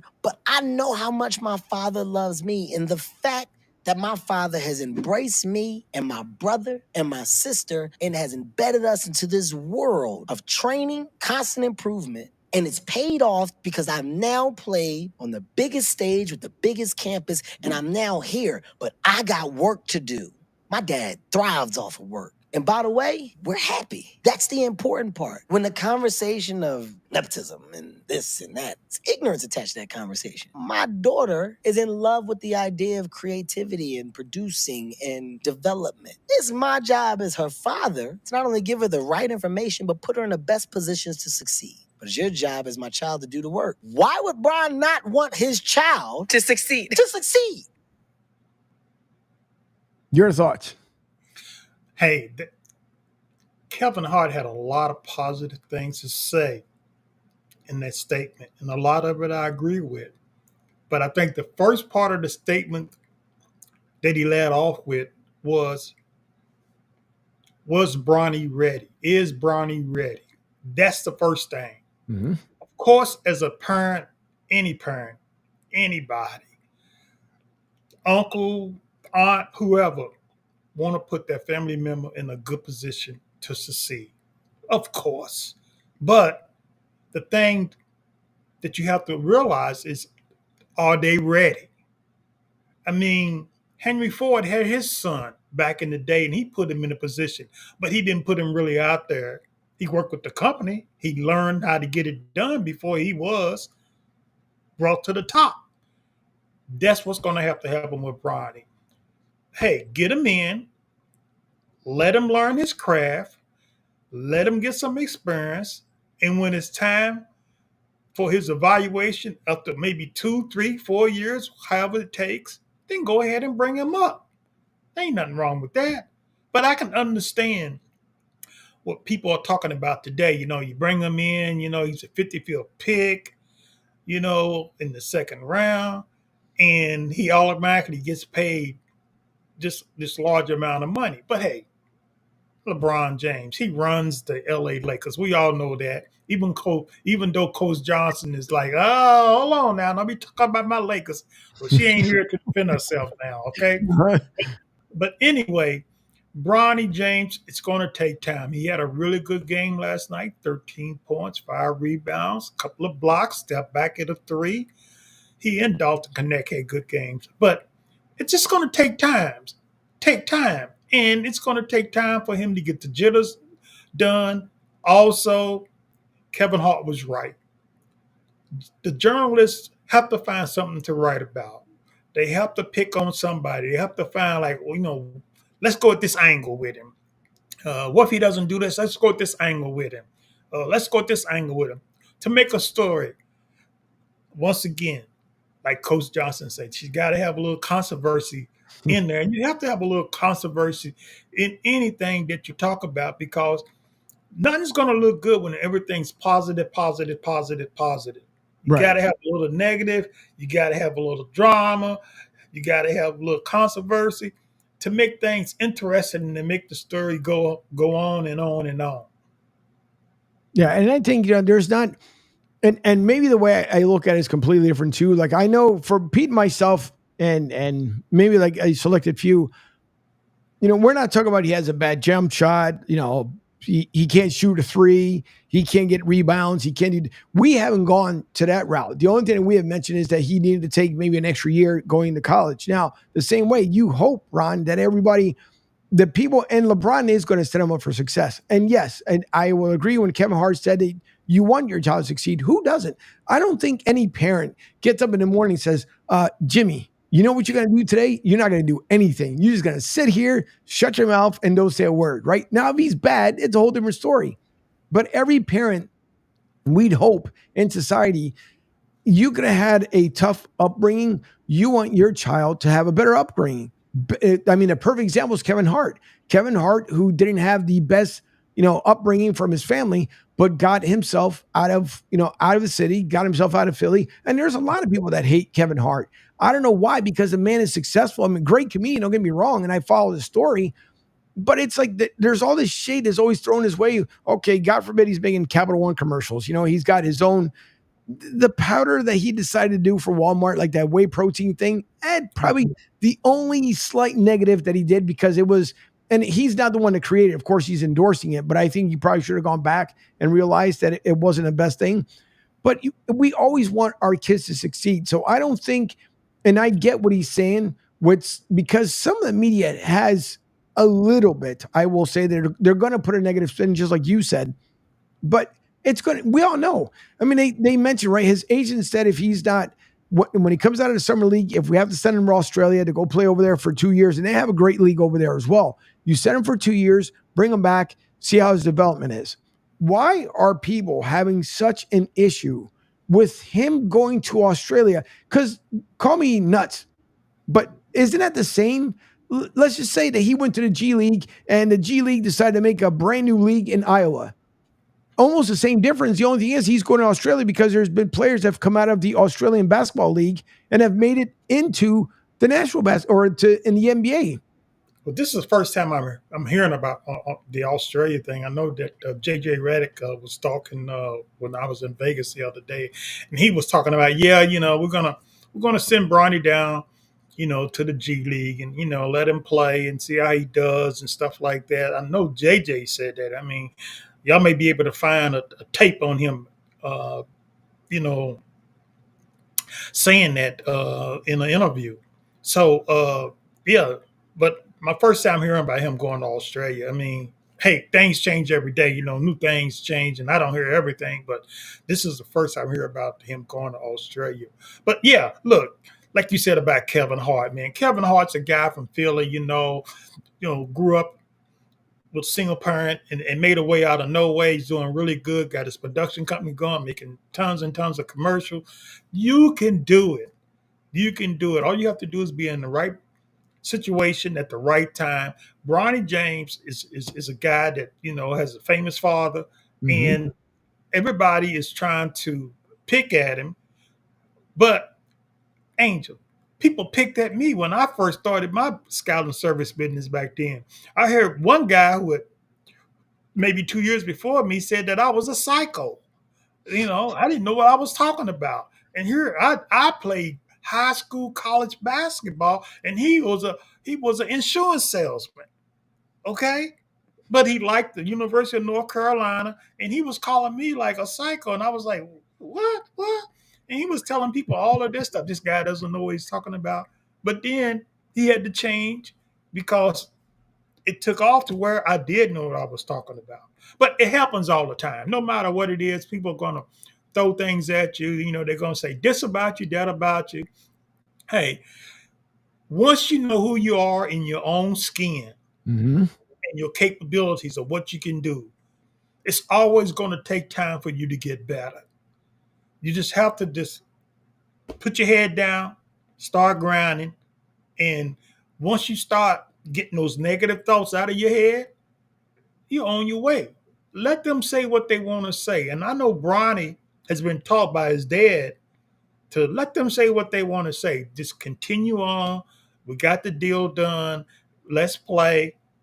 Stay in the gym, improve, get better, and we'll see what happens. And we'll see if in a couple of years, if people will change their mind and start saying, hey, Bronny James coming around, it looks like he's going to be all right. Maybe a chip off the old block. But right now, he's wet behind the ears. Yeah, he is. And it's going to take, everybody knows it's developmental time, especially when it comes to the NBA. No different than the WNBA too, because there's some athletes that, they don't, a lot of the women like to either, when they come out of college, it's either the goal and desire is to go to WNBA, but they've also made a ton of money overseas. You got Candace Parker, perfect example, right? Came out of college, she went overseas, had played over there, and part of the reason why she wanted to retire as well, because she literally wore herself out. She would play in one league overseas, go to the second league overseas as well, and then come back to the States to play in the WNBA, have a short time off, and then restart all over again. So you can't blame, Bronny. The good thing, what I do like so far is that he hasn't made himself look silly in the meaning of he's not doing a post-game interview and being frustrated because of what people are saying about him. LeBron, for the most part, has done a really good job by telling exactly what you said to Bronny was just tune all that out. Tune it out. Yeah. Because you're just coming into the league. We've had some phenoms that come through. Don't get me wrong, his dad, but it's different. It's no different than Tom Brady. So again, you're going to the NFL. Tom Brady's son is not going to be Tom Brady Jr., meaning the epitome of what his dad was. You're just not going to see it. Deion Sanders, his son, he's trying to get his son to that next level. Could it be with Dallas? But again, you may not live in, it's two different positions that you're playing, versus your dad, but the same way. What in the world would anyone say to Deion Sanders? Like, so, Shakur, right? You want him to fail, correct? Like, you don't think he's good enough? You would never hear that coming from Deion. So I don't understand why sometimes people have an issue.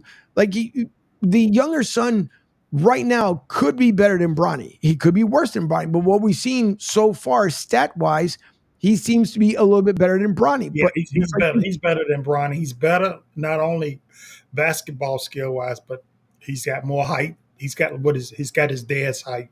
But it helps. It helps when you have an older brother and a father. I was always told, and I say this to a lot of people during my time as being a basketball scout and evaluator, the second son is going to probably be better than the first one because he's always wants to beat out his older brother. Yep. It is. And you're going to be confederate. Look at the Ball brothers, right? Miller brothers. Same thing. Yeah.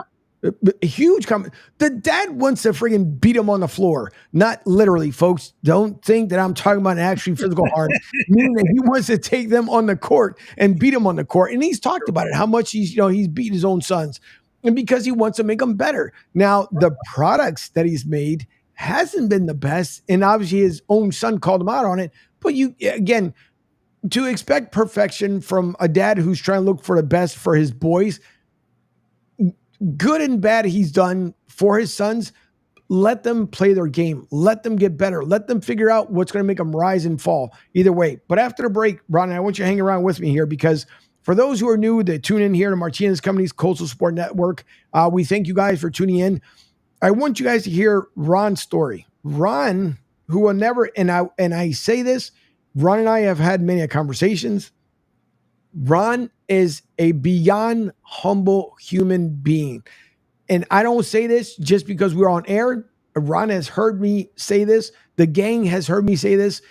He's very humble. He will never, ever talk about himself and beat his chest. That's not the way. Matter of fact, Ron Briscoe, whenever we talk about Ron Briscoe in third person, like Ricky Henderson. And I love Ricky Henderson because when he used to do that, he used to crack me up all the time. But I want, Ron, for you to have the new listeners know a little bit about your background. And then I also want to relate it to, because of the one young kid, Sullivan, who's playing for the Philadelphia Union, came out into a major league team at 14 years old. So I want to get your thoughts as well. Not as much as far as soccer, but because how you have scouted people in between, like, middle school or junior high, leading up to high school, and obviously when they got into college. So I want to get your take on that after the break. We thank you all for listening in here to Martinez Company. I'm Angel Martinez. He is Ron Briscoe joining me this morning on the Coastal Sports Network. I want you guys, if you want to, you can call and text the show into 727-858-6650, 727-858-6650. You can also drop your comments here on the socials live. You guys got a question for Ron, by all means, put it in the socials as well, or send us a text, and I'm pretty sure he'll answer it to the best of his ability. So we'll be back after this short break. You're listening to Martinez Company here on the Coastal Sports Network. Hi, folks. This is Gerard Moynihan of Moynihan Lumber, and I would like you to know that our company has been selling Anderson windows for over 60 years. See the complete line of Anderson windows at any of our 3 locations in North Reading, Beverly, or in Plastown, New Hampshire, or at MoynihanLumber.com.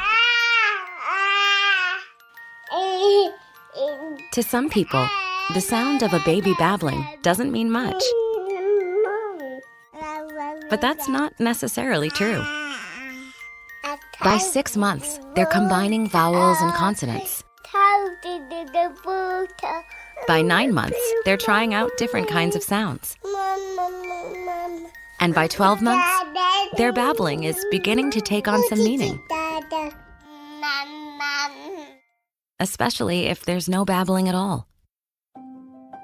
Little to no babbling by 12 months or later is just one of the possible signs of autism in children.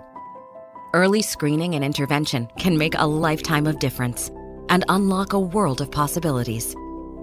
Take the first step at autismspeaks.org. A public service announcement brought to you by Autism Speaks and the Ad Council. The following is made possible by Dad. Why was the basketball court all wet? Because the players kept dribbling all over it. The dad joke. Corny, grown-worthy, but also one of the simplest ways to share a moment with your kids. Why do you have to be careful when it's raining cats and dogs? Because you might step in a poodle. And kids that spend more time with their dads grow up to be smarter, more successful. Can I tell you a cat joke? Just kidding. And, with any luck, funnier adults. Why didn't the skeleton go to the dance? Because he didn't have any body to go with. Dad jokes rule. So take a moment to make a moment and give your kid a laugh. It's as easy as going to fatherhood.gov. Brought to you by the U.S. Department of Health and Human Services and the Ad Council. That's really funny. Okay, men. This is your time. Maybe you didn't choose this, but you're here now. You're gonna go out there and be an all-star caregiver. It's up to you. So what are you gonna do? You're gonna go grocery shopping, cook, clean, be there emotionally and physically. You gotta dig deeper. Drive them to physical therapy, doctor's appointments. Don't you forget about the pharmacy. I know you won't. Because that's what caregivers do. Don't give up. Don't ever give up. This is your time to show the world, your family, and yourself that you're tougher than tough. Now go out there and be the best caregiver this world has ever seen. Caregiving is tougher than tough. Find the care guides you need at aarp.org/caregiving. A public service announcement brought to you by AARP and the Ad Council. Hi, I'm Danica Patrick and proud aunt. Watching my nieces grow, play, and learn is amazing. But not every child gets to be carefree. 1 in 6 kids in the U.S. are hungry. 1 in 6. That little girl sitting alone at the playground, she can't play like the other kids. She doesn't have the energy because she's hungry. School lunch will be her only meal today. It breaks my heart that this is the reality in our country, but it's something that Feeding America is working to change. Each year, the Feeding America network of food banks rescues billions of pounds of good food that would have gone to waste. This food is then provided to families and children in need. Being a kid should be about using your imagination, learning, and having fun. These children shouldn't have to miss out on simply being a kid because they're hungry. To find out how you can help end childhood hunger in your community, visit feedingamerica.org. Brought to you by Feeding America and the Ad Council.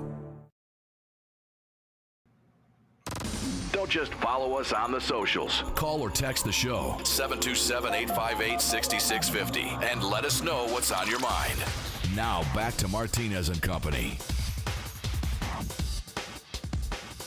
All right, welcome back. Martinez Company here at the top of the hour, 11:04 here in Tampa, Florida, where it is blazing degrees outside. I think my neighbors are kind of melting the last time I looked out the studio window, Ron, but it is super hot, and Ron Briscoe joins me here on the Coastal Sports Network, talk some hoops. We'll get into a little bit in a moment here about the women's NBA, the WNBA, because a couple topics there was the $200 million pay raise, which I believe they still came up a lot short than it's supposed to have. Also, obviously, the All-Star game is tonight. But before we get into that, and you guys have missed the conversation here that we mentioned about Bronny and our thoughts about it, but Ron, for those who are brand new here to listen in to Martinez Company and Coastal Sports Network, especially at Sports Radio 102.9 FM The Game, I want people to understand the length and the time that it had taken you to become as successful as you become. And every time it's funny because when we're on Talking Hoops and we have an invited guest, they don't know that you're there. And also, Ron, what are you doing here? Man, I haven't talked to you in a while. And it's fun because of so many people that you've come across. And again, you're not a name thrower. You don't throw names out there just because of the work and the dedication you have done. So I want you to allow the listeners to know the history behind Ron Briscoe and what you do today. Angel, I'm going to do that. But before I do that, sure, I want to go back. I want to go back a little bit and talk about famous basketball players and their kids. Okay. Right. And I'll be very short with this. Sure. I want to say, like with Michael Jordan. Okay. I know Michael Jordan very well. You know, he's a guy, that I've been around.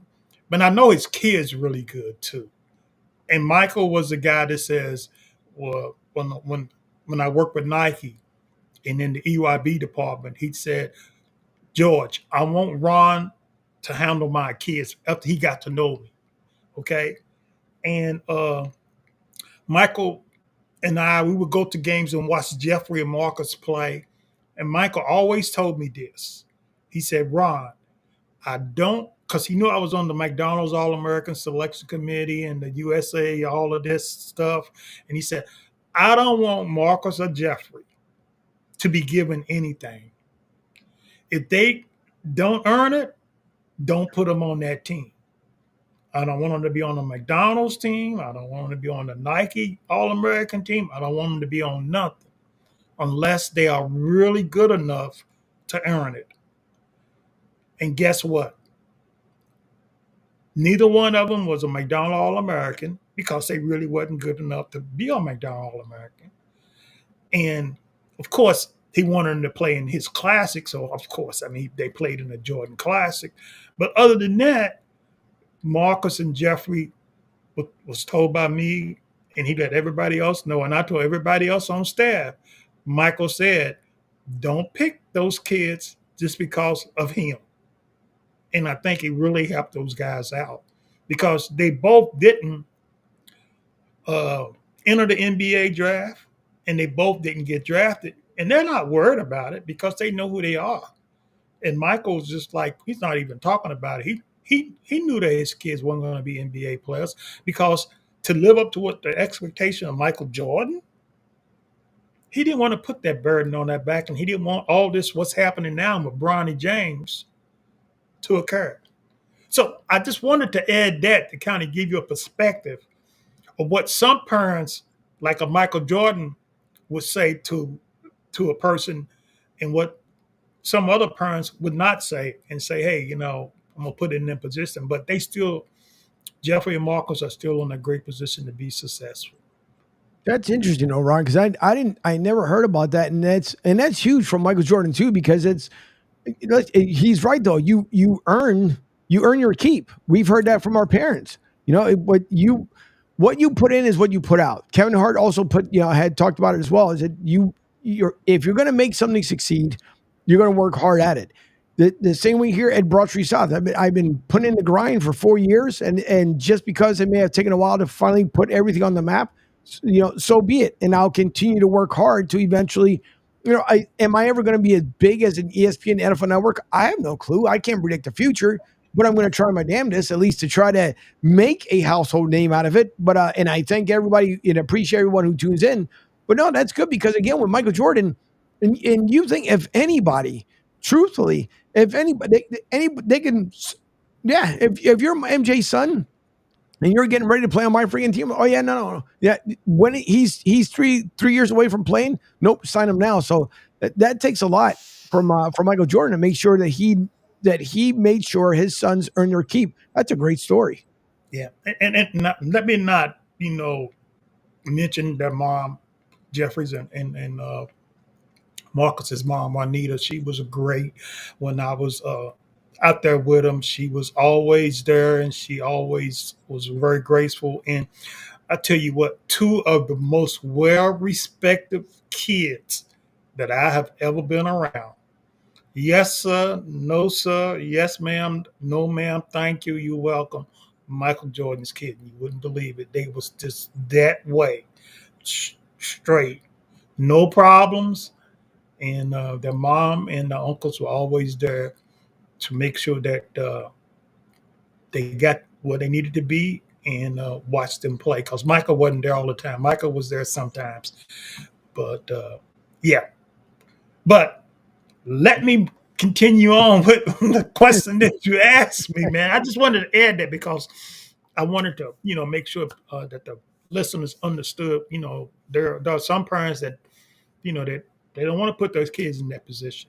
Right. But let me go back to the question you asked me about my beginnings of being a basketball scout and evaluator and how I made it through the process.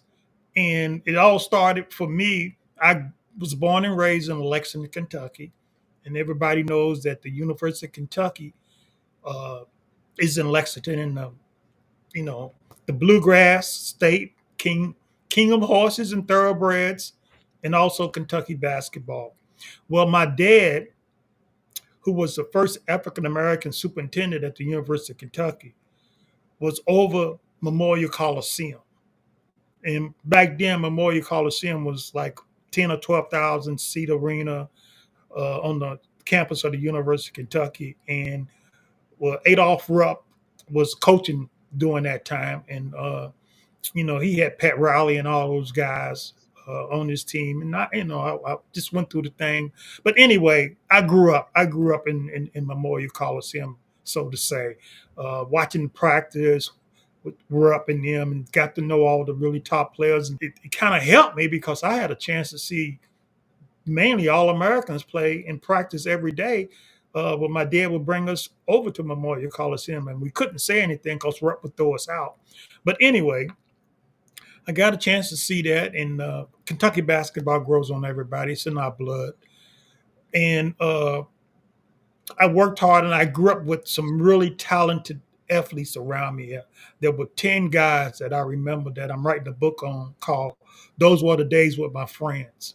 And it was 10 guys from my neighborhood that I grew up with that all became professional players. May it be basketball, football, baseball, they were professionals. And from my middle school years to my high school years, I played against these guys. So the talent was rich during that time in Lexington. And we also started a league called the Dirt Bowl League in Lexington. And it became really famous to where, some top college guys would come and play and some guys that were pros that would come and play. And as a matter of fact, Sports Illustrated did an article on our Dirt Bowl League. And I was the all-time leading scorer in the Dirt Bowl for 20 years. And somebody broke my record and they had to call me and say, hey, somebody broke your record, man, So it went on to where I was going to go to the University of Kentucky. I didn't have to pay to go there because my dad was the superintendent. And just like you talk about people poking at you, well, all of my classmates would say, the only reason you're going to Kentucky is because your dad works there, and all of that. I said, I don't have to go to the University of Kentucky. I can go somewhere else. Right. And I could, I was just letting them know I didn't have to go there. But, peer pressure back then, not knowing, being naive, being young, just to prove a point. But what happened was Jim Hatfield was the assistant coach at the time at the University of Kentucky. And Joe Hall had just took over. And Leonard Hamilton was an assistant coach for the first time. And I remember seeing him walk in, and Joe Hall introduced me to Leonard Hamilton and things like that. And Coach Hatfield said, hey, I just got the job down at Southwest Louisiana. Do you want to come be with me? He said, because a guy named Truman Claytor, they're going to be, looking at him. And Truman was from Toledo, and he was really good. He was a high school All-American. And he said, they're going to sign Truman. They're not going to sign you. I said, oh, what? I said, I don't have to be signed. I told him that. I said, my dad, and he knew who my dad was. Right. But anyway, I left and I went down to Southwest Louisiana, which is now UL Lafayette today, in Lafayette, Louisiana. And I'm glad that I made that decision because it helped me to grow, and it helped me to get in a position where I met a guy who was our manager on the basketball team, who was from DeLand, Florida. And it just so happened that he knew a guy named Glenn Wilkes, who was the head coach at Stetson. Now, if you remember not long ago, my good friend Corey Williams, I don't know if you remember Corey, but Corey Williams was the head basketball coach at Stetson not long ago, and he just passed away. As a matter of fact, he played with Michael Jordan on the Chicago Bulls championship team. But anyway, he knew Glenn Wilkes and things like that, and I didn't know who Glenn Wilkes was. But Glenn Wilkes knew George Raveling. And I'm putting this all together to kind of let you know, like, Dwayne Olinger was his name. He was the manager. He used to come in the gym all the time and say, hey, man, he used to sit down with me almost every day we had practice, and he used to ask me for my evaluation on the guys that I was going up against, and I would just tell him. And he was just like blown away with my, opinions about the different guys and how I guarded them and why I guarded them the way I did. And he said to me, man, you should be a basketball scout. And I didn't even know what a basketball scout was back then. You know what I'm saying? I was like, what? But he knew. And he just kept pushing me. And then when we got out of school, he became an assistant coach when he got out of school at the school. And he kept pushing me and said, man, you need to do something. So I just got the idea of watching some guys that played there in the Lafayette area. And I asked them, I said, hey, who's recruiting you? And they told me nobody. I said, nobody's recruiting you? So I asked like 5 or 6 guys. They said nobody's recruiting them. They hadn't received any letters from any coaches. No coaches that came to see them play. And I couldn't believe it because these guys were pretty good players. And that's when I made a decision in 1982, 83, that I was going to just help these guys in the area. So I went to Dwayne when he was assistant coach at the school. And I said, Dwayne, man, I'm gonna start a scouting service right here in Lafayette and just help the guys in the area. He said, oh, no, you can't do that. He said, you have to do the whole state. I said, the whole state? And I was blown away. So I sat down at the time I was married. I talked to my wife and I said, look, I was also working for a major oil company, BP oil company, where I worked 7 and 7 offshore. So I had 7 days that I would go to work. And of course, 7 days I would come back.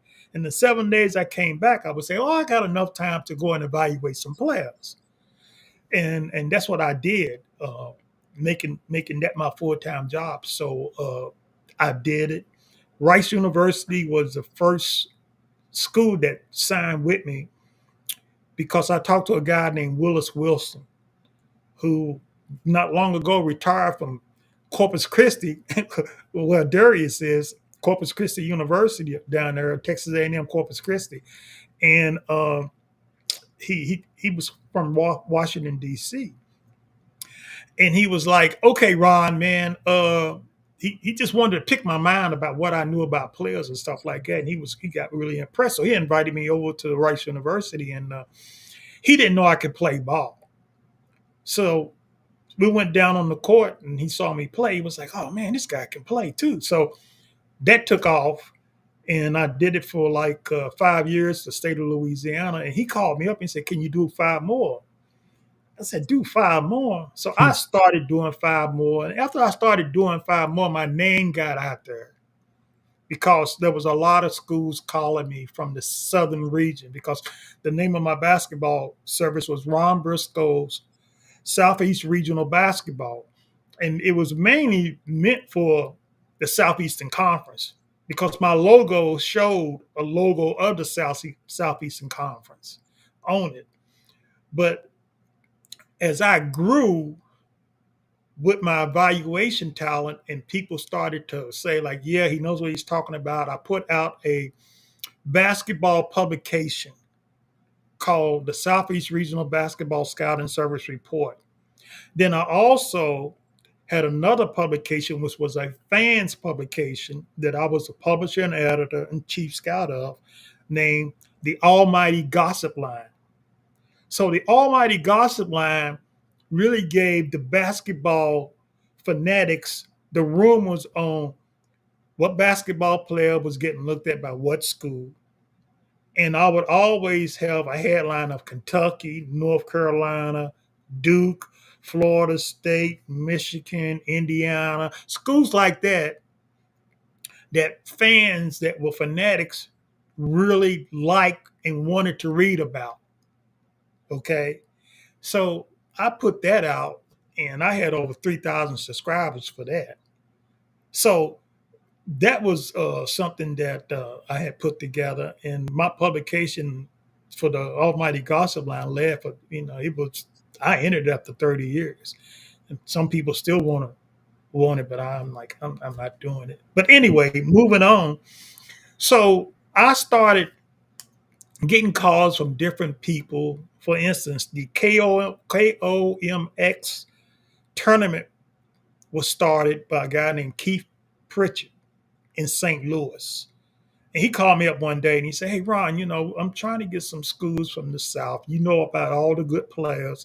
Give me some schools. So I started giving him some of the top schools from the South. As a matter of fact, I was the guy who gave him Vince Carter's school in Daytona Beach to come and play in the KMOX shootout. And that's when people started going Google and Gaga over Vince Carter because I had seen him play. And I said, hey, Keith, you need to have Vince Carter. Okay, Kevin Garnett was a guy that people don't know his whole story. Is Kevin Garnett is originally from South Carolina. Okay, Mullen, South Carolina. He got in trouble when he was a junior in high school with some girl, and they weren't going to let him play his senior year. So he moves out, goes to Chicago, Farragut High School in Chicago, and he plays. He goes to the KMOX tournament. He turns it out. But the guy that's on his team is named Ronnie Fields. Ronnie Fields was the number one high school basketball player back then. They both played there, but Ronnie Fields did not play one day in the NBA. And he got in some trouble too his senior year. But that's what I would do. I would pick a bunch of schools, Southern Lab, St. Aug, just a bunch of schools from the southern region. Send them to Keith Pritchett. Then it caught on, and then I started selecting teams for other tournaments. As a matter of fact, I helped Donnie Wilkie, who's over in your mom's neck of the wood in Fort Myers, Florida, help start up the City of the Palms tournament in that little bitty school that they have it in over there. And I don't know if they moved it yet, but Donnie Wilkie was on the McDonald's selection committee with me. And he was a news reporter, a sports reporter, I think he was.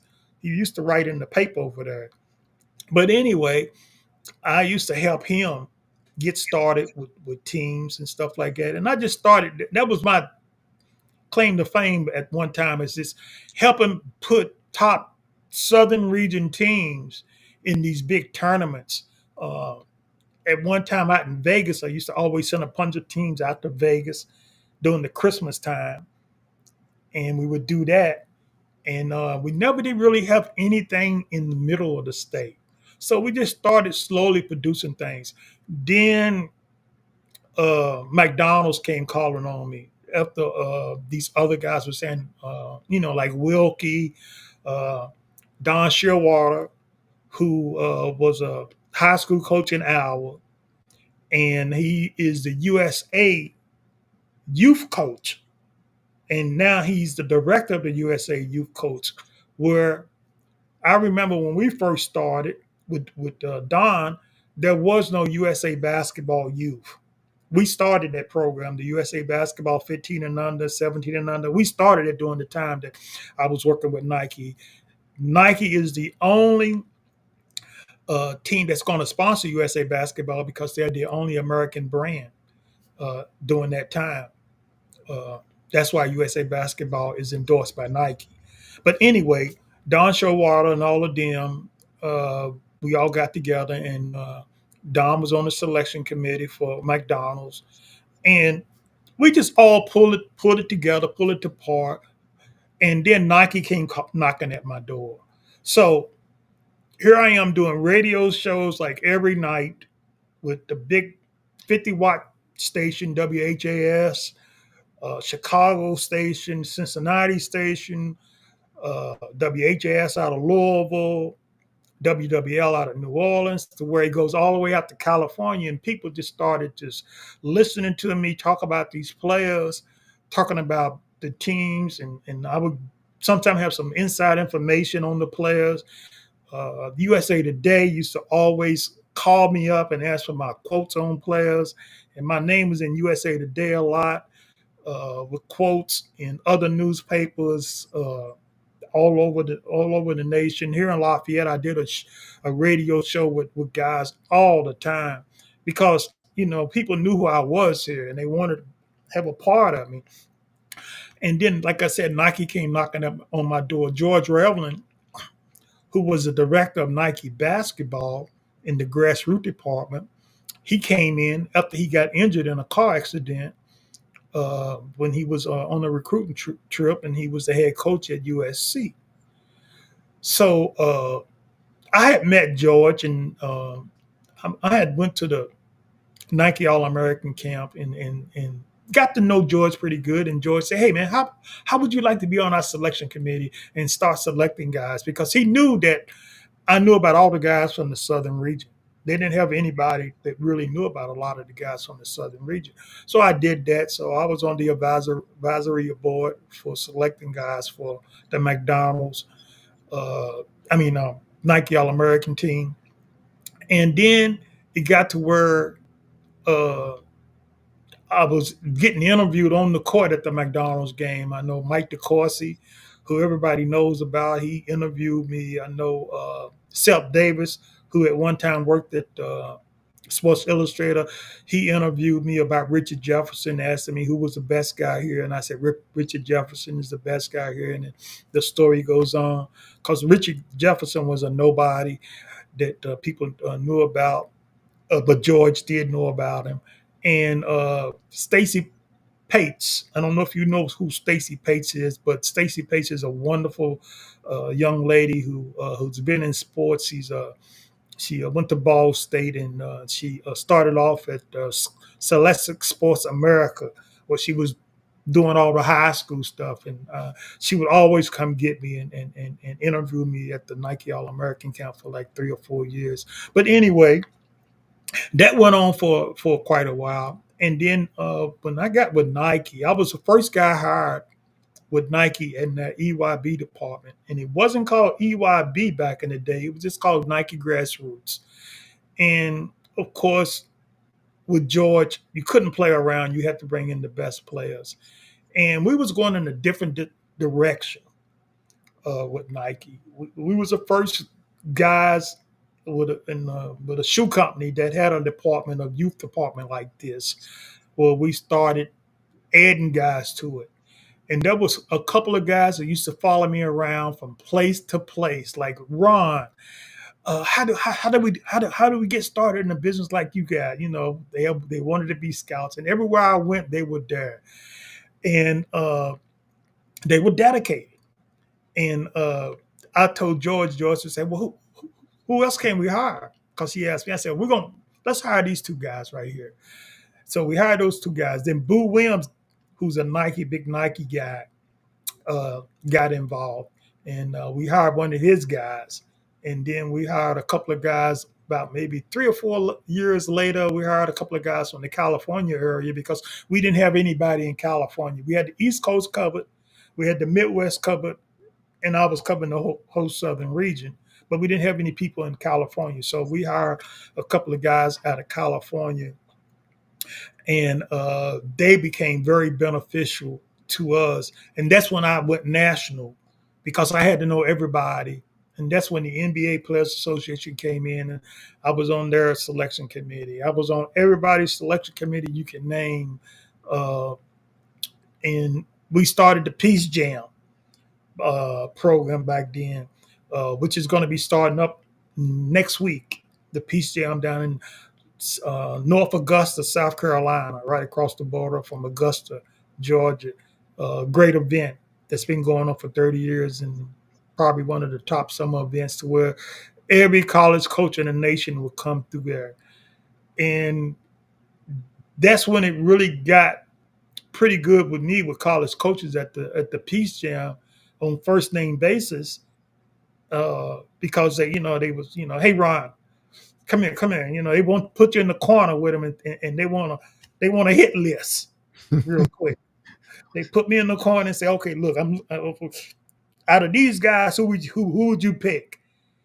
And I would tell them, and I just got tired of doing it because I was there to evaluate the players, evaluate the teams, but they just wanted to just take me in the corner, or, just have a little sidebar with me. And that happens, when you have a reputation and people believe in you, that's what's going to happen. And the reason that I always tell you that I don't really talk about a lot of people all the time, because I do know a lot of people.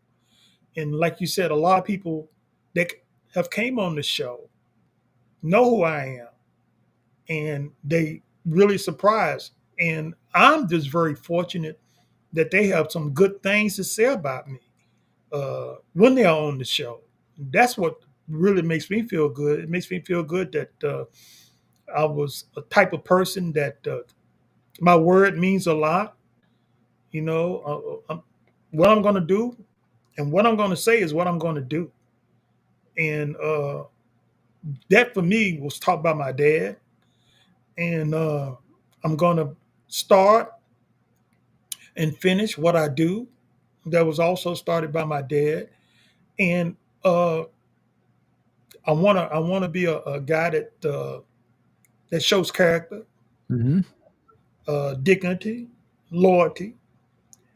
But I also been around a lot of people that say they're going to do that and still play the game and be deceitful in certain ways. And I learned that. But hey, you have to learn that. You put your trust in certain people, and then they do certain things and say certain things. And so I have learned how to evaluate people. That's one thing I think God has blessed me with. One of my talents is that I evaluate people. I'm not saying that a lot of people don't evaluate people, but I evaluate people. But my best thing is evaluating basketball players because of me being on the court, going through the things that they have went to, watching their footwork, watching, how they play the game, how they move, how they shoot, the type of spin they put on the ball, the type of passes they make, to seeing if they can think one or two plays ahead, how they move their feet on defense, how they move their hands on defense, their balance, their quickness, how crafty they are, and what a teammate they are. And you meet a lot of people that are really good. You meet a lot of cocky people. You meet a lot of people that are arrogant. But I think the thing that you have to look at is the maturity of that person and then their age. And they're going to be like that. You're going to have that alpha male who knows that there's certain people who can't stop them. But as they grow through the system, there's a weeding out process. And that's what we did in the EYB department. We weeded out a whole lot of guys that thought they were really good in middle school, and when they got to high school, they just couldn't cut it. And I think we did a pretty good job of weeding out a lot of people, because there was a time that when I worked with Nike that we had several guys that we projected as guys going straight into the NBA. And I can say we started around 2000, and we ended around, I'd say, 2007, that we had some high school players go number one in the draft. Kwame Brown, Lou Williams, Monte Ellis. Well, Monte Ellis didn't go number one, but, he was a second round guy, but he played. Who else? We had Al Jefferson, who's from Mississippi. We had Jonathan Bender.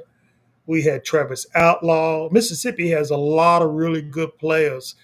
At least 4 guys went in the draft straight from high school. California had some really good players. But during that time, and then LeBron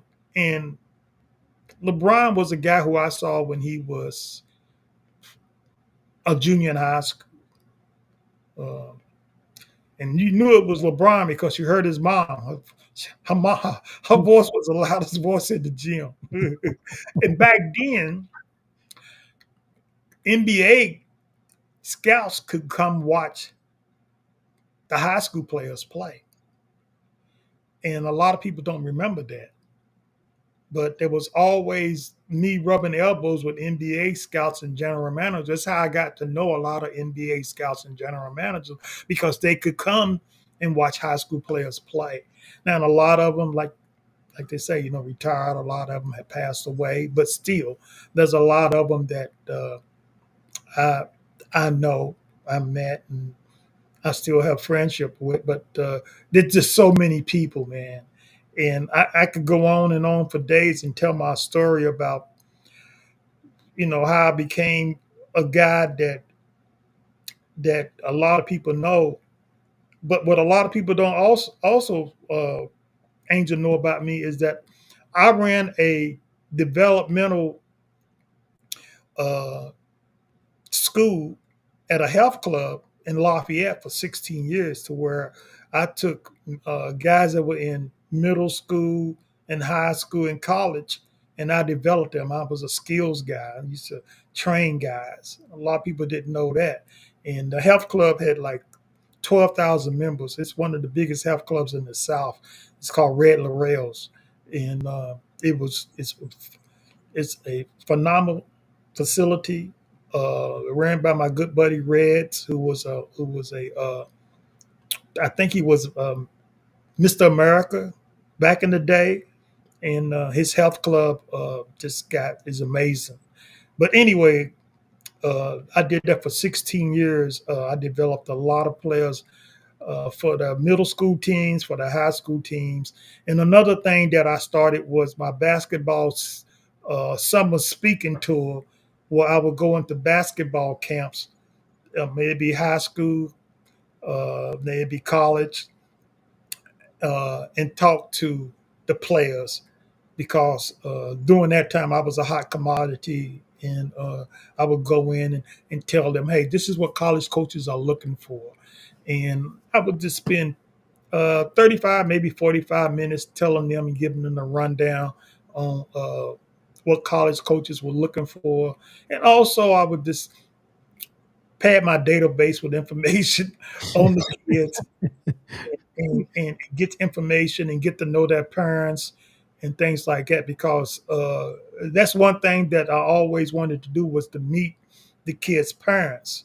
And it really was helpful to be able to sit down and talk with them, to let them know that, hey, I know that the kid likes me and everything, but I'm not making the decision. The one that has the last name of their parents is the one that needs to make the decision. Now, a lot of them have called me and asked me Right. for a decision on what schools, and I would tell them, hey, I like this school, I like that school. I say, hey, your kid's in company of some good schools. Wherever he goes, he's gonna be in good hands. I said, but it's up to you guys to pick. And look, like really 90% of the guys that I talked to, I knew what school they was going to, even before they went to the school. They would tell me, but I wouldn't tell anybody, and until they made their announcements and things like that. But that, like Darius Rice. Darius Rice is a guy that he's not the only guy, but Darius Rice is one of many guys who I saw in the 8th grade. And I saw him at a AAU event in Memphis, Tennessee. I remember it like it was yesterday. And he played for the Jackson Panthers. And his high school coach, who we talked about the other day, Thomas Billups, was his AAU coach. Now, Thomas Billups is the type of guys that he ain't going to just let anybody coach his players. Okay? Okay. He's going to have full grasp and control over his players, and that's the way he was with Darius. But the Darius was a guy that I followed, that I helped. He was quiet back then. He's kind of a little bit flamboyant now, but Darius he's a very smart kid. He got like a 4.0 grade point average. I think his mom, if I'm not mistaken, was a school teacher. I think his dad played football at Jackson State. His dad has passed away. And then we all know about his great uncle, Hall of Famer Jerry Rice. But yeah, and I didn't find out that Darius' uncle was Jerry Rice until the day that I was with him for the last time in Port Smith, which is right next to Hampton, Virginia. I was there for a Nike event, and I went over because we always try to have an ending and have a beginning and an ending with a player that's under my wing. At least that's what I did. Right. I knew that the torch was going to be passed once I knew that he was heading to the pros. Okay. And sometimes when he was heading to college, I knew that it was over with. Okay. But I would always try to be either at the last home game, their last banquet, their last time that they did something.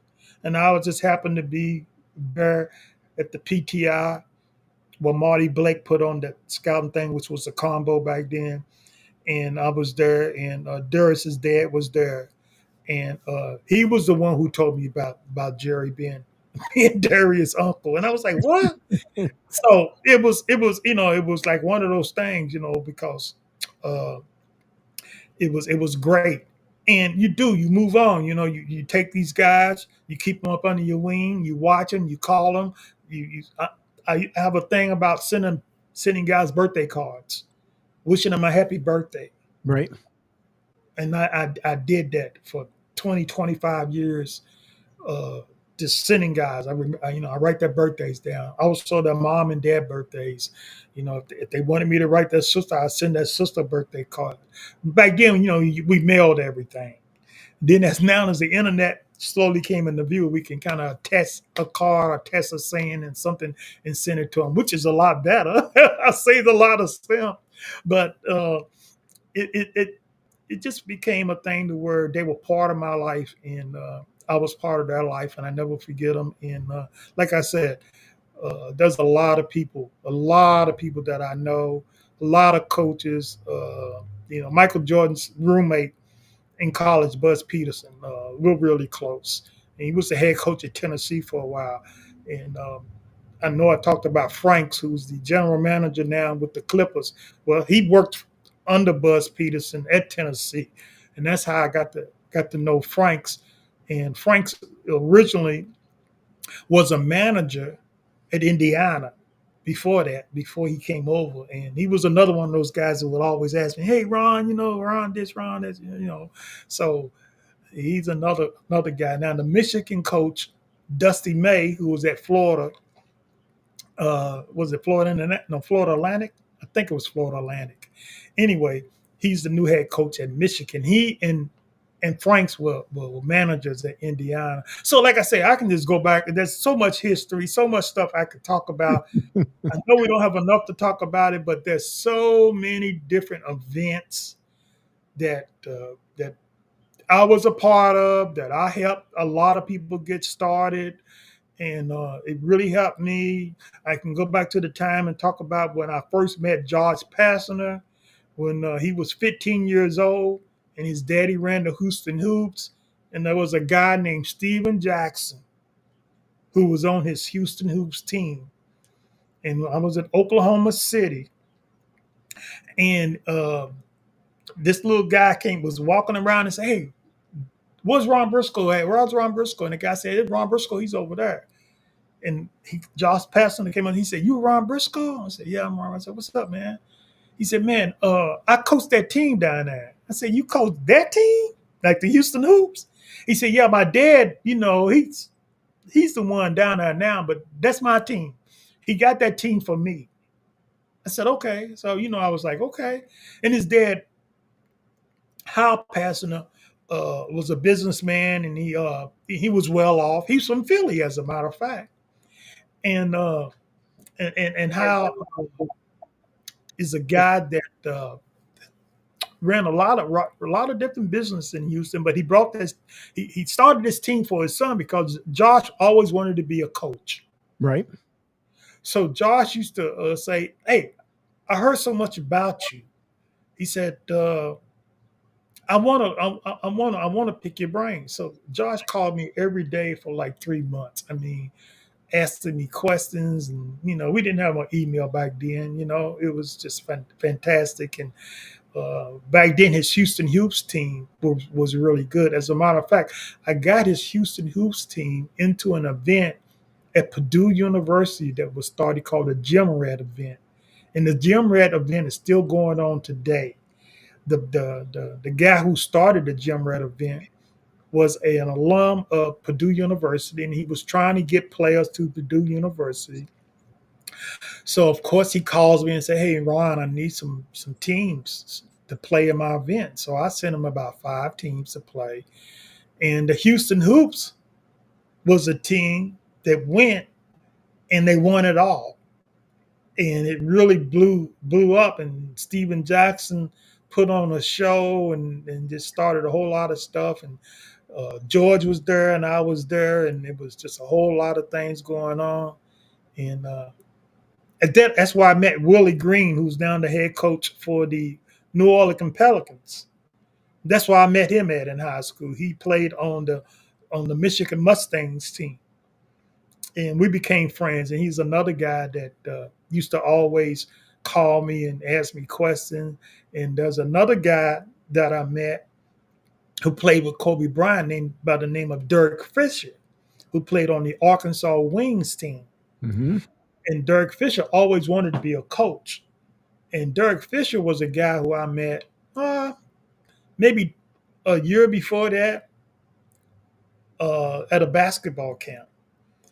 And there was a guy on his team who was better than him named Dion Cross. And Derek was second best, but Derek really wasn't He really wasn't that good to start off with, but he worked towards it. And he used to call me all the time, asking, how can I get better, and stuff like this. And, Arkansas State, I don't know if it was either one more school that really went after Derek. But see, Derek had a good high school coach that everybody knew. He was like one of the top high school coaches, not only in Little Rock, but in the area. And he had a phenomenal record and a phenomenal reputation. So that's what really helped Derek too. But Derek was a guy who really worked hard at what he did. I knew he was going to Little Rock. He told me he was going to Little Rock. And he played in the same conference that UL Lafayette played. So I would see him come to Lafayette and sit down and talk with him. And then, of course, Jerry West saw him and say he liked him. But Dirk was a guy that, at the right place at the right time. He worked hard, he grind, and he got picked by the Lakers. And I was happy for him. And I hadn't talked with him in years. But I'm pretty sure if he would have come on the show, he would have looked at me and go like, don't tell me. It's just like Darius Wright said, I didn't know y'all was going to have Ron Briscoe on this show. But anyway, sometimes I don't say anything about people that come on the show because I don't want to, cause any, people like, oh man, because when Coach Johnson told me one time, she goes, you think you're a celebrity? I was like, no, Coach Johnson, I'm not. I'm not a celebrity. I mean, maybe at one time I was, but not anymore. I mean, look, people don't even know who I am unless you in that era to where I met you. But Right. I mean, 10 years ago, people don't know. People don't know who I am. Only the people that from around here and people that know my reputation and people like college coaches that's been at it a long time, know who I am. And other than that, I'm not worried about it. I'm good. I'm good in my skin. I know who I am, what I can do. I'm not trying to prove anything to anybody. I love talking basketball. It's in my blood. And I'm happy to be on a basketball show any day. Talk about basketball. And may it be WNBA, may it be middle school basketball, AAU basketball, high school, college. That's what I enjoy doing. I'm a hoop head. Yeah, no, it's true for a lot of people who don't know that our crew has also and not like as far as an Instagram feed for everybody to necessarily follow, but those stories that they'll share, Ron puts up there, Coach Matt, Coach Johnson, and it's fun because you get a bunch of different angles from different stories that they may find, they end up sharing, and then obviously I'll talk about it and talking hoops. But you're absolutely right though, Ron, because it's always fun talking basketball. Number one. Number two, because of the perspective that you have on the game versus the average person. And sometimes we want to describe what we're seeing and we'll say it in our own words the way we feel about it, but you'll know the insides of the game a lot more. And I find it always interesting every time I talk to you when you end up learning something new for our listeners to learn something new. And then, let's not forget either that with MJ, Nike almost didn't happen. Meaning, their sports division almost didn't happen. So, and we'll get into that into some other day, but we got about 4 minutes or so before we end up breaking out for the show and then get ready for Middays with Q. Big game tonight, WNBA. No, it's not a game. They have the skills tonight. The game is Saturday. Yeah, excuse me. Yep, you're right. The skills, that's correct. The skills competition tonight. And are we going to see the highest numbers ever for both tonight and tomorrow for the All-Star game for the WNBA? Yes. It's going to be. That's all I can say is yes. That's okay. Yes. Look, the WNBA is breaking records, and it's about time. Like I said on the podcast, man, I enjoy watching WNBA basketball more than I enjoy watching NBA basketball. I enjoy watching college basketball, but I enjoy watching women's college basketball more than I enjoy watching men's basketball. Just something about it. Just something about the way the women play, how hard they play, Right. the fundamentals. They really get after it. I mean, I don't care if they can dunk it. I really don't. I just like to see the type of talent and flow. And the women's game has taken another leap. Their coordination is a lot better. They got really good footwork. They have really good fundamentals. Uh, they make good passes sometimes. They weak, of course, they women. But I just like the overall game. Now, I hope there is a change in the NBA when it comes to guys playing. Because Right. the only thing that I really hear about the majority of the time is money. Money, money, money, money, money. How much money is going to make? I mean, if I'm 5-year deal, 300, I'm tired of hearing about that. I want to hear about, hey, how tough is it going to be on the court tonight? What type of game is it going to be? Is it going to be one knockdown, drag out game like it used to be? So many people worry about 4-year contract. I mean, look, once you make $30 million or $40 million or $20 million, if you're not set, then something's wrong.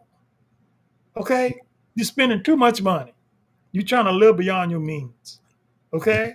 That's true. So I'm to the point with this money thing, you're gonna tap yourself out.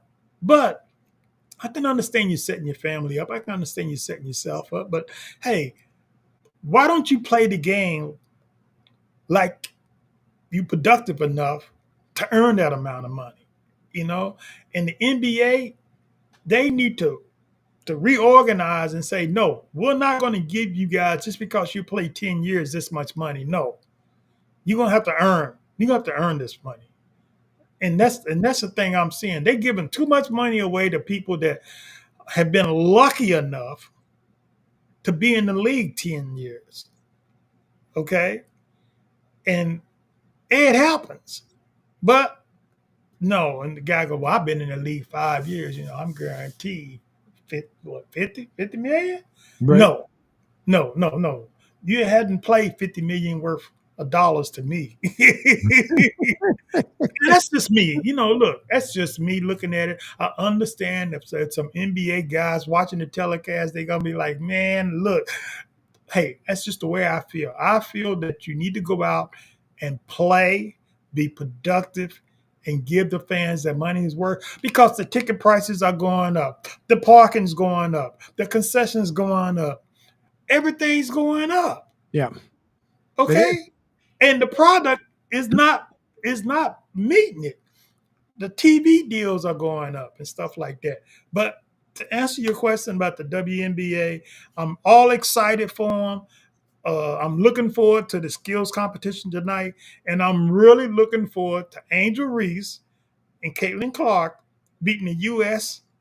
Olympic team's butt tomorrow. I am too. You're absolutely right because I'm trying to see that one as well. But listen, Ron, thank you. We got to run because we have Middays with Q coming up here with my hermano, Rich Quinones. And then, of course, you guys start off the week with the Pete Shepard Show. So thank you all for tuning in. Jerry from Rhode Island, Penguin AZ, I see you. Thank you so much for tuning in here. I know it's, 8:56 there on the left coast.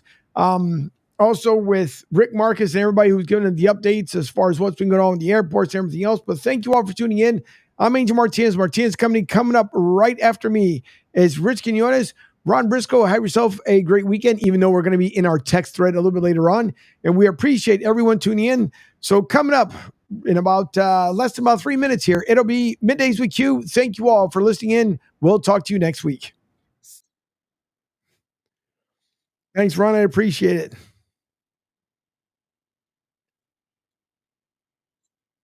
Nah, not at all. Not at all. Thank you. I appreciate it.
live on Sports Radio 102.9 FM The Game. It's time for Middays with Q. Now to your host, Rich Quinones. Good afternoon, everyone. 12 o'clock straight up on a Friday edition of Middays with Q, coming at you live inside the friendly confines of the Sports Radio 102.9 FM studios. And of course, we are live and produced via the wonderful friends over at Coastal Sports Network, powered by ION TV. I'm your host, as always, Rich Quinones. Angel Martinez, mi hermano behind the glass, producing the show, keeping us on the air on this, what has turned out to be a somewhat very busy Friday, July 19, 2024. As always, don't forget the 727-858-6650. That'll get you involved in two-way sports talk. Bring something to the table. And as I mentioned, 2 hours to play with. We'll get into a lot of baseball. Second half of the baseball season is among us, buyers and sellers. A little news and notes. We'll tap into what's going on NFL-wise. Fan side, it's Jovan Alford, our very good friend, will join us, see if he has some props going on for baseball. I'll give you my 3 or so Q's picks. That'll be our BYP segment, brought to you by our good friends over at Fresh Roasted Coffee. And as always, we like to thank our good friends over at Play It Again Sports. And if you guys are just tuning in, check us out on SR1029thegame.com. And do not forget to download the app. So a little, I guess you can say, a potpourri of things today. And I want to start because I tweeted this out, among other things. And I don't know, I guess, other stations in the area like what we tweet because they pretty much like to do the old copy and paste Rooney. But anyway, so, and that's why, hey, we love it. We love it because, as I like to joke and say, we see you. But anyway, Tiger Woods. I think right now, Tiger Woods, I've said this, he's done. He's shot. Tiger Woods will never be the Tiger Woods that he once was. And if you look just what transpired, 14 over at the Open, he missed another major cut. He's not going to chase Jack. We know that. It was one of his worst, scored a par after the first 2 rounds in 23 starts at the Open, right? Listen, he had a wonderful, brilliant career. Wonderful, brilliant career. But I've always maintained, even though he won majors after, that night, I believe it was November, many moons ago, in the driveway, when the infidelity came out, when the scandal came out, he was never the same, period. And I think people have a hard time, especially with the diehard Tiger Woods fans. It's like a cult, right? The diehard golf fans. I mean, we're talking to our wonderful audience in Florida where, golf, it's basically a way of life. Get out there, enjoy 9, enjoy 18, have a couple pops, drive around, have fun, enjoy it. Tiger Woods is done. He's never going to be the golfer that you guys still believe he is from 10, 15 plus years ago. And that's okay. That's okay. He's given us some glimmer, right? He's given us, look, he's 48 years old. The addiction stuff and the divorces and the breakups and the car accidents and the surgeries and the back and the knee and the hip and the leg, everything. What more do you want from the guy? He's banked more money with golf and endorsements that, we'll ever see in 26,000 lifetimes. But if you just go back to February, the Genesis Invitational withdrawal, okay? Masters tournament, I think, what was he, 60th? PGA Championship, missed a cut. US Open, missed a cut. The Open, tied for 147th. Do you remember when the conversation was always this? Man, is it Tiger or the field? Is it Tiger or the field? You cannot bet against Tiger Woods. You can't do it. You can't bet against Tiger Woods because it's Tiger friggin' Woods. The hat, the Nikes, the red shirt, right? Man, that dog ain't going to hunt anymore. Those days are gone. Those days are gone. And it's so hard when we see someone that we followed, like an athlete that was on the Mount Rushmore, right? That symbolize, hey man, this is great. Him and his, father, son, the relationship. I'm pushing you.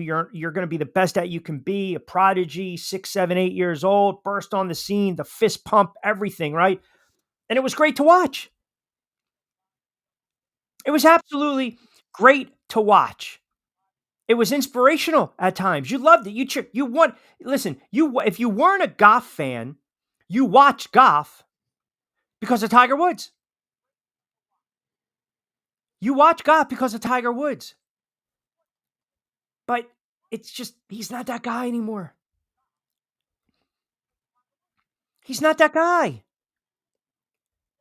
And we have to stop thinking he's going to catch and break all these records. And listen, we put out on CSN Florida a poll question. Is he done? Right?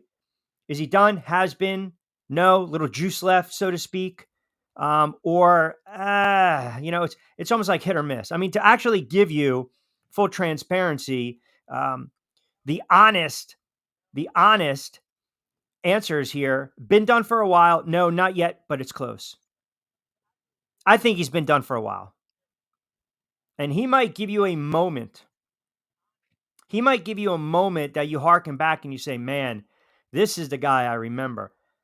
But we're not talking 15, 20 years ago, folks. We're just not. And it's hard when we watch these great athletes kind of come down to just a screeching halt. I mean, the guy's worth $1.3 billion, right? At this point, I'm going to get out of the house. Let me hit a couple rounds.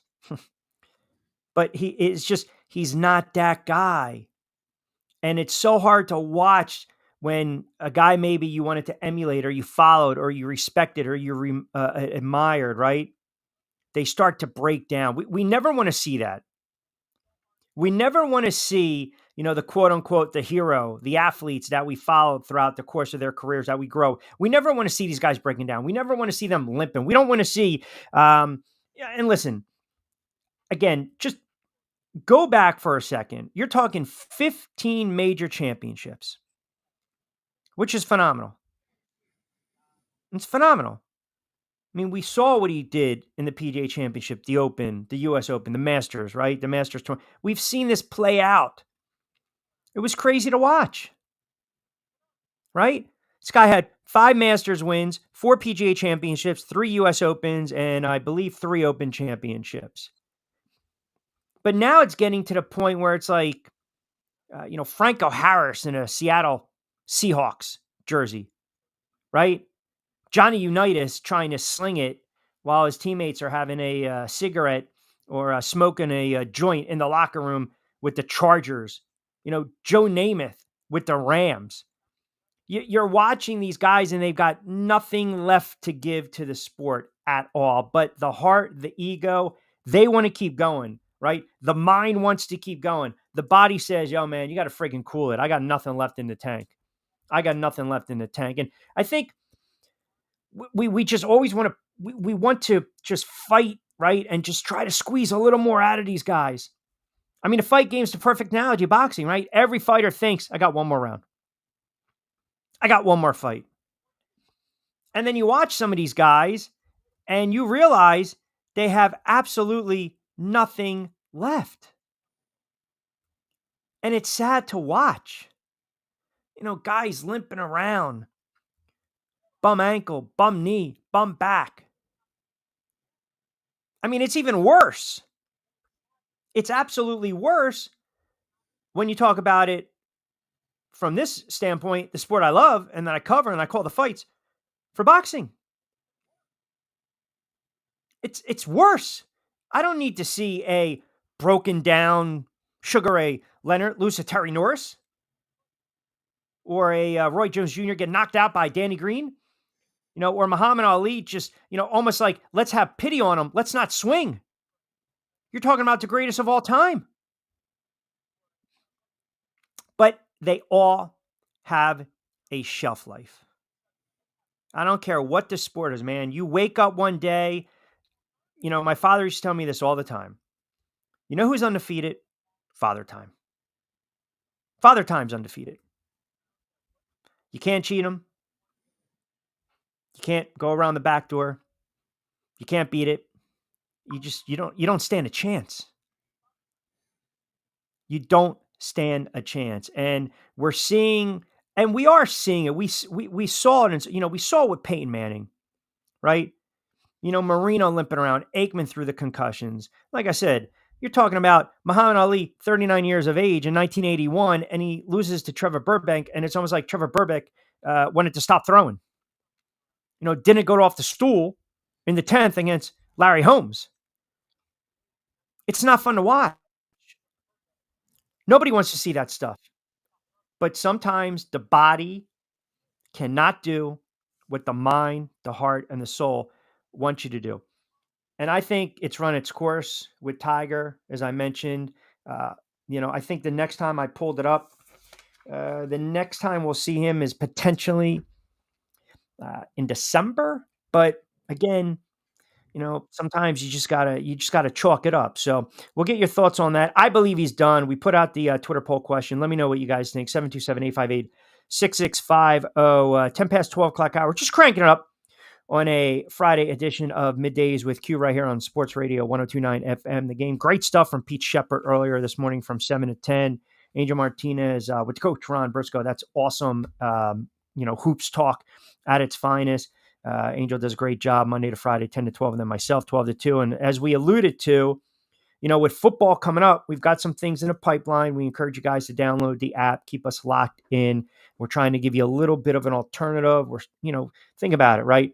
You got Pete, the Boston guy, Angel, the Philly guy. I'm the New York guy, right? So you got 2 out of 3 transplanted in Florida. We're touching on what's going on in Florida, Southwest Florida. We're talking about Tampa sports. We're talking about what's going on in Miami, talking about Jacksonville. So we're covering the gamut, obviously, with the focus on Southwest. And then we're also giving you what we think is going on up and down the coast, right? It's from different perspectives. I think that's what makes it unique. And that's probably why a lot of people are starting to catch on a little bit, to the point where it's a little bit of a rip and read, if you will, a little, as we like to say, a little copy and paste, but we take that as a serious form of flattery. Angel, how are you, my friend?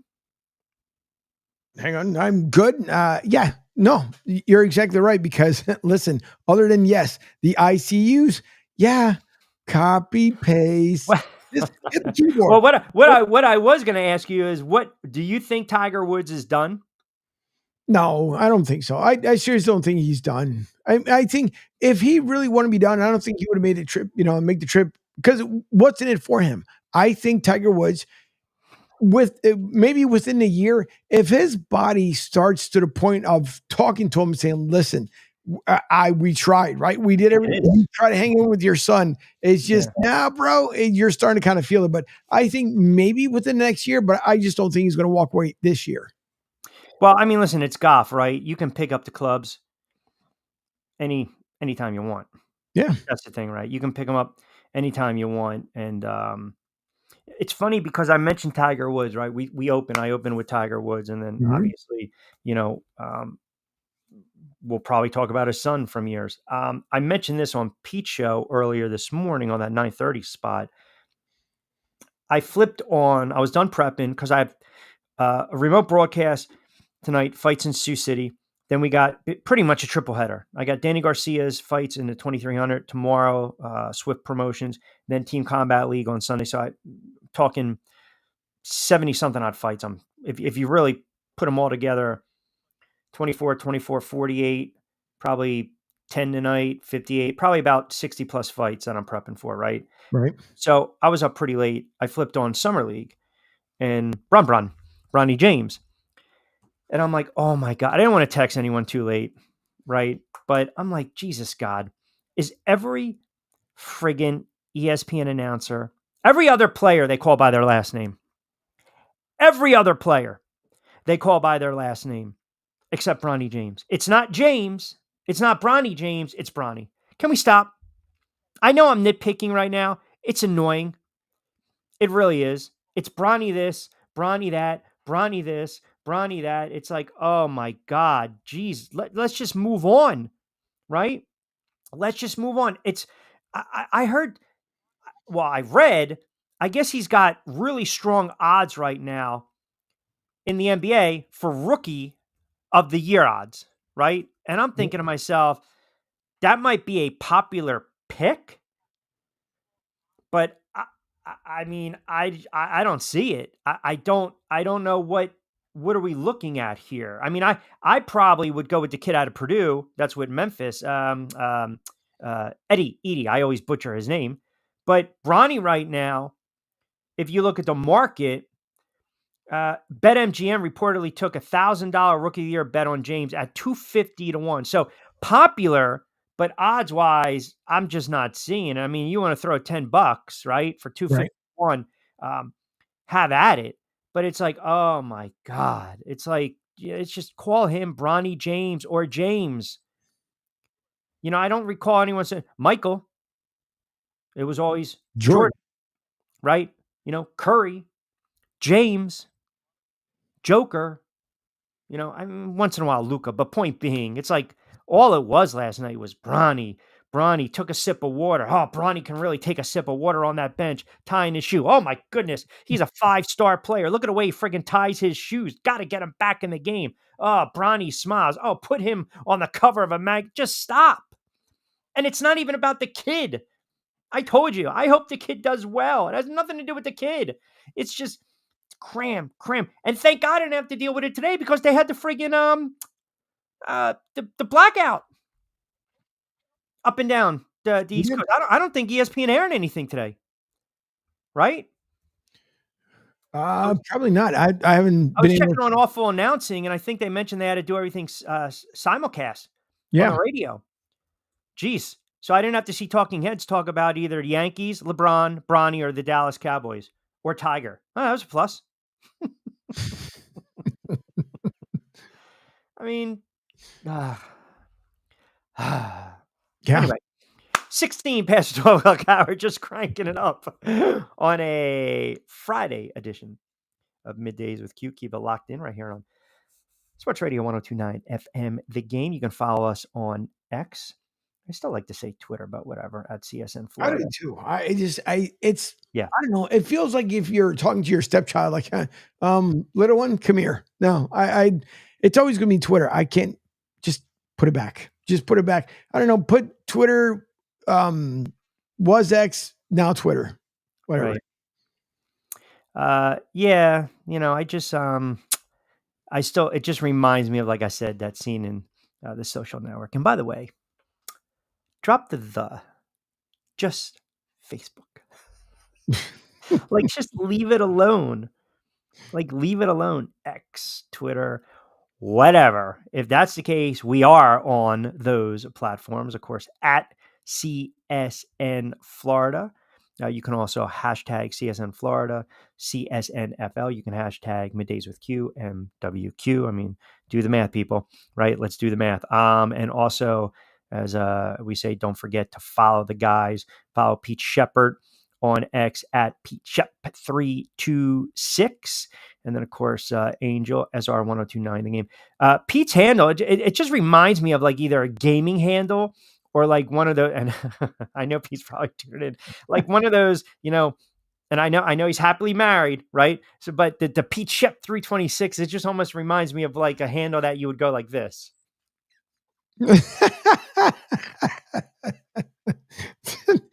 Yeah.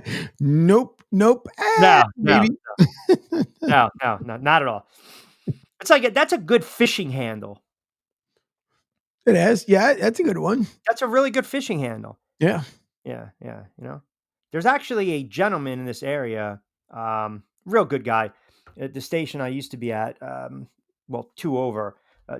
He's had one of the longest, I think, running fishing shows, which, I mean, it's pretty interesting because, you know, if you're an avid fisherman, if you enjoy that, but yeah, I think his last name was Shep or Shepard as well. So who knows? Perhaps related, perhaps third cousins. We just don't know. And if you missed when I was on the spot earlier at 9:30 before we hit the break, it's funny. Angel and I were talking about AC. And again, if you guys are just tuning in for the first time today, I mentioned what transpired yesterday at the Borgata with the extreme, ridiculous, heavy police presence. I mean, it looked like you had like SWAT. I mean, that's what it looked like. It was the casino was locked down. There was anonymous calls. It was a police investigation. They had to swarm the hotel. Apparently, it was a threat. I guess a gun bomb threat, but it proved to be false. Now, here's an interesting question, and maybe I'm naive, but if somebody just for shits and giggles Right. decided, hey, I'm gonna try to scare some people and make that call, right? The veiled threat. Isn't that technically, if you call in a gun or bomb threat and it proves false, isn't that a terroristic threat? Is it not? Yep, sure is. Interesting. Sure is. You can trace that call, right? The guy apparently called the police at 3:55 p.m. making the threat. Okay. Yeah. Do you want the actual answer or would you like the government answer? Oh, you mean Angel's answer? No, they can trace it. If they wanted to, they could really trace it. Even if you try to use a burner phone at this point, because they're getting really good as far as picking up on burner phones, Right. they should go back. They should.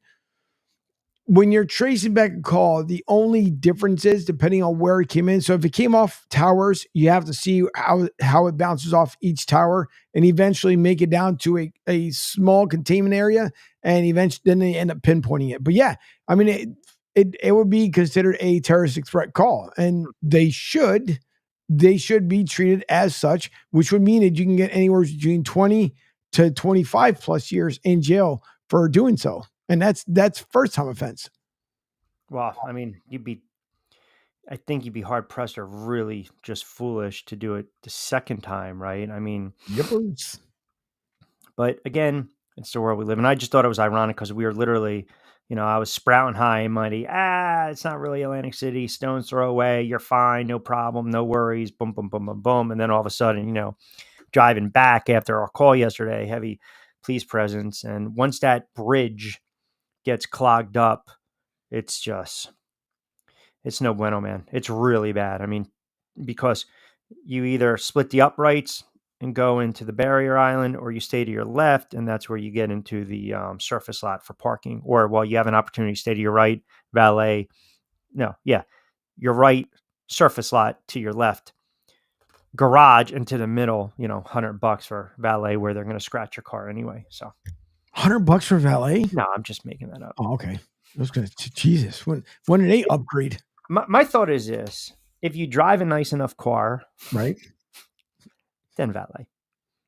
I drive a Kia. I don't need the valet. I can go surface lot. Yeah. I mean, think about that. It's true. It's true. It's like here in Florida, there's a couple of spots where, and now the only difference about the one here in Florida is because some of the bars and restaurants that are on the beach, sometimes it's like limited parking. For example, we got married at Shepherd's.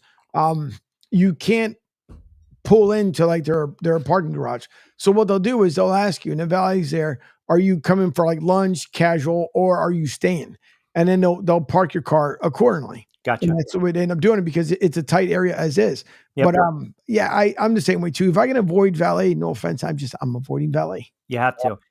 All right. I posted on my Facebook. I got some comments. I'll read them off on the other side, but cranking up. Jovan Alford in about 10 or so. Again, chime in 727-858-6650. 727-858-6650. Putting a close on the week on a Friday edition of Middays with Q. Rich Quinones here. Angel Martinez behind the glass producing the show. Don't forget, we'll do our BYP portion of the show in, I would say, about an hour or so. I'll give you a couple plays in baseball. Got some NFL news and notes I want to touch on, but some good comments coming in on Tiger Woods. We posted up on CSN Florida, I would say probably 20 minutes ago. And then obviously it kind of was recopied by others. But with that being said, 727-858-6650. Keep it locked in on a Friday. We are coming at you live inside the Sports Radio 102.9 FM. The Game, Southwest Florida's newest Game in Town studios. We are powered by ION TV. And of course, we are part of the Coastal Sports Network. Quick timeout. We'll come back on the other side.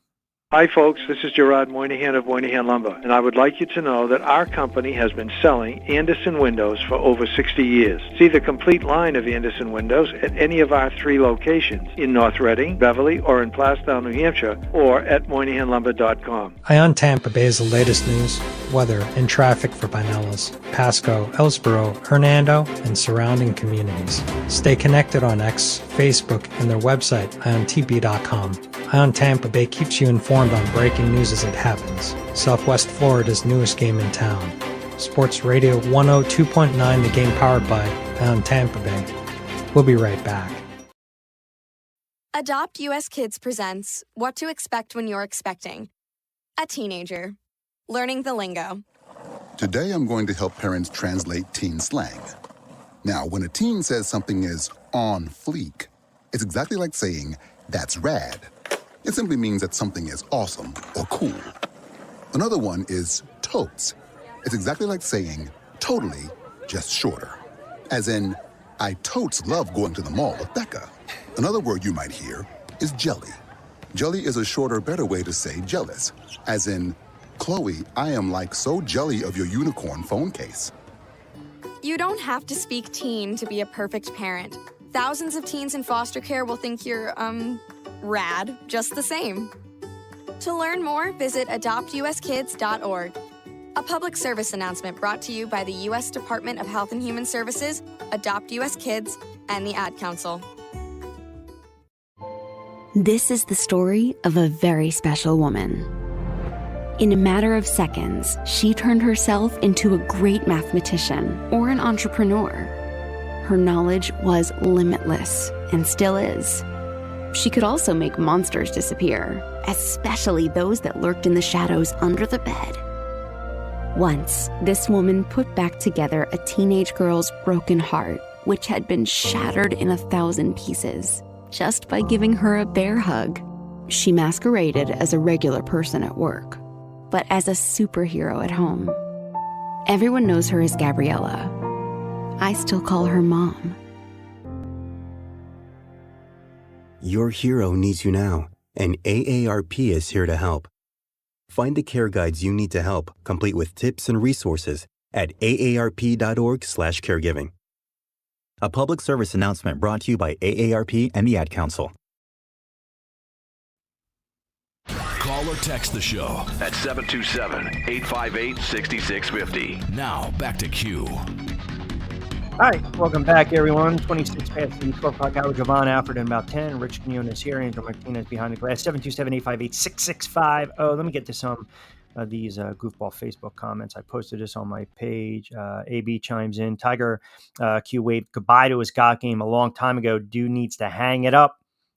He's embarrassing himself. Paul chimes in. Q, loving the show. As always, very entertaining. As far as Tiger, he might be a little harsh, a little critical, but I would say it is time to lace him up.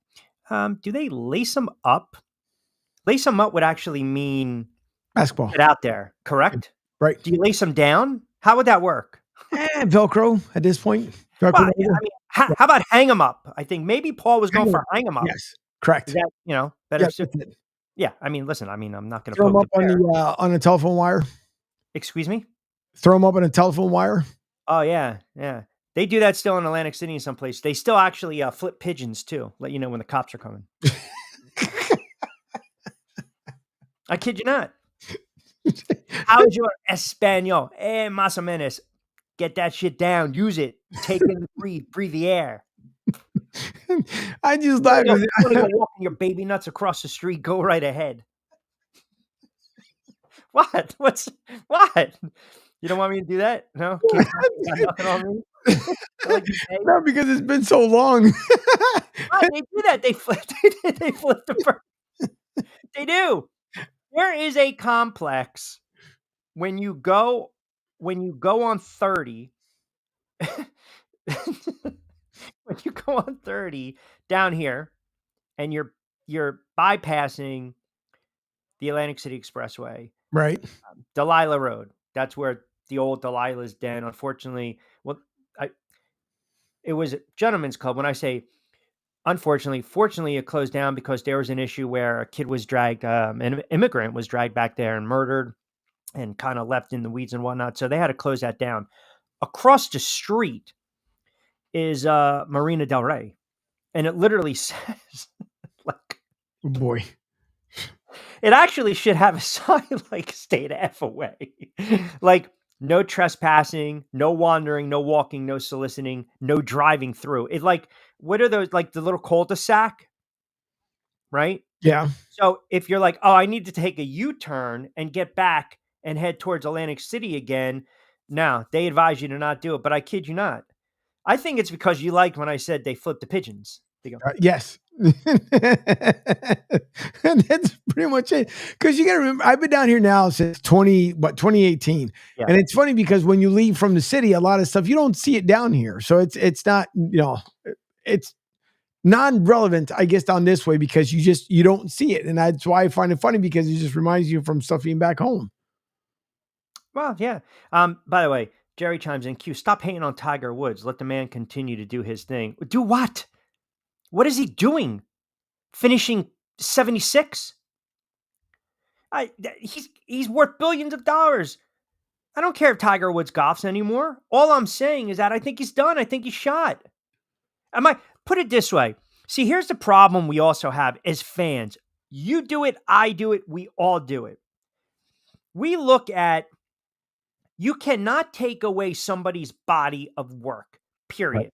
Yeah. You can't erase it, right? The crap they're trying to do in this, let's erase history. You cannot. It's there for a reason. It occurred. It happened for a reason, right? You cannot erase that. So when you look at a guy like Tiger Woods or some of these athletes or, Super Bowl winning champs, right? Are you going to sit there because maybe the last year of their career, they were horrible? Peyton Manning couldn't even throw the ball. He had, noodle arm, but still won another championship, but no one's going to remember that. They're going to leading up. You might have a conversation of, oh man, it was tough to watch. Joe Namath, it was tough to watch. Johnny Unitas, it was tough to watch. When Barkley had those injuries later, tough to watch. Elijah Wan with the Toronto Raptors, or my God, Pat Ewing with, I think Orlando and then Seattle. Yeah, they're changing uniforms. That's the nature of the beast. Emmitt Smith, all those years with the Cowboys, and then he's donning a Cardinals uniform. Point being is you're not going to forget their body of work. They worked hard for that. They earned that. They should have grabbed the money and the awards and the recognition and the accolades. Have at it. So no one's going to sit here.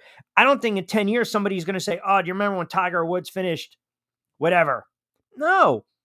But the conversation will be, it was tough to watch the last several years of his career, but nobody is wiping away the stuff leading up to that, right? No, nobody is. I'm certainly not. So I don't know. I think, I appreciate the comment. I think it was a little off base. Let me see what I got here. Sheila chiming in on Facebook, listening out west. Rich, totally agree with you 100%. That day he got caught, as you like to say, with his hand in a cookie jar, that was the turning point of his career. Yes, I still maintain that. Everything was absolutely downhill, and appreciate you tuning in out west. So, all right, I think we'll have Jovan Alford in a moment or two, but again, 727-858-6650. We got some baseball to dive into, and also I want to get in a little bit of So, Angel, we might have to send him a new link if that's possible. Yep, I figure so because I had to do the same thing with Ron because of this morning's actions. Not a problem. Not a problem. You know what? If you want, we can hit a quickie timeout. Right. Well, we'll slow down because I'll do the quickie timeout here in a second because if slow down. Well, because if I end up doing, hold on, were you about to throw out a slow your roll? No, not that far. That would have been it. No, not that far. It's just that because the one thing is if I flip from one to the other here, sometimes things get a little bit temperamental. Do you want, hold on a second. Do I need to reload here? Why? You can't see me? No, bottom scroll though. Hold on, folks. Hold on. Wait. No, bottom scroll. I'll get that. Yeah, Give me a second. Let me move this out of the way. What the hell are you doing back I there? didn't. There was a. I didn't get the chance to walk your friggin' baby nuts across the street. Listen, I flew from one show into the next, and so unfortunately, I didn't get the chance to flip a lot of things over. But I'll make sure that I flip it over as we're 20-hour lockdown. Exactly. Pelican Bay. Oh my goodness. 727-858-6650. All right, let me sprinkle in a couple more comments while you're doing that. Check, make sure. What do we got? What do we got? What? Go ahead. Yeah, check with him. No, listen, by the way, folks, thanks to everybody who tuned in, of course, from this morning, starting at 7 a.m. with Pete Shepard. Of course, Maya Mono was there. There is the man. I love how I'm reading off comments, and again, you just you crush my momentum. No, because you said go ahead. I'm telling you right now, you're gonna roll up on the black and whites. Is that what you're looking to do? No, you're just gonna roll up. I'm telling you right now. Listen, I was trying to kill a bit of time. I want to make sure that you got Angel. You keep it up. You better walk your ass back to the valley. I want to make sure that we got Jovan in here. That was my thing. So hey, you wanna do your promote or what? I'm going to promote right now. Here is Jovan. Tell you what, everyone today decides. Look, even look at the wipe away. Now I have to. Now do I need to refresh? I cannot. This is what I'm saying, Jovan. Do not go anywhere because there's going to be a new producer when I come back. Hold on. Not even the case. Listen, I can't help Giovanna. He's on a 1985 MacBook. That's what ends up happening. You need to upgrade. And now disappear just as he comes back on because he's about to come back. You just cup Angel. Believe that. 12:35 on a Friday edition of Days of Radio 102 FM. The Game. Our good friend Jovan Alfred at Jovan10 fan site, and of course does a great job FTN betting, does his own pod as well. Kind enough to join us for a couple moments. What's going on, Jovan? I'm doing good. Always glad to be on talking whatever is going on. That is correct. Whatever is going on. That should be the tagline of the show. Whatever the hell is going on. All right, let me start you off with this. Tiger Woods. Is he done? I mean, when I say done, or do we look at Tiger Woods now where he's just a guy going out there trying to hit a golf ball, right? Not the Tiger Woods that we remember from 10 plus years ago. Yeah, I would say so, even though I'm not the biggest golf person, but I would just, say based off of, what we've seen, what we watched over the years. I think you said it best early in the show where you just like father time catches up to you at a certain point, and we see it in all athletes, like even Brady.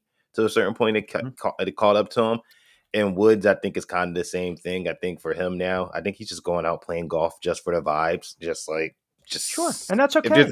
If there's a major around, the tournament going on, like I'll hop in, see what I can do. Like, don't have expectations that I'm going to win, right? Like, if I don't make the first cut, then it is what it is. But I think we're probably at that stage where he's just going out, just like you said, swinging a couple of times, see what he can do, and if he somehow makes it to the weekend, then I think that's when people get excited. Like, oh my God, like, is this like Tiger making that comeback? Is he going to actually make it to like Sunday? So I think for him, it's just, like you said, going out, just playing for the vibes and seeing if he could still, I think for him, just seeing if he still compete with, the rest of the golf world and talent out there.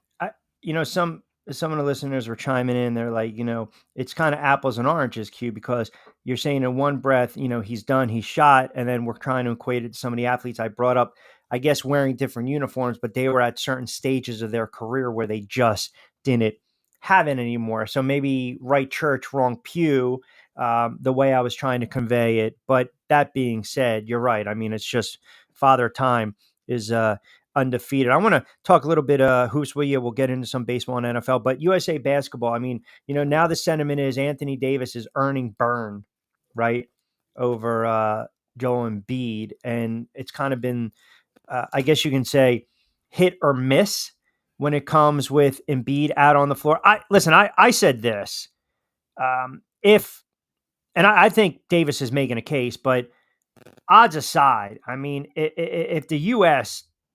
does not win a gold here. That's an embarrassment, right? And let's stop with the people want 92. Not happening, right? No. 92 is a glorified exhibition where all the opponents and all the other countries were just like, man, I got dunked on by Jordan. Like, that's Right. what they Yeah. want. Yeah. They enjoyed it. Little different animal. You got people now starting to, they want to play their best against USA, but I just don't see a team matching up to them. But I also see that right now on the floor, they lack chemistry. Yeah, no, they definitely do. I think, I didn't get a chance to check out the Serbia game, but I did, watch the Australia game a little bit. And you could tell from the Australia game, from when they first played against Canada, like you could tell the chemistry was a little bit more tighter and a little bit more better. And I think that's also the issue I think that just USA basketball has in general, right? Like we see the other countries like the Canadas, the Serbias, the Greases, right? Like all these guys, they play together, right? They're playing, this is the same team for a lot of these countries that played in the World Cup, right? Same teams that just played in the Olympic qualifiers, the World Cup qualifiers. Like their rosters are not changing, right? In the US, the NBA, and maybe this is, American problem, right? We have the luxury where we could just like throw like 10 million different rosters out there and say like, hey, for FIBA qualifying for the World Cup, we don't need to have LeBron, Steph, KD, right? We can just send, a team of G Leaguers and they'll go out and, win and get you to the qualifying. Then, and even the World Cup team, even like we saw last year, right? But I think that's how we was the wake up call. Like you thought that you was just going to roll Walker Kessler and Brandon Ingram and Tyler and Tyrese Halliburton and think like, okay, they're just going to roll out of bed and just beat them. And then they got that realization like, hold on, like the world is catching up. Like, the talent that you see on the floor is the talent that you're going against the guys in the NBA. So that ought to be said. Yeah, definitely. I think chemistry should hopefully come. I think that's why these, exhibition games are going to be so important. Now you're going to mix in Kevin Durant too, maybe in the next couple of days, either against South Sudan or in their next game against, I think, Germany, which is on Monday. So now you're going to try to integrate him into this flow and try to get him up to speed before, the real action begins later this month. So definitely a little bit of chemistry concerns, but I think they should be able to figure it out somehow.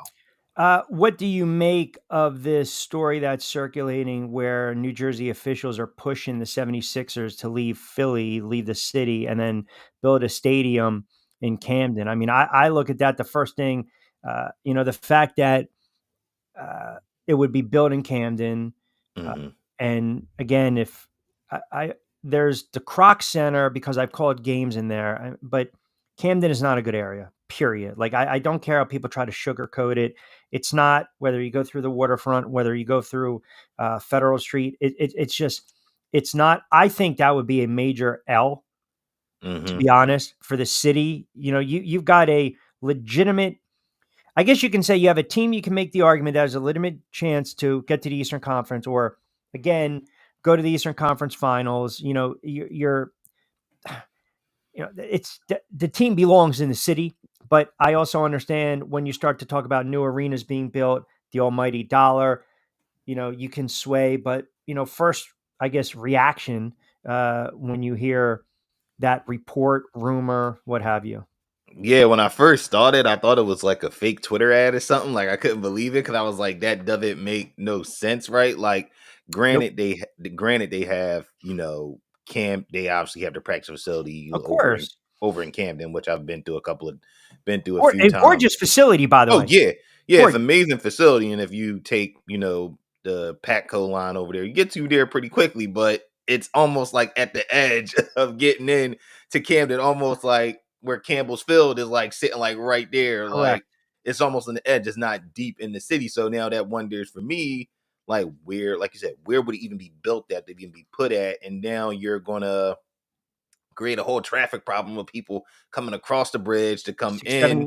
76. Yep. To come in. A nightmare, man. Right. And then to go back out, for people that live in the city, but that's not even that. People that live in the suburbs now, they got to go X amount to come into the distance. I think it's more of a ploy to get people to move on just in the city of where they want to put this, arena. Do they obviously the talk is and the reports we obviously seen, Chinatown, in that fashion, as they call it, the fashion district area, which I just, say where the gallery's at downtown. Right. Like they're trying to put it there, but I don't see that. I don't think that's plausible either, just how congested that downtown is. So I think them throwing the Camden thing out there is to throw some interference to try to put probably pressure like, hey, like there's discussions happening about this. So I think it's just more so a fodder. I don't think it would happen, even though Josh Harris, I know he has stakes in like 10 million different teams across the East Seaboard, but I would be absolutely shocked if they were to move to Camden. Like, I don't think Sixers fans would. Well, here's the other tolerate thing. that. Let's just say, what if, and Angel knows I hate talking in hypotheticals, but let's just say they were to move to New Jersey. I mean, we talking Camden 76ers now? That's a good question. Camden's no, I don't like Camden 76ers. Do you call them New Jersey Sixers? Jersey Sixers? Well, I get my balls broke for the last, 35, 40 plus years because of the Giants. Yeah, that's right. Right? I Right off mean, 16W, but the Giants are New York Giants. I don't care what anyone says. I don't care. yeah, About I don't call them the man. New Jersey Giants or the East Rutherford Giants. Like, The East Rutherford Giants. Well, listen, it doesn't matter where they play because you can stick them in a parking lot. They're still not getting past the Boston Celtics. So, depends. We'll see. But yeah, right okay. now. Hold on right a now. second. Hold on. All right. So you drinking a little bit of the juice because of the moves here. Boston's still Boston, man.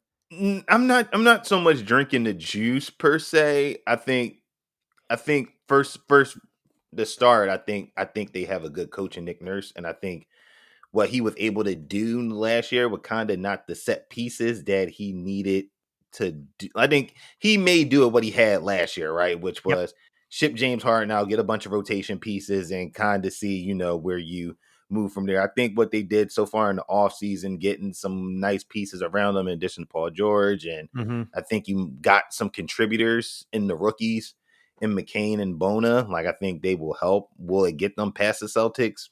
I don't know. That's too hard to tell. We can't forecast this, but I will say this about the Celtics. How do we not know that they'll be able to muster up another deep playoff run to repeat? Because as we see, even with the Nuggets, right, that grind of trying to repeat again, that's tough. And if you're the Celtics, right, and Tatum, Brown, like, do you want to go that route again? Plus, everything broke for them. Everything broke for them in the Eastern Conference, right? Yeah, and then you take, and no disrespect, right? Then you take on Dallas Mavericks, right, who are predominantly just Luka and Kyrie. It'd been different if you ran up against Minnesota. That might have been a different matchup for them, just because they got guys that can defend and that can kind of hamper them a little bit. But you ran up against Dallas, and like you said, the Eastern Conference teams are just injured all across the board. So you capitalize. And I think that we see that in all sports though, right? To win a championship, you've got to have some luck and some things to bounce their way. So yeah, we'll see. I don't know where you're at, like with this whole, the obsession of Bronny James. And I mentioned it. Listen, number 55, second round, it's nothing against the kid, but you have to have a certain skill set too to play in this league. And summer league, I get it. You have 15 points here and there. You're shooting a couple threes, and it's kind of been hit or miss. I mentioned I think he's one of the most popular bets right now for Rookie of the Year, 250 to 1. That kind of tells me that he's getting playing time, which tells me the Lakers are going to be a horrible team if that's the case, and he's going to get some burn. So maybe we got to start to look at the win total, right, and the under for the Los Angeles Lakers. But do you think it was kind of brought to my attention? It was an interesting point Corey Parson brought up the other day that, that the rumblings around this kid is he's really not a 100% all in when it comes to playing basketball, right? And it's like, hey man, if I can play with my dad, that would be pretty cool. But if that's the case, I mean, the Lakers, LeBron, JJ Redick, the brass, they're going to have a lot of egg on their face. I feel like he's in a no-win situation. I get tired of the announcers last night just calling him Bronny. That was annoying as hell, right? It's like, all right, here we go. But, with all that being said, do you even think this kid has sustainability in the league, meaning he can carve out a career, whether it's coming off the bench 10 to 15 minutes here and there, or hey, you should have played overseas for a year or two and then come back in the NBA and hone your craft? No, it's definitely tough, and I would say this for starters. Like, I know the sports books appreciate the donations on those Bronny Rookie of the Year Said the tickets, same so thing, man. they're making cash there. But when it comes to Bronny, I can see where Corey's coming from with that, because think about it. Like, I don't want to say it's like a side mission for him, but it kind of is. Like, he's like who his dad is, right, and everything. Going to Sierra King at USC, Yep. like Yep. he's in a position where, like, in his upbringing, right? I think LeBron kind of even mentioned it, like when he was coming up and being number one on pick, like he had to get out, right? Like he had to, get his peoples out and make something for himself, obviously for the family that he would have, right? And this is family you have, and and in a great spot, and things are amazing, right? And credit to them and LeBron for doing that. And if you have kids that can play sports, like you'll see what happens, right? But I think, like you said, things go to this different level where you kind of pull the strings behind the doors to get them there, and it puts everybody in an uncomfortable position. And we also got to remember, right? He only played 25 games as a freshman. He, it's a very weird position. I think for NBA standards, it's so hard, right? Because that offensive game is so up and down, right? He doesn't have, and I told this to somebody, I said, he doesn't have that one skill offensively where you're just like, he's good at this, right? Like if he was a good 3-point shooter, I'd be like, he's a good 3-point shooter. He can last in the league for a decade. Exactly. Like, and I know a lot of people on the broadcast or like try to hype it up like, oh, he's a good defensive player. And granted, that's true, and he's played well these last 2 games, but we've seen him in the California Classic in the beginning of Vegas where he didn't look the part of what was happening on the floor. He couldn't hold his own against players that he will be seeing in the G League. So I think his ceiling right now was probably a rotational player, maybe defensive player, but that's where I think the development comes into play. Like, what are they going to develop him to be, right? Are you going to develop him to be a point guard? But we haven't seen him in that capability. And I think that goes back to what you said, right? Like, should he maybe went overseas, right, and played in Australia, as Rich Paul, floated out there? Or my opinion and reasoning is, should he might have stayed another year at USC? I don't think it would have hurt. Andy Enfield's out of there. They got a coach in Eric Musselman who's put a lot of guys in the pros at Arkansas. And I thought, if he had stayed, I'm like, Musselman would have been the perfect guy, right? We've seen him, put, Moses Moody, Isaiah Joe, Ricky Council with the Sixers, right? Just to name a few guys that have kind of found a niche, found a role. Moses Moody with a lottery pick, right? So you could sign to see it. And I'm like, Musselman, have a system. Guys know how to play.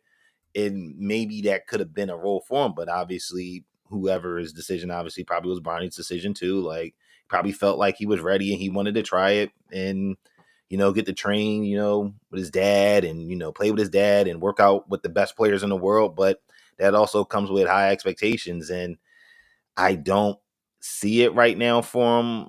Like, I think he's a role player, defensive-minded player. I know people brought up Avery Bradley, but that's even tough because at least Avery Bradley had a little bit of offense too, right? He wasn't just guy you just throw out there defensively and that's all you're getting, right? He made shots. He was a little bit of a scorer from, for that Celtics team. So I would say defender right now, but they're going to have to develop him a ton. They're going to have to put him in the G League to get him going because that's the only way he's going to get better. Playing sporadically 5 to 10 minutes with LA and during the course of, a few games isn't going to work.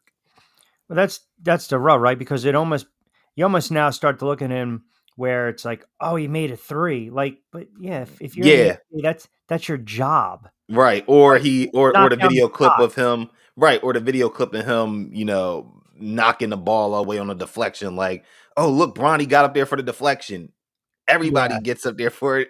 That's what you're supposed to do. You're supposed to stop an alley-oop on the fast break if you can do it. So Correct. yeah, it's kind of interesting, just the whole discussion around him. I was listening to something earlier, I think it was the Odd Couple with Chris Broussard and Rob Parker, and it was like, why aren't people talking about Alexander Sarr, having bad performances and not getting the same Correct. criticism as Bronny? But Because it's of his like, name. right.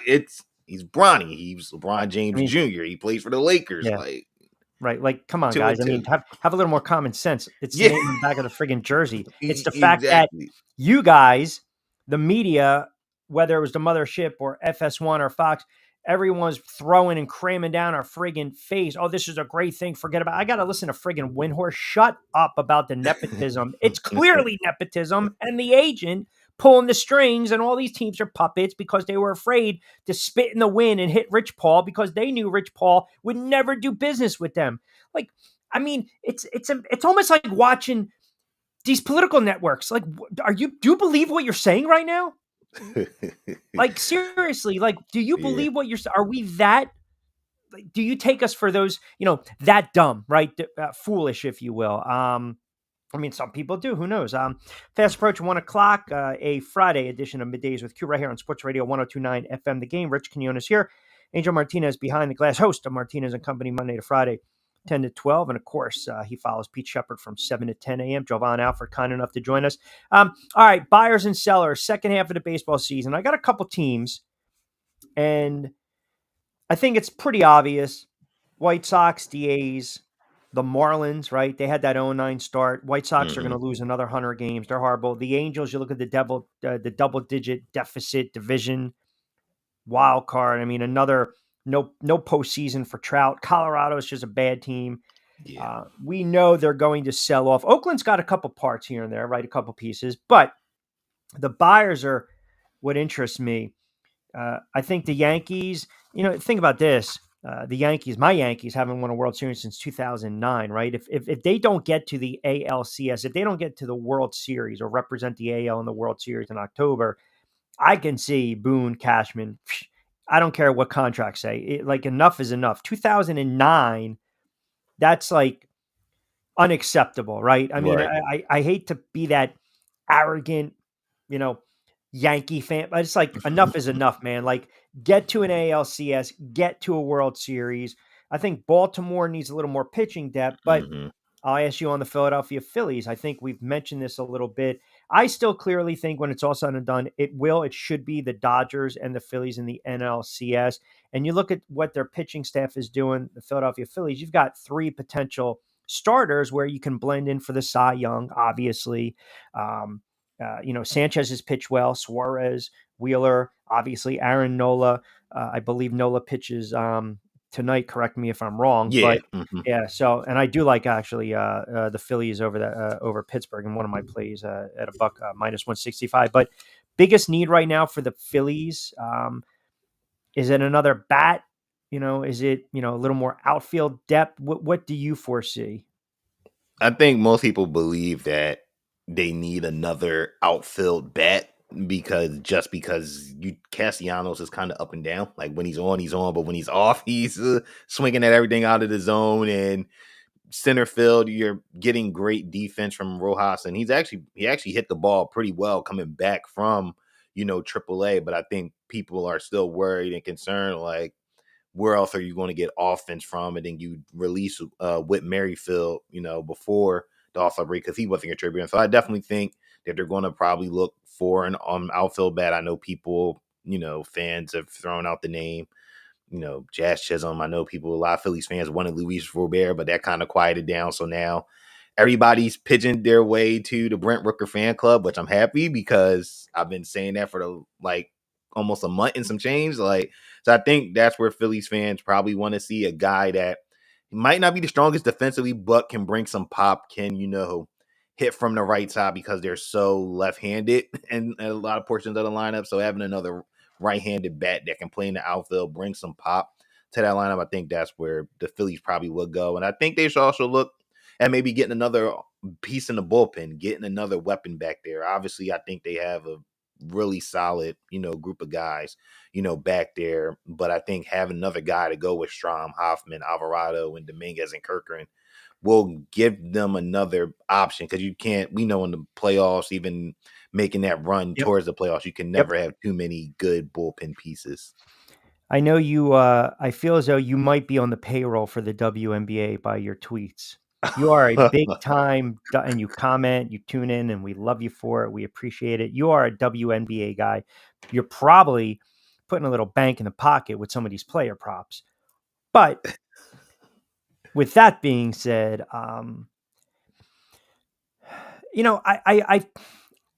don't like to have that divide when we talk about players, right? Mm-hmm. Whether it's Reese, whether it's Clark. I mean, they're both phenomenal. I think Clark is on another friggin' level, but does it kind of irk you? Because I know you've been following the WNBA for a while now. Now, all of a sudden, it's like that sexy, no pun intended, hot topic where everyone's jumping on and they're trying to put some, coin in the pocket, player props and gambling, and everyone's a friggin' WNBA expert. And here we go, and the eyeballs. And it's like you've been there kind of from the beginning. I was just curious, when you kind of see what some of the talking heads are saying or they're sprouting out there, you just kind of take a step back and you're like, yo, where you been for the last 5, 6, 7, 8, 10 years? Oh yeah, totally. I'm 100% do. I think I probably felt that way when the conversation kind of got the first take, and it was just Stephen A and Shannon, like, just having not well nuanced good conversation about the league and not just being knowledgeable. Educated on the league. Yeah, they're not being educated.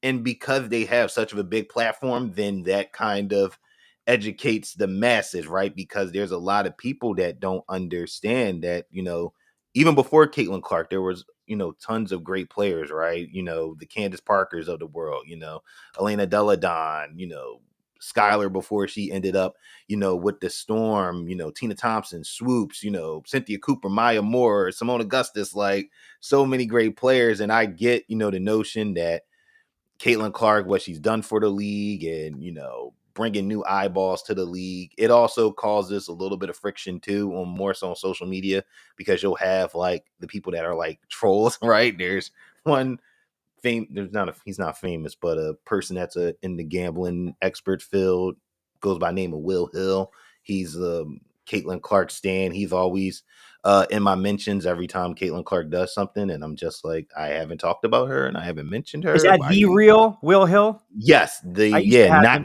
used to have him on my BYP show on 1490 Sports Betting Radio. Yeah, yeah. He is a Caitlin Clark supporter. Yes.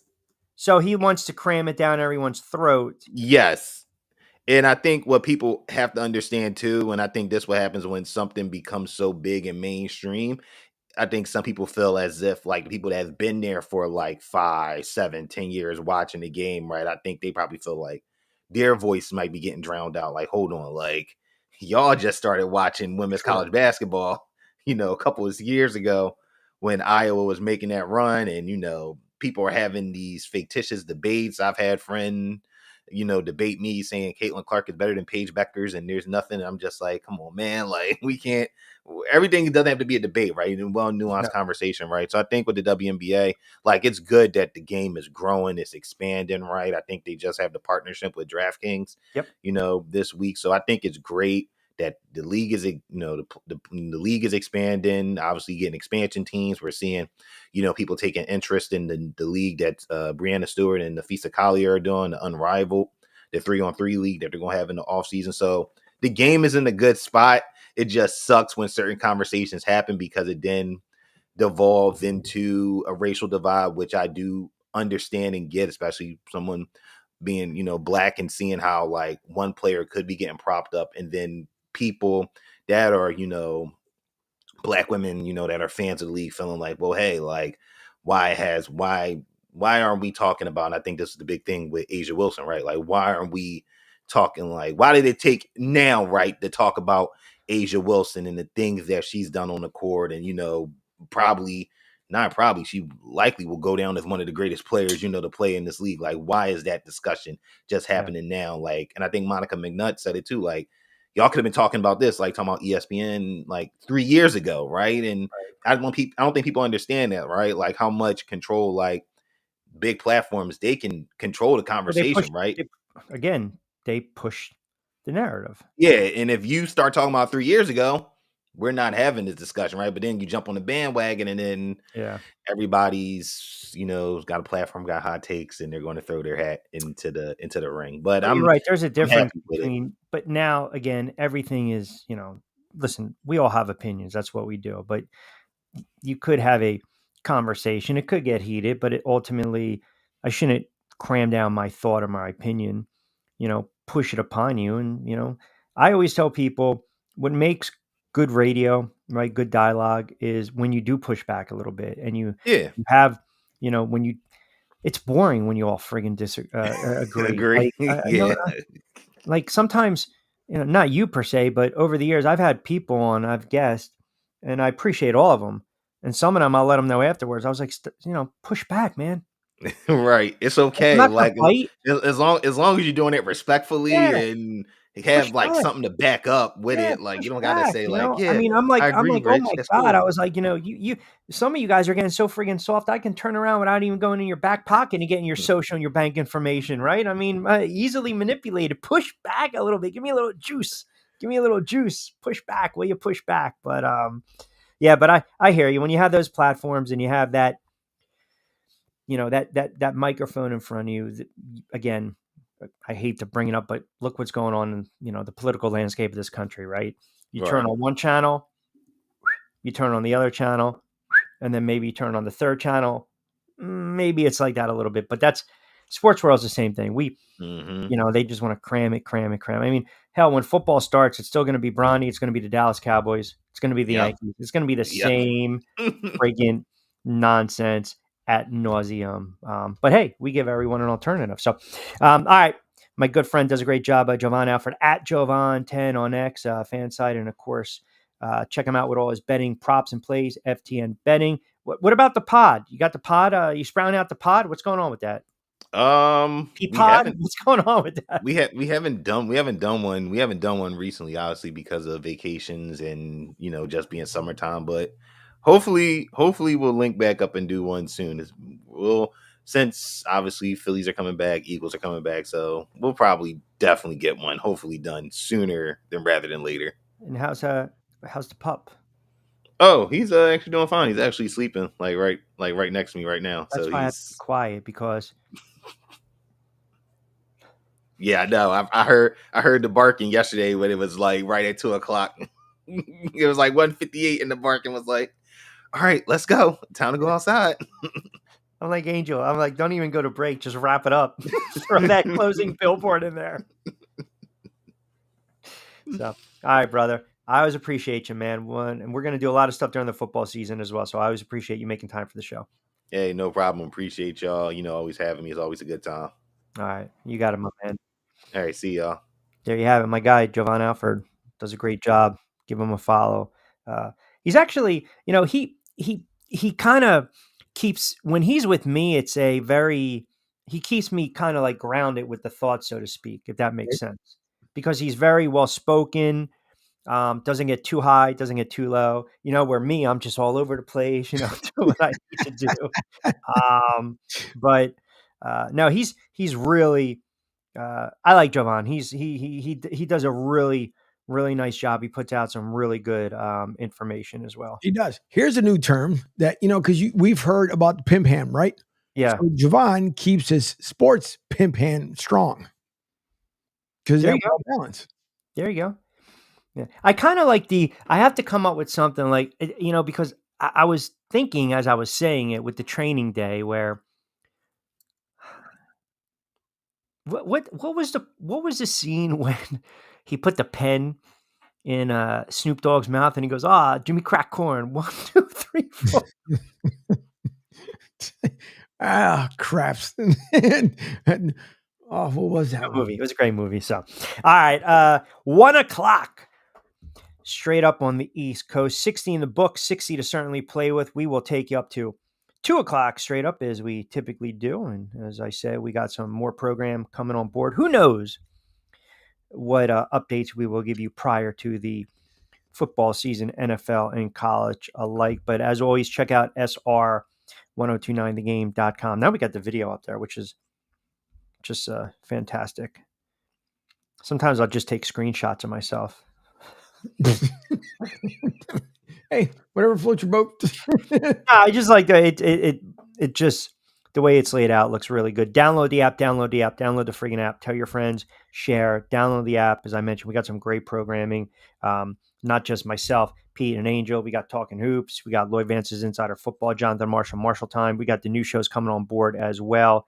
Got a boatload of guests giving you guys some really good alternative to local programming with a little national feel and edge to it. So as always, keep it locked in. With that being said, we will take you up to 2 o'clock straight up. On the other side, I want to get into what's going on this weekend in the fight game, but for a different reason when it comes to where are we at right now when we look at those that we like to call influence us, right? The influencers when it comes to social media and YouTube. And should we start taking them a little more serious? And I can feel the eyes rolling all over the place up and down the coast, but we'll get into that as well. Keep it locked in. We'll take you up to 2 o'clock straight up on a Friday edition of Middays with Q right here on Sports Radio 102.9 FM, The Game, Southwest Florida's newest game in town.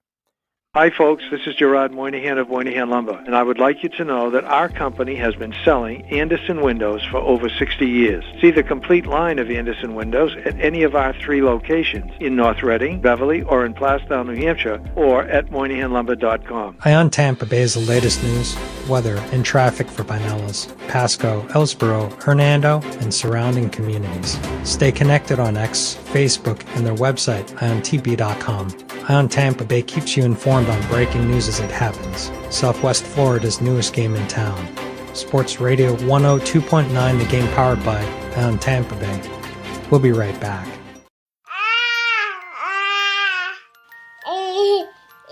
To some people, the sound of a baby babbling doesn't mean much. But that's not necessarily true.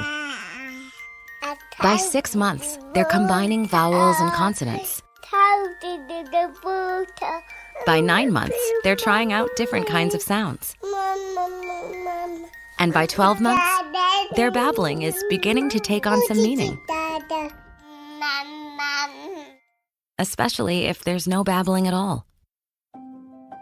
Little to no babbling by 12 months or later is just one of the possible signs of autism in children. Early screening and intervention can make a lifetime of difference and unlock a world of possibilities. Take the first step at autismspeaks.org. A public service announcement brought to you by Autism Speaks and the Ad Council. The following is made possible by Dad. Why was the basketball court all wet? Because the players kept dribbling all over it. The dad joke. Corny, grown-worthy, but also one of the simplest ways to share a moment with your kids. Why do you have to be careful when it's raining cats and dogs? Because you might step in a poodle. And kids that spend more time with their dads grow up to be smarter, more successful. Can I tell you a cat joke? Just kidding. And, with any luck, funnier adults. Why didn't the skeleton go to the dance? Because he didn't have any body to go with. Dad jokes rule. So take a moment to make a moment and give your kid a laugh. It's as easy as going to fatherhood.gov. Brought to you by the U.S. Department of Health and Human Services and the Ad Council. That's really funny. Welcome back to Middays with Q. Here's Q. All right, 1 o'clock straight up. Appreciate everyone keeping us locked in. Well, I should say a couple minutes past 1 o'clock hour, pardon me, but we'll take you up to 2 o'clock. Nonetheless, on a Friday edition of Middays with Q, Rich Quinones here, Angel Martinez behind the glass, producing the show, keeping us on the air. You out there as well, you can chime in on X too, at CSN Florida. Follow us as well. We're building up social media accounts, IG, Facebook, alike. So I mentioned kind of a little teaser coming back. And the reason I bring it up, so Jake Paul will be fighting this weekend. Now, remember, he's scheduled to still fight Mike Tyson at the AT&T Stadium in November, but he's fighting at the Amelia Arena in Tampa, your neck of the woods, and that'll be tomorrow. Yep. That'll be, how do you pronounce it? Emily. Oh, like the name Emily. Yeah. That makes me feel a lot better. You know why? Why? Because I Thank you for correcting me. People will say you never correct anyone on air. No, that has to be corrected. And I'm going to tell you why. Because all the interviews I'm doing for Box Lab, which is a great promotion down in Florida, and they have a wonderful relationship. They run the Carré Royale in Orlando, and they put on a boatload of cards. So obviously I got the Double Jab Boxing podcast. That's part of the Leon Media down in Miami, and it's powered by Box Lab. I interview a lot of the fighters. So when I interviewed a lot of fighters, I'm like, hey, don't forget, Saturday, July 20th, Box Lab Promotions, great night of fights on DAZN. We're here with so-and-so. And hey, you can catch the fight if you're in the area at the, and now you say, Emily, like the name Emily, but with an A. See. Emily. All right. Fucking guy corrects me on the air. Emily. So point being, and thank you for that, Emily. So it's a stacked card. By the way, check it out if you guys are in the area. Seriously. Amanda Serrano's on the card. Wonderful female fighter, 46-2-1. A couple of the young fighters that I actually interviewed. Angel Barrientos. He's got a twin brother, Chavez Barrientos. It's just really good young fighters. So Jake Paul's fighting Mike Perry. And Jake Paul, as everyone knows, him and his brother, Logan Paul, Jake Paul, the influences, from Cleveland, the YouTube channel, and a while back it was, well, it's kind of a joke what he's doing with boxing, right? And then you kind of see he goes through some of the, the has-beens, if you will, and he fought, Tyron Woodley twice, Ben Askren, celebrity, Nate Robinson, celebrity boxing. But he's putting in the time. That's the thing. And I get it. Mike Perry, 0-1. I totally understand. Bare knuckle guy. Okay, fine. But point being, if you look what Jake Paul, even with his MVP promotions, has done, especially for female boxing, he's driving eyeballs and he's promoting these girls. He's putting them on the map. They're getting paid. And he's also, even if you want to say he's out there, I think sometimes you have to go against the grain and you have to be a little out there. But if you watch this kid train and you watch the time and the effort and the energy that he puts in, he's not a bad athlete. He's not a bad fighter. I mean, look, you can't always go by BoxRec, but he does have a top 20 ranking in the U.S. when it comes to cruiserweights. That division, to be quite honest, you've got some good fighters in there with a lot of experience. I mean, does someone want to see him step up and fight a Marcus Brown or a Joe Smith Jr. or whomever? Point being, when you look at what Jake Paul's been able to do and take that status, right, when we talk about how I'm being an influencer and making millions and driving traffic and whatever it is, they were doing on YouTube and the antics and the goofiness, whatever. But you also see the good that he's doing when it comes to female fight game with the MVP promotions and really pushing females and making them get equal pay and good opportunities. Because it's all under one guise and one umbrella, I believe that you have to start to take him serious as a boxer fighter and a promoter. And that's okay that he was able to use that YouTube as the platform. I mean, look, we talk about this all the time. There are certain things you'll see on social media where it can be, I mean, I saw one thing and it went viral and I'm watching and I'm thinking to myself, this got 5 million views for what? Right. But again, it goes viral. That person will cash in or they'll take it and run with it, and more power to you. But I think what he is doing,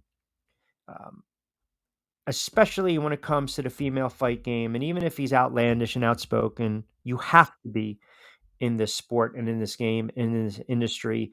I think a guy like that you should start to take him serious because of the influence he has and how he's kind of helping others, so to speak. He's giving them the platform. He's giving these fighters the opportunity, especially the females. That's just, again, my opinion.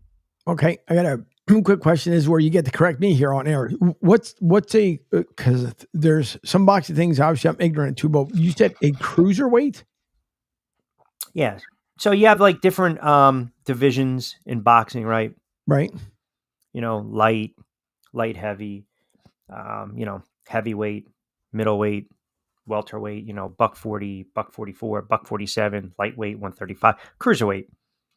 You're talking like 200 plus. Oh, I never heard that before, honestly. So middleweight over 175 to 185, super middleweight 185 to 195, cruiserweight over 205. And they give you about 6 or 7 pound allowance. There's so many friggin' divisions, it's just unheard of. But point being, I think the kid can fight a little bit. I think he puts in the time. Now, again, when you got millions of dollars and you got the availability, nutritionalists and training, he takes it serious is my point. That's my point. He's taking his craft serious. Now, you can sit there and say, well, wait a second. He's supposed to fight Mike Tyson in an exhibition. We still don't know if that's really going to go off in November. And I know when I was double checking, that will not be 3-minute rounds. That will be 2-minute rounds. Typically males are 3-minute rounds, females are 2, depending upon, the state in which the commission will allow or sanction. But I think some of these guys should be taken serious. 727-858-6650. I'm not saying like the celebrity boxing, which sometimes can just be like uberly goofy. Right. I never saw the allure. If you had a great career and you are a world champ and you're 50 plus, I mean, does Mike Tyson really need to fight Jake Paul? No. Did McGregor need to fight Mayweather? Nope. I'm sorry. Yeah, Mayweather, right? I mean, like we're seeing that crossover because now a lot of these fighters, some of them are trying their hand with bare knuckle, right? You'll see that cross promotion or mixed martial arts, MMA. But again, it's just me, man. I think a guy like that, I think because he's trying to really perfect his craft, I can appreciate that. And he's marketing himself. If you really break it down, he is a marketing and branding genius, and he's been able to profit off of it. So good for him. When did he start the thing with the women, though? MVP Promotions. That's his promotional company. Sure. I mean, listen, as much as I think all of us kind of goofed on him in the very beginning, but you're right. If you have the money, and if he's taking it serious, great for him. I just in the very beginning, it just seemed like it was like a gimmick. Like, that was cute. He had that fight, whatever, he won. But I mean, but would he ever take it serious enough to then start dropping to the other divisions? Nah, I mean, if he wanted to go to, drop down to like 175, like light heavy or something like that, or heavyweight. But I think he's taking it serious. And you mentioned like the MVP. One of his most notable fighters is Amanda Serrano, who, if you look at her career, I mean, 46 wins, 30 by knockouts. I think she has 2 losses, 1 draw. She's a Puerto Rican fighter. She's undisputed featherweight, world champ. So she held titles in the WBO since 2019, WBC, IBO, 2001, WA. Basically, she's one of the all-time great female fighters. Right. All-time great female fighters. And, again, she's still young enough in the game, so to speak, age-wise, why she has a little, she's 35. She's got a little juice left in the tank. But basically, that is a big time when the branding, the markability, the face behind that. When you sign a fighter like that, right, all it does is take your branding to another level. Now, there are some people that don't like bare knuckle. And there's 2, right? There's what David Feldman. So the Feldman's from Philly. There was David Feldman, who does a lot of the celebrity stuff, right? He's on TMZ all the time. David Feldman, they have a boxing background with their father, and David fought, and Damon fought. Okay. He started his hand in promotions, MMA, boxing, and then crept into the bare knuckle. And that kind of took off. And then in your backyard, you have BYB Extreme. And BYB Extreme, they also do a really phenomenal job with marketing the sport.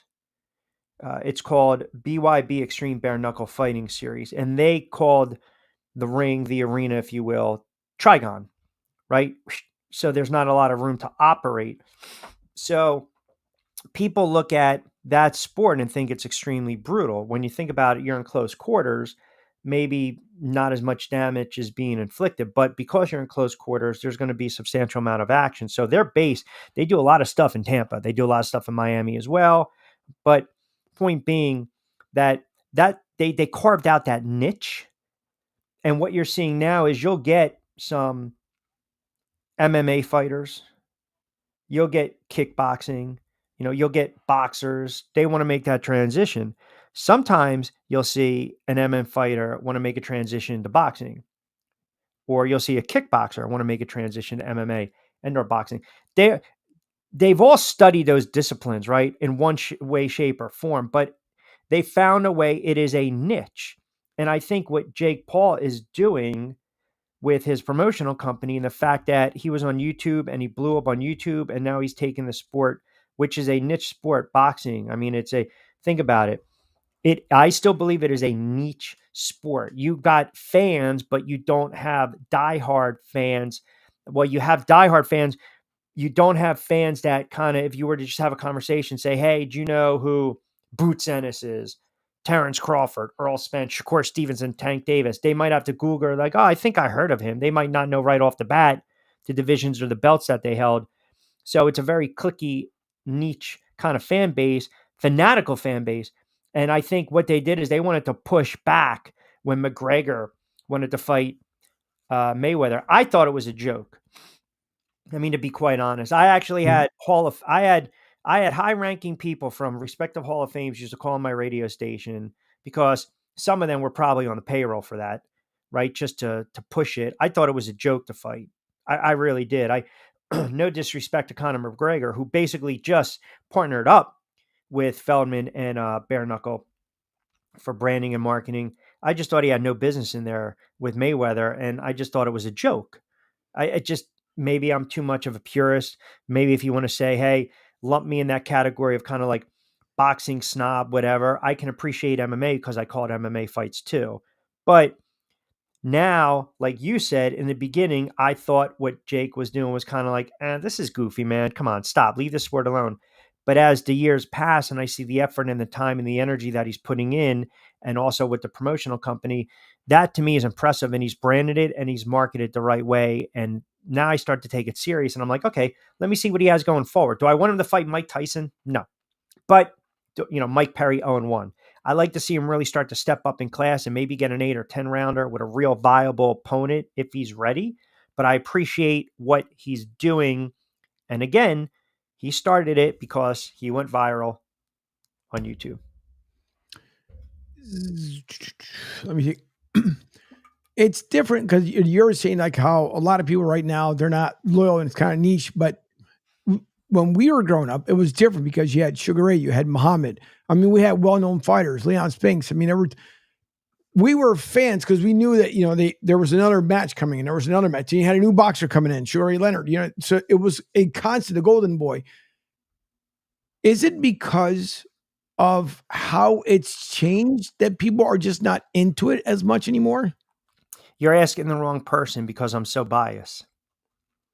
I mean, I'm just being 100% full transparency. If I'm being objective, when somebody says, boxing is, that's not true. If you go on social media on a Friday or Saturday night, right? I mean, you got to see some of the people that are watching these fights. Hell, Rosie Perez. Rosie Perez is a diehard boxing fan. Right. That will engage, that will watch, that knows the fight, breaks down the fight. Damian Lillard, huge boxing fan, right? I mean, there's boxing fans all over. My guy, Brandon Jacobs, boxing background as well. Won 2 Super Bowl rings with the Giants. Used to train with Kendall Holt, boxing guy. I think there's a cross-pollination between entertainment and athletes of other sports when it comes to the fight game. But if you go on social media, they love the back and forth between these guys, right? guys barking at each other left and right. They're fanatical. They're fanatical when they tweet stuff out. They're fanatical when they comment on Facebook. So I just think if you don't watch the fight, and the other thing too is you brought up a good point. You know, when we were growing up, okay, you had USA, right? Tuesday night fights. You had Wild World of Sports, right? You know, then all of a sudden what happens? We start to get into the PPV, right? We start to get into the HBO boxing, right? You start to get into pay-per-view. Let's sit down and spend $59. And before we even have a drink of our soda or have a couple little kernels of popcorn, Tyson already lays out somebody in 19 seconds and you spend $60, right? I mean, which was a lot of money back then. I still think it's absurd, 79, 89, but now you have all these different platforms and you have pretty much Florida is a hotbed for the fight scene. Florida is a hotbed for combat sports. You have the 305, the guys in West Palm with the MMA. You got BYB, you got BoxLab, you got stuff in Miami, you got stuff in Jacksonville, stuff in Tallahassee. It is a hotbed, and I think if the local cards, if they put a little more effort and time in the local cards, you can really capture that market down there. It's something you and I spoke about. But to your original question, I also believe when you don't watch it, when it's not crammed down your throat, when it's not wall to wall, like if the NFL was just on a Sunday, you would probably appreciate it more. But the NFL is on a Sunday. Holidays, it's on a Saturday. Sunday night football, Thursday night, Monday night. The fans, sometimes and I say that loosely, it's so saturated, you almost get drained. I would always joke, like, no, I'm not waiting all night for Sunday night, waiting all day for Sunday night. Like, that's a lot of football you're watching. That's a lot of football. Back in the day, you appreciate it more because you didn't get to watch it as frequently. And I think now, because of the fights, if you were a big-time boxing fan 20, 30 years ago, I actually think it would be more appealing to you to watch what's going on because you do have some fights every weekend or every other weekend. And just like every other sport, you have some months that dies down, July, August, then you creep into the fall boxing series. But case in point, I'm calling the fights tonight. They're in Sioux City, a couple regional belts. That's a remote broadcast. Tomorrow night, Danny Garcia, great fighter out of Philly, Swift Garcia, 2,300 arena. I think that's 7 or 8 fights. And then you got the Team Combat League, and that's a doubleheader. I'll do that on Sunday, right? So they've been able to create that league to not allow downtime in the sport, right? And it's hard to compete when you have other big. See, the problem that local promoters run into is they're all trying to step on each other's toes. And some of them, they want to get in pissing contests. So that Martinez boxing promotion, he's putting on a fight on Friday at, Casino A.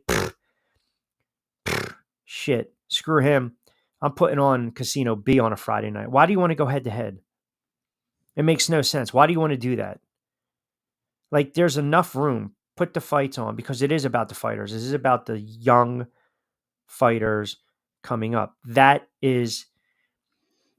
the lifeblood of local cards, right? So a guy like Jake Paul that's putting on these cards and he's promoting them and he's got the money behind it and he's making competitive cards. That's what you want. You don't want 10 fights. You don't want quantity. You want quality. You're going to get knockouts. It happens. Same thing in MMA. You're going to get, quick stoppages, submissions, but you want to put on quality, good competitive fights because when you got guys got knocked out left and right, then you turn around and you're like, nobody watches this sport. It's a joke. Yeah. Or you're going to watch Jake Paul versus Mike Perry or Jake Paul versus Mike Tyson. It's an absolute joke. Yep. Right? People are not going to take it serious. You brought up a good point too, because the whole thing was when I think that's where I'm almost certain that's why I pretty much did my disconnect when it came to boxing. Because when I got to HBO and pay-per-view, I was like, I'm not friggin' paying for that because I was just, there was no friggin' way. And you're right, because what was it? Wasn't it like 17 seconds and it was damn near almost like $90 or something ridiculous where it was like multiple people had to put their money together for a Tyson fight. Atlantic City. Yeah. By the way, I got to give kudos to my guy, Brian. Yep. Q's mitt man back in the day. Yeah. He used to hold the mitts for me when we used to train. Yep. How about that? Oh. Mm-hmm. Yeah. Yeah, Well, local gym, then local over at the when I used to also do stuff over in the AC Pal. But Ryan was a great mitt man. Mitt workout is a hell of a workout. So I always appreciate B tuning in. But yeah, you're right. I mean, $60, $70 for 19 seconds because you have such the buildup, right? mhm. And nobody wants the nobody like you can go back, and I think what hurt the sport is when you go back to say Tyson and Selden. Okay. So that fight was in Atlantic City, and Mike Tyson easily defeated Bruce Selden. First round knockout, shortest heavyweight championship fight in boxing history. I think it lasted just under 2 minutes, like $1:49, right? Tyson aggressive from the opening bell. As soon as Tyson walked in the ring with his shorts, the black shorts, just the ripped physique, the black socks, the black sneakers, opponents were pissing down their pants. It was over. It was over. So right around a minute in, Tyson connects with Selden, left hook, boom, there you go, straight iron hand, grazes Selden. Then he answers the referee's count at 8, and then he continues to fight Angel, but almost immediately got knocked down again with another left hook, got back to his feet, unable to maintain his balance, and then Richard Steele decided to stop the fight. Tyson gets the victory, TKO. Here you go. Immediately after the fight. Go back in YouTube. All the fans were chanting, fix, fix, fix, fix, fix. You looked at the odds, you looked at this. They just constantly fixed. I think Jimmy Gray was doing the interview. He spoke with Selden. I think he might have asked him, did you take a dive? And then Selden came out and said, I didn't train. I got to pull up the quote. I think it was like, I didn't train for 20 weeks to come in here and take a dive. Well, again, after that, he retired from boxing. So that almost is like, okay, was there a payout? I'm not suggesting that, right?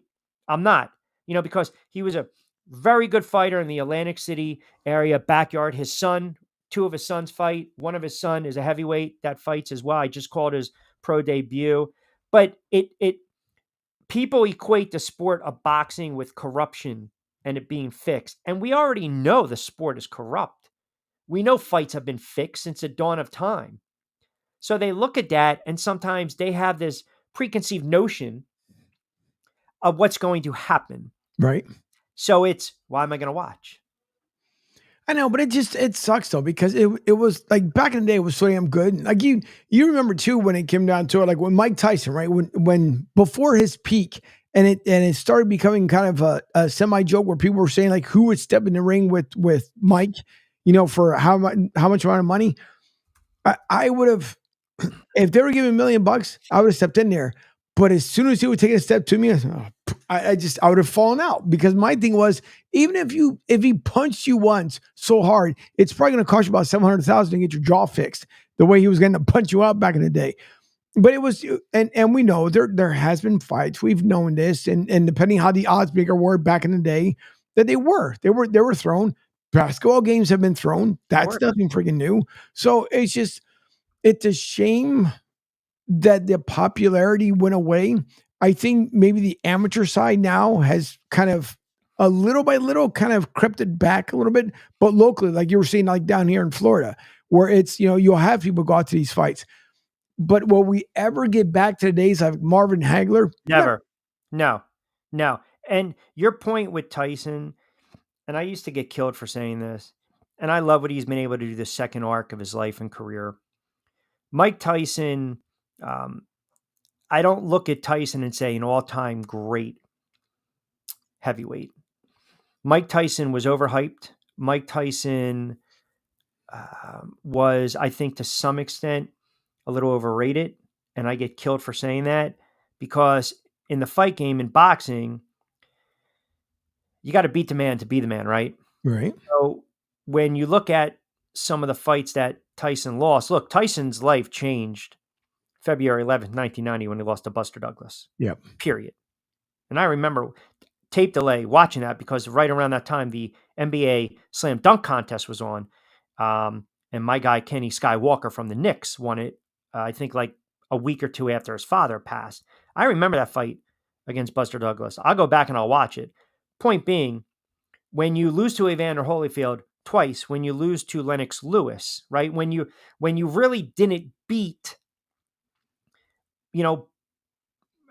Carl Williams, okay, fine, decent fighter. But again, that was a knockout in the first round. Tony Tucker, bam, James Lights Out Smith, bam, Trevor. Like, point being is the eras that you mentioned when you had the Haglers and the Sugar Rays and the Duran and guys fighting each other. It wasn't when Tyson was put up to the test with those other heavyweights that I mentioned. You look at his record and he never defeated them. And I think that will always be that sticking point where it's very hard to say top 10 all-time great heavyweight, right? But, 2 arcs of the career. Right. He gets knocked out against Buster Douglas. Tiger Woods turns around and he gets pinched for infidelity, right? I mean, stuff like that, it takes you down that rabbit hole. And Jovan chimes in, yes, Mythos of Tyson, the myth. That's it. It's 100%. I mean, I can go on about this, hours on hours on hours. It's just sometimes we want that. Oh man, he was the baddest man on the planet. Yeah, he was. Until Buster Douglas knocked him on his ass. And he was no longer the baddest man on the planet. Yeah. And right? Robin Givens to a certain extent. What's that? And Robin Givens to a certain extent. Robin Givens. Right. In and out, the jail stuff, the allegations, the rape, everything, the nonsense with Don King, right? Yeah. I mean, mismanaged finances and money and all this other stuff. But to his credit, right? Because again, we saw where he was going, that path down the road in destruction. Look, no one's going to sit there and remember Mike Tyson lost to Kevin McBride and Danny Williams. They're going to look at Tyson as baddest man in the planet back in the day, right? Mm-hmm. And they're going to be like, his the Pigeons and his one man stage play, which is phenomenal. Being in The Hangover, taking what was left, right, and turning it into a positive and using it towards his advantage, embracing it, I should say, right? I interviewed Tyson once. He was such a soft-spoken and nice guy. And I actually said to him, I said, with all due respect, I looked at you and I thought it was always, you won fights before you even stepped in the ring, right? That didn't make you any less of a fighter. If we're having a top 10, and I said, respectively, this is kind of where I have you. And he kind of chuckled and paused. Thank God it was on the radio, because if it was face to face, he might have wanted to, give me that stare down look. But he said, that's your opinion. And we just talked about the fight game. Right. And I appreciate that. And it kind of goes back to what we were talking about with the Jake Paul. If these guys take their craft serious and they're drawing attention and pushing eyeballs, then it's hard for me to kind of hate, if that makes sense. Mm-hmm. Like the Caitlin Clarks, the Reeses, the WNBA, it's good for the sport and people are watching it. If somebody wants to, piss on it or be negative, I mean, I don't want to see Jake Paul in there with Mike Tyson.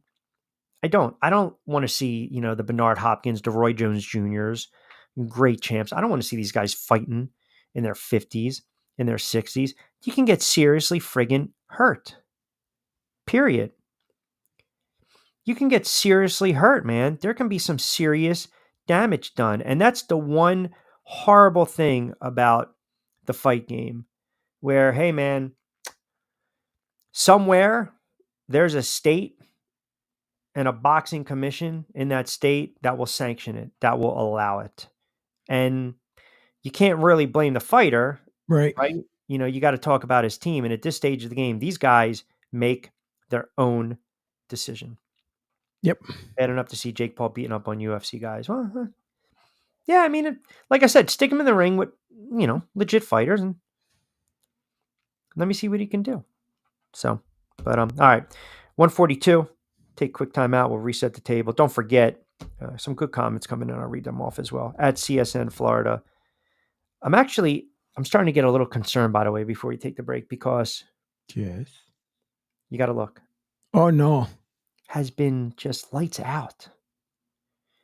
I mean, a couple walks, chasing a couple bunnies, and I just have a feeling at the peak at 158.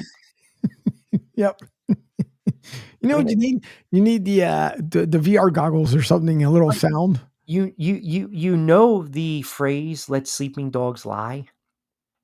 It's exactly what I'm doing right now. And it's funny because the way she sleeps on, I mean, she's got her sock, her bone, her toy, her chewy. It's like all crammed under her neck. It's like she's a little doggy hoarder. Uh-huh. Well, I mean, she's territorial. I don't know what to say.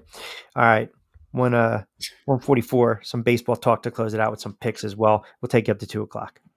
Hi, folks. This is Gerard Moynihan of Moynihan Lumber, and I would like you to know that our company has been selling Anderson windows for over 60 years. See the complete line of Anderson windows at any of our 3 locations in North Reading, Beverly, or in Plastown, New Hampshire, or at MoynihanLumber.com. Ion Tampa Bay is the latest news, weather, and traffic for Pinellas, Pasco, Ellsboro, Hernando, and surrounding communities. Stay connected on X, Facebook, and their website, IonTP.com.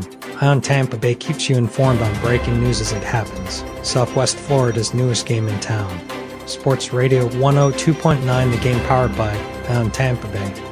We'll be right back.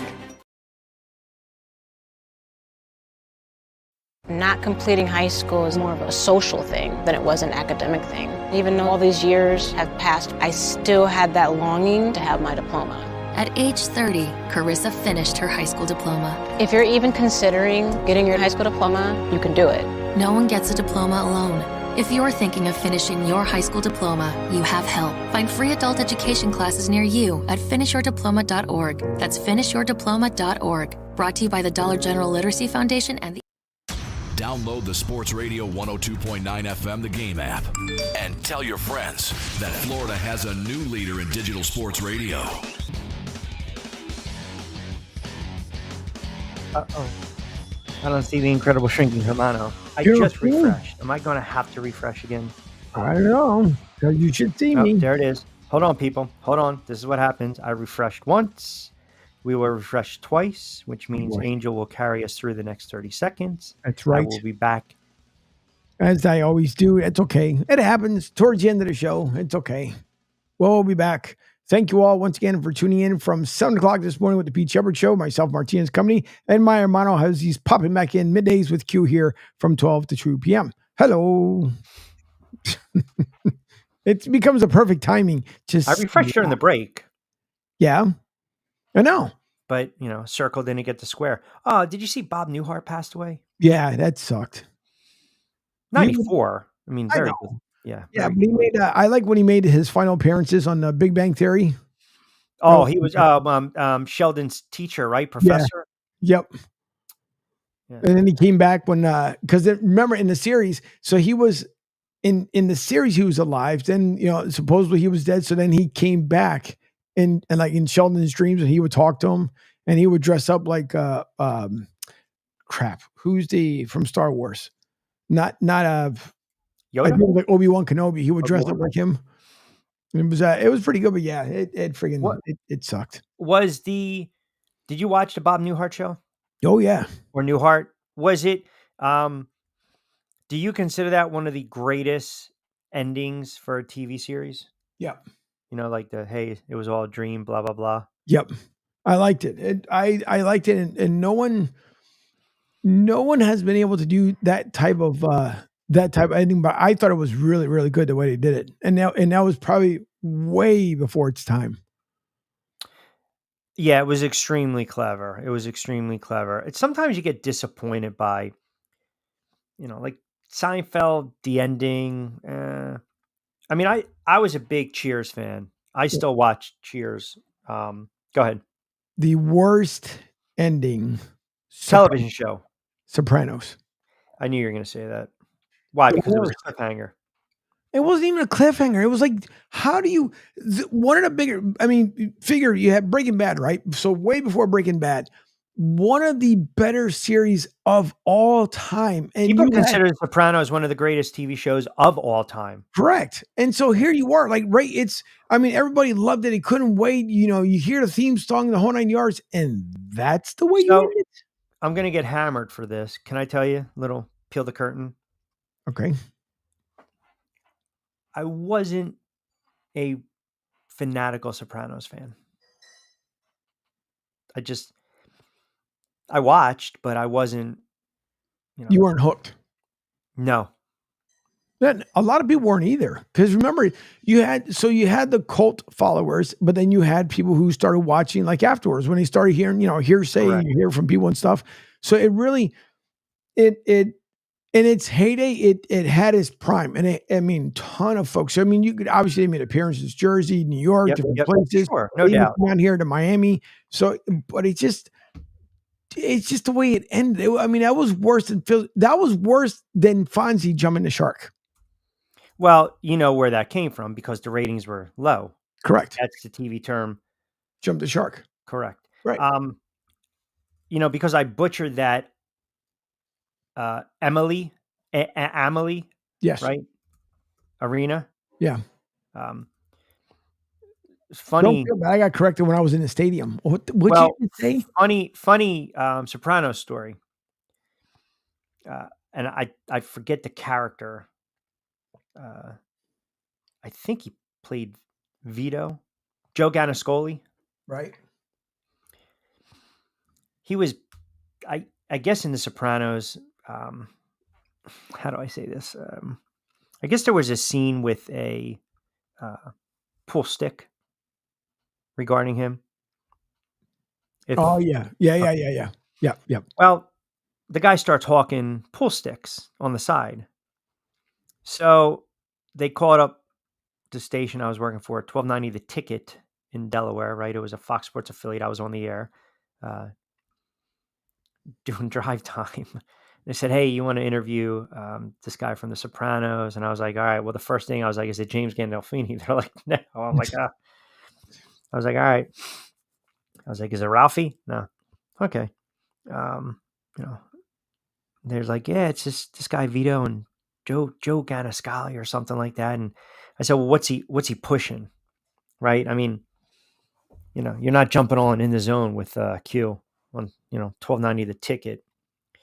And you're talking Sopranos and sports, even though Chaz Palminteri was a great interview. Loved having him on talking baseball in Bronx Tale. But so they're like, just book him for 10 minutes, man. He's got a hawk a product. Just one of the salespeople, pain in the ass, was like, just do me a favor. I'm like, whatever. So I'll never forget. My producer, he's like, yeah, that Sopranos guy's on the phone. I was like, all right, 5:10 on a Thursday edition In the Zone with Q. Rich Quinones here at 1290 The Ticket in Delaware and the surrounding area. Well, you love to see the Sopranos. You love all the characters. And, we've got one of them with a, whatever, new thing coming out, whatever the hell it was. And I said, Joe Ganascoli, right? And I said, Joe, how you doing? How's everything? He goes, everything would be good if you pronounce my last name right. Oh, Jesus. Oh, man. That was the first thing. And I said, you know what? I said, you know what, Joe? I said, my fault. I said, Ganascoli, right? And he's like, yeah, there you go, guy. And I was like, oh, he told a guy with me. So, right. Yeah. When he said guy, I said, so I had to be a jerk off about it.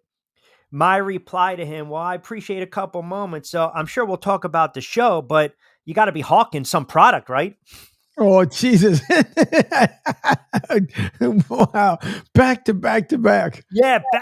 Belly to belly. Exactly. Back to back. And I was like, what? I was like, it sees here in my notes. I was like a pool stick. And I was like, all right. I was like, so talk to me a little bit about that. You ended a pool game. And then, he kind of like loosened up a little bit. Right. And then, we got to the conversation. We talked a little bit about Sopranos. And I said, hey, my apology. I said, that's a bad job by me being on the radio. I need to get your name right. And I was like, apologize. And he's like, it's okay, bud. Oh, Jesus. Guy, Cal, and Bud. One of what I can't stand, two things is this new thing with thank you for the kind words. is number one, top of my list. Right behind it, pal. I can't. It makes me cringe when I watch somebody and they write "Thanks, pal." I'm like, what? I do that to my cousin a lot just to annoy him when I'll text. I'll be like, "Good talk, bud," and I'll write back, "Yeah, you got it, pal." I said, "Whatever, man." And then we'll just go in like short names. I was like, I see where you're coming from, Leo. Hey, I got you, Bob. Sounds good. Ed, guy, pal, chump, bro. Yeah, bro. I don't mind. I don't mind. Hey, man, have a good day, brother. I don't mind that, right? That's more. Which, by the way, I know I got to get to the picks. Did you see? I meant to bring this up.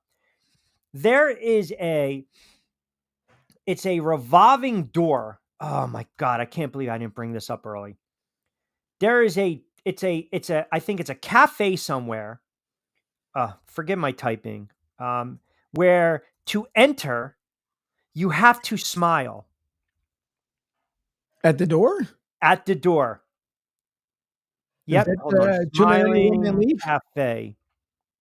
Oh crap! This is going to annoy me. It's a sensor, and you must smile to enter. Hold on. You must smile. Excuse my typing. To enter cafe. There you go. A cafe has developed a sensor whose door only opens to people who smile. You know what? We need to implement this in everyday. I'm telling you right now, in everyday walk of life, we would be such a happy, smiling, fun, loving country where people aren't looking at us like we're second or third world and we got our heads up our asses. Imagine, I want to go check out the little mini mart, get 20 of gas, get my little cup of coffee, but I'm having a bad day. Guy took too long to fill the tank. I just got ran off the road on the parkway and I need my coffee, right? And I just got the friggin', what I like to call some of my friends, we joke, well, it's not a nice term, but some of my female friends, I get on with the resting, face, right? And they're like, that's not nice. I'm like, well, you look miserable, whatever. They would never get coffee from this place. But now all of a sudden I am forced to flash the pearly whites and the grin. So I'm going up there, I'm doing what I need to do. And the door opens because I'm smiling, right? When you see someone else smile, your natural reaction should be to what? Smile. No, what we do is say, what the fuck? What are they so happy about? Like, leave me alone. No. We want something like this. Imagine if you're tanked and you're going to a bar and you just caught, your significant other doing something, whatever, in the back corner, and all of a sudden this or that, or you caught your boyfriend and you're miserable. You're not getting in. Smile. It's not that bad. Come on in. We'll take you. I think this is absolutely a fantastic idea. You have to smile because when you smile, it resonates. You feel it, and then it should be that trickle-down effect. Just like what they said in Seinfeld. George's father, we should all have name tags. He goes, you don't. I think Kramer said, you're not going to mug somebody if you know their name. That's a good point. I mean, seriously, do you agree? The door, and you have to go to this clip. It's hilarious. Like, people are like miserable. They're angry, and then they're realizing like why it won't open. Stop and smile, and you'll be able to walk in. Crap. Hold on. What's it? Wait a minute before we go off. I'll take your time. I can give my picks while you're doing your thing. What's the name of the clip? I think it's just, I put it under a cafe has developed a sensor. Let me see if I can send this to you. And I'll give you my, I'll give you the picks. Hold on, Angel. Let me see if I can send that to you. Try now. Let me give you my plays real quick from my good friends over at Play It Again Sports. Real quick on the baseball diamond. I already told you I like Nola tonight. Phillies minus 135 over. I'm sorry, the Mets. I'm sorry, the Marlins. I don't like them over the Mets. I like the Mets minus 135. The Phillies I like tonight. Nola's on the hill, and then oh man, where the hell is my other pick? I had one more play in there, and Tampa Bay over the Yankees. Tampa Bay over the Yankees tonight. Eflin's pitching plus 145. So I'll post and tweet those out. Did you see the clip? Yeah. Hold on. Hold on. When you're smiling, the whole world is smiling with you. Let me see. Can you see the shared screen? I see it. Is it running? No, not yet. Oh, okay. But I definitely.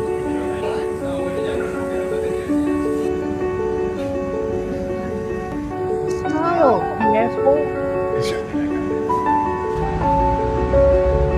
See?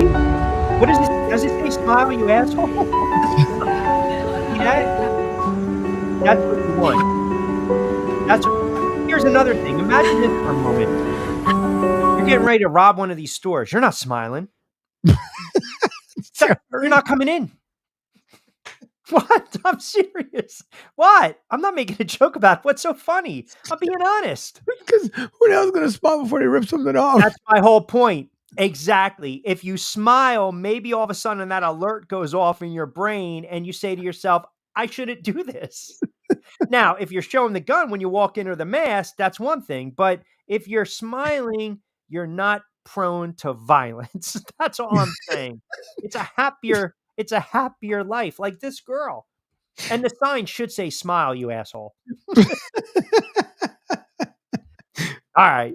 On that, we will put a bow on it. I could just imagine though, a guy walking up is like, listen, wait, what? I have to I'm telling you, right? That and name tags, and we would end half the problems in this world, more than half. I'm not punching somebody in the face if I know their names. I'm just not. That am I wrong? No. Am I wrong? No. Well, look, how many people, right? I know we got to end it, but hold on. We got a comment that came in as well. But thanks, Brian. We appreciate it. Appreciate you, Brian. But crap, I lost my train of thought. Where's the name tag? Yeah, but it was a name tag. Something about the mugging, smiling. Yeah. Crap. If I get to it, we need that place. We have to have that place. We don't have to worry about flipping pigeons. We don't have to worry about doing anything. Could you imagine? Gotta start. Yeah. Right? Walk your baby nuts across the street. Got to start wrapping it up. Good stuff with the comments. Good stuff with the engagement on social. Joe Von Alfer, we appreciate him chiming in. Busy week ahead. We'll have some announcements as well as some programming. NFL right around the corner. College football. We'll start to break it down. Don't forget, start the week off right. Pete Shepard Show 7 to 10, Monday to Friday. Martinez and Company with me, Hermano Angel Martinez, 10 to 12. Myself, middays with Q, 12 to 2, right here on Sports Radio 102.9 FM The Game. Also, our shows on demand in the programming grid. You got Talking Hoops, Lloyd Vance's Insider Football. You got Marshall Time with Jonathan Marshall. We are adding more programming as we speak. And of course, we are certainly Southwest Florida's newest leader. And as we like to joke, we see you out there. Don't forget, download the app, SR1029thegame.com. We will not be flipping any pigeons as we sign off, but have a wonderful Sports Friday. As always, be safe, be sound. We'll talk to you Monday from 12 to 2. As always, I'm Rich Quinones. Hasta luego, buen día. Oh, hold on.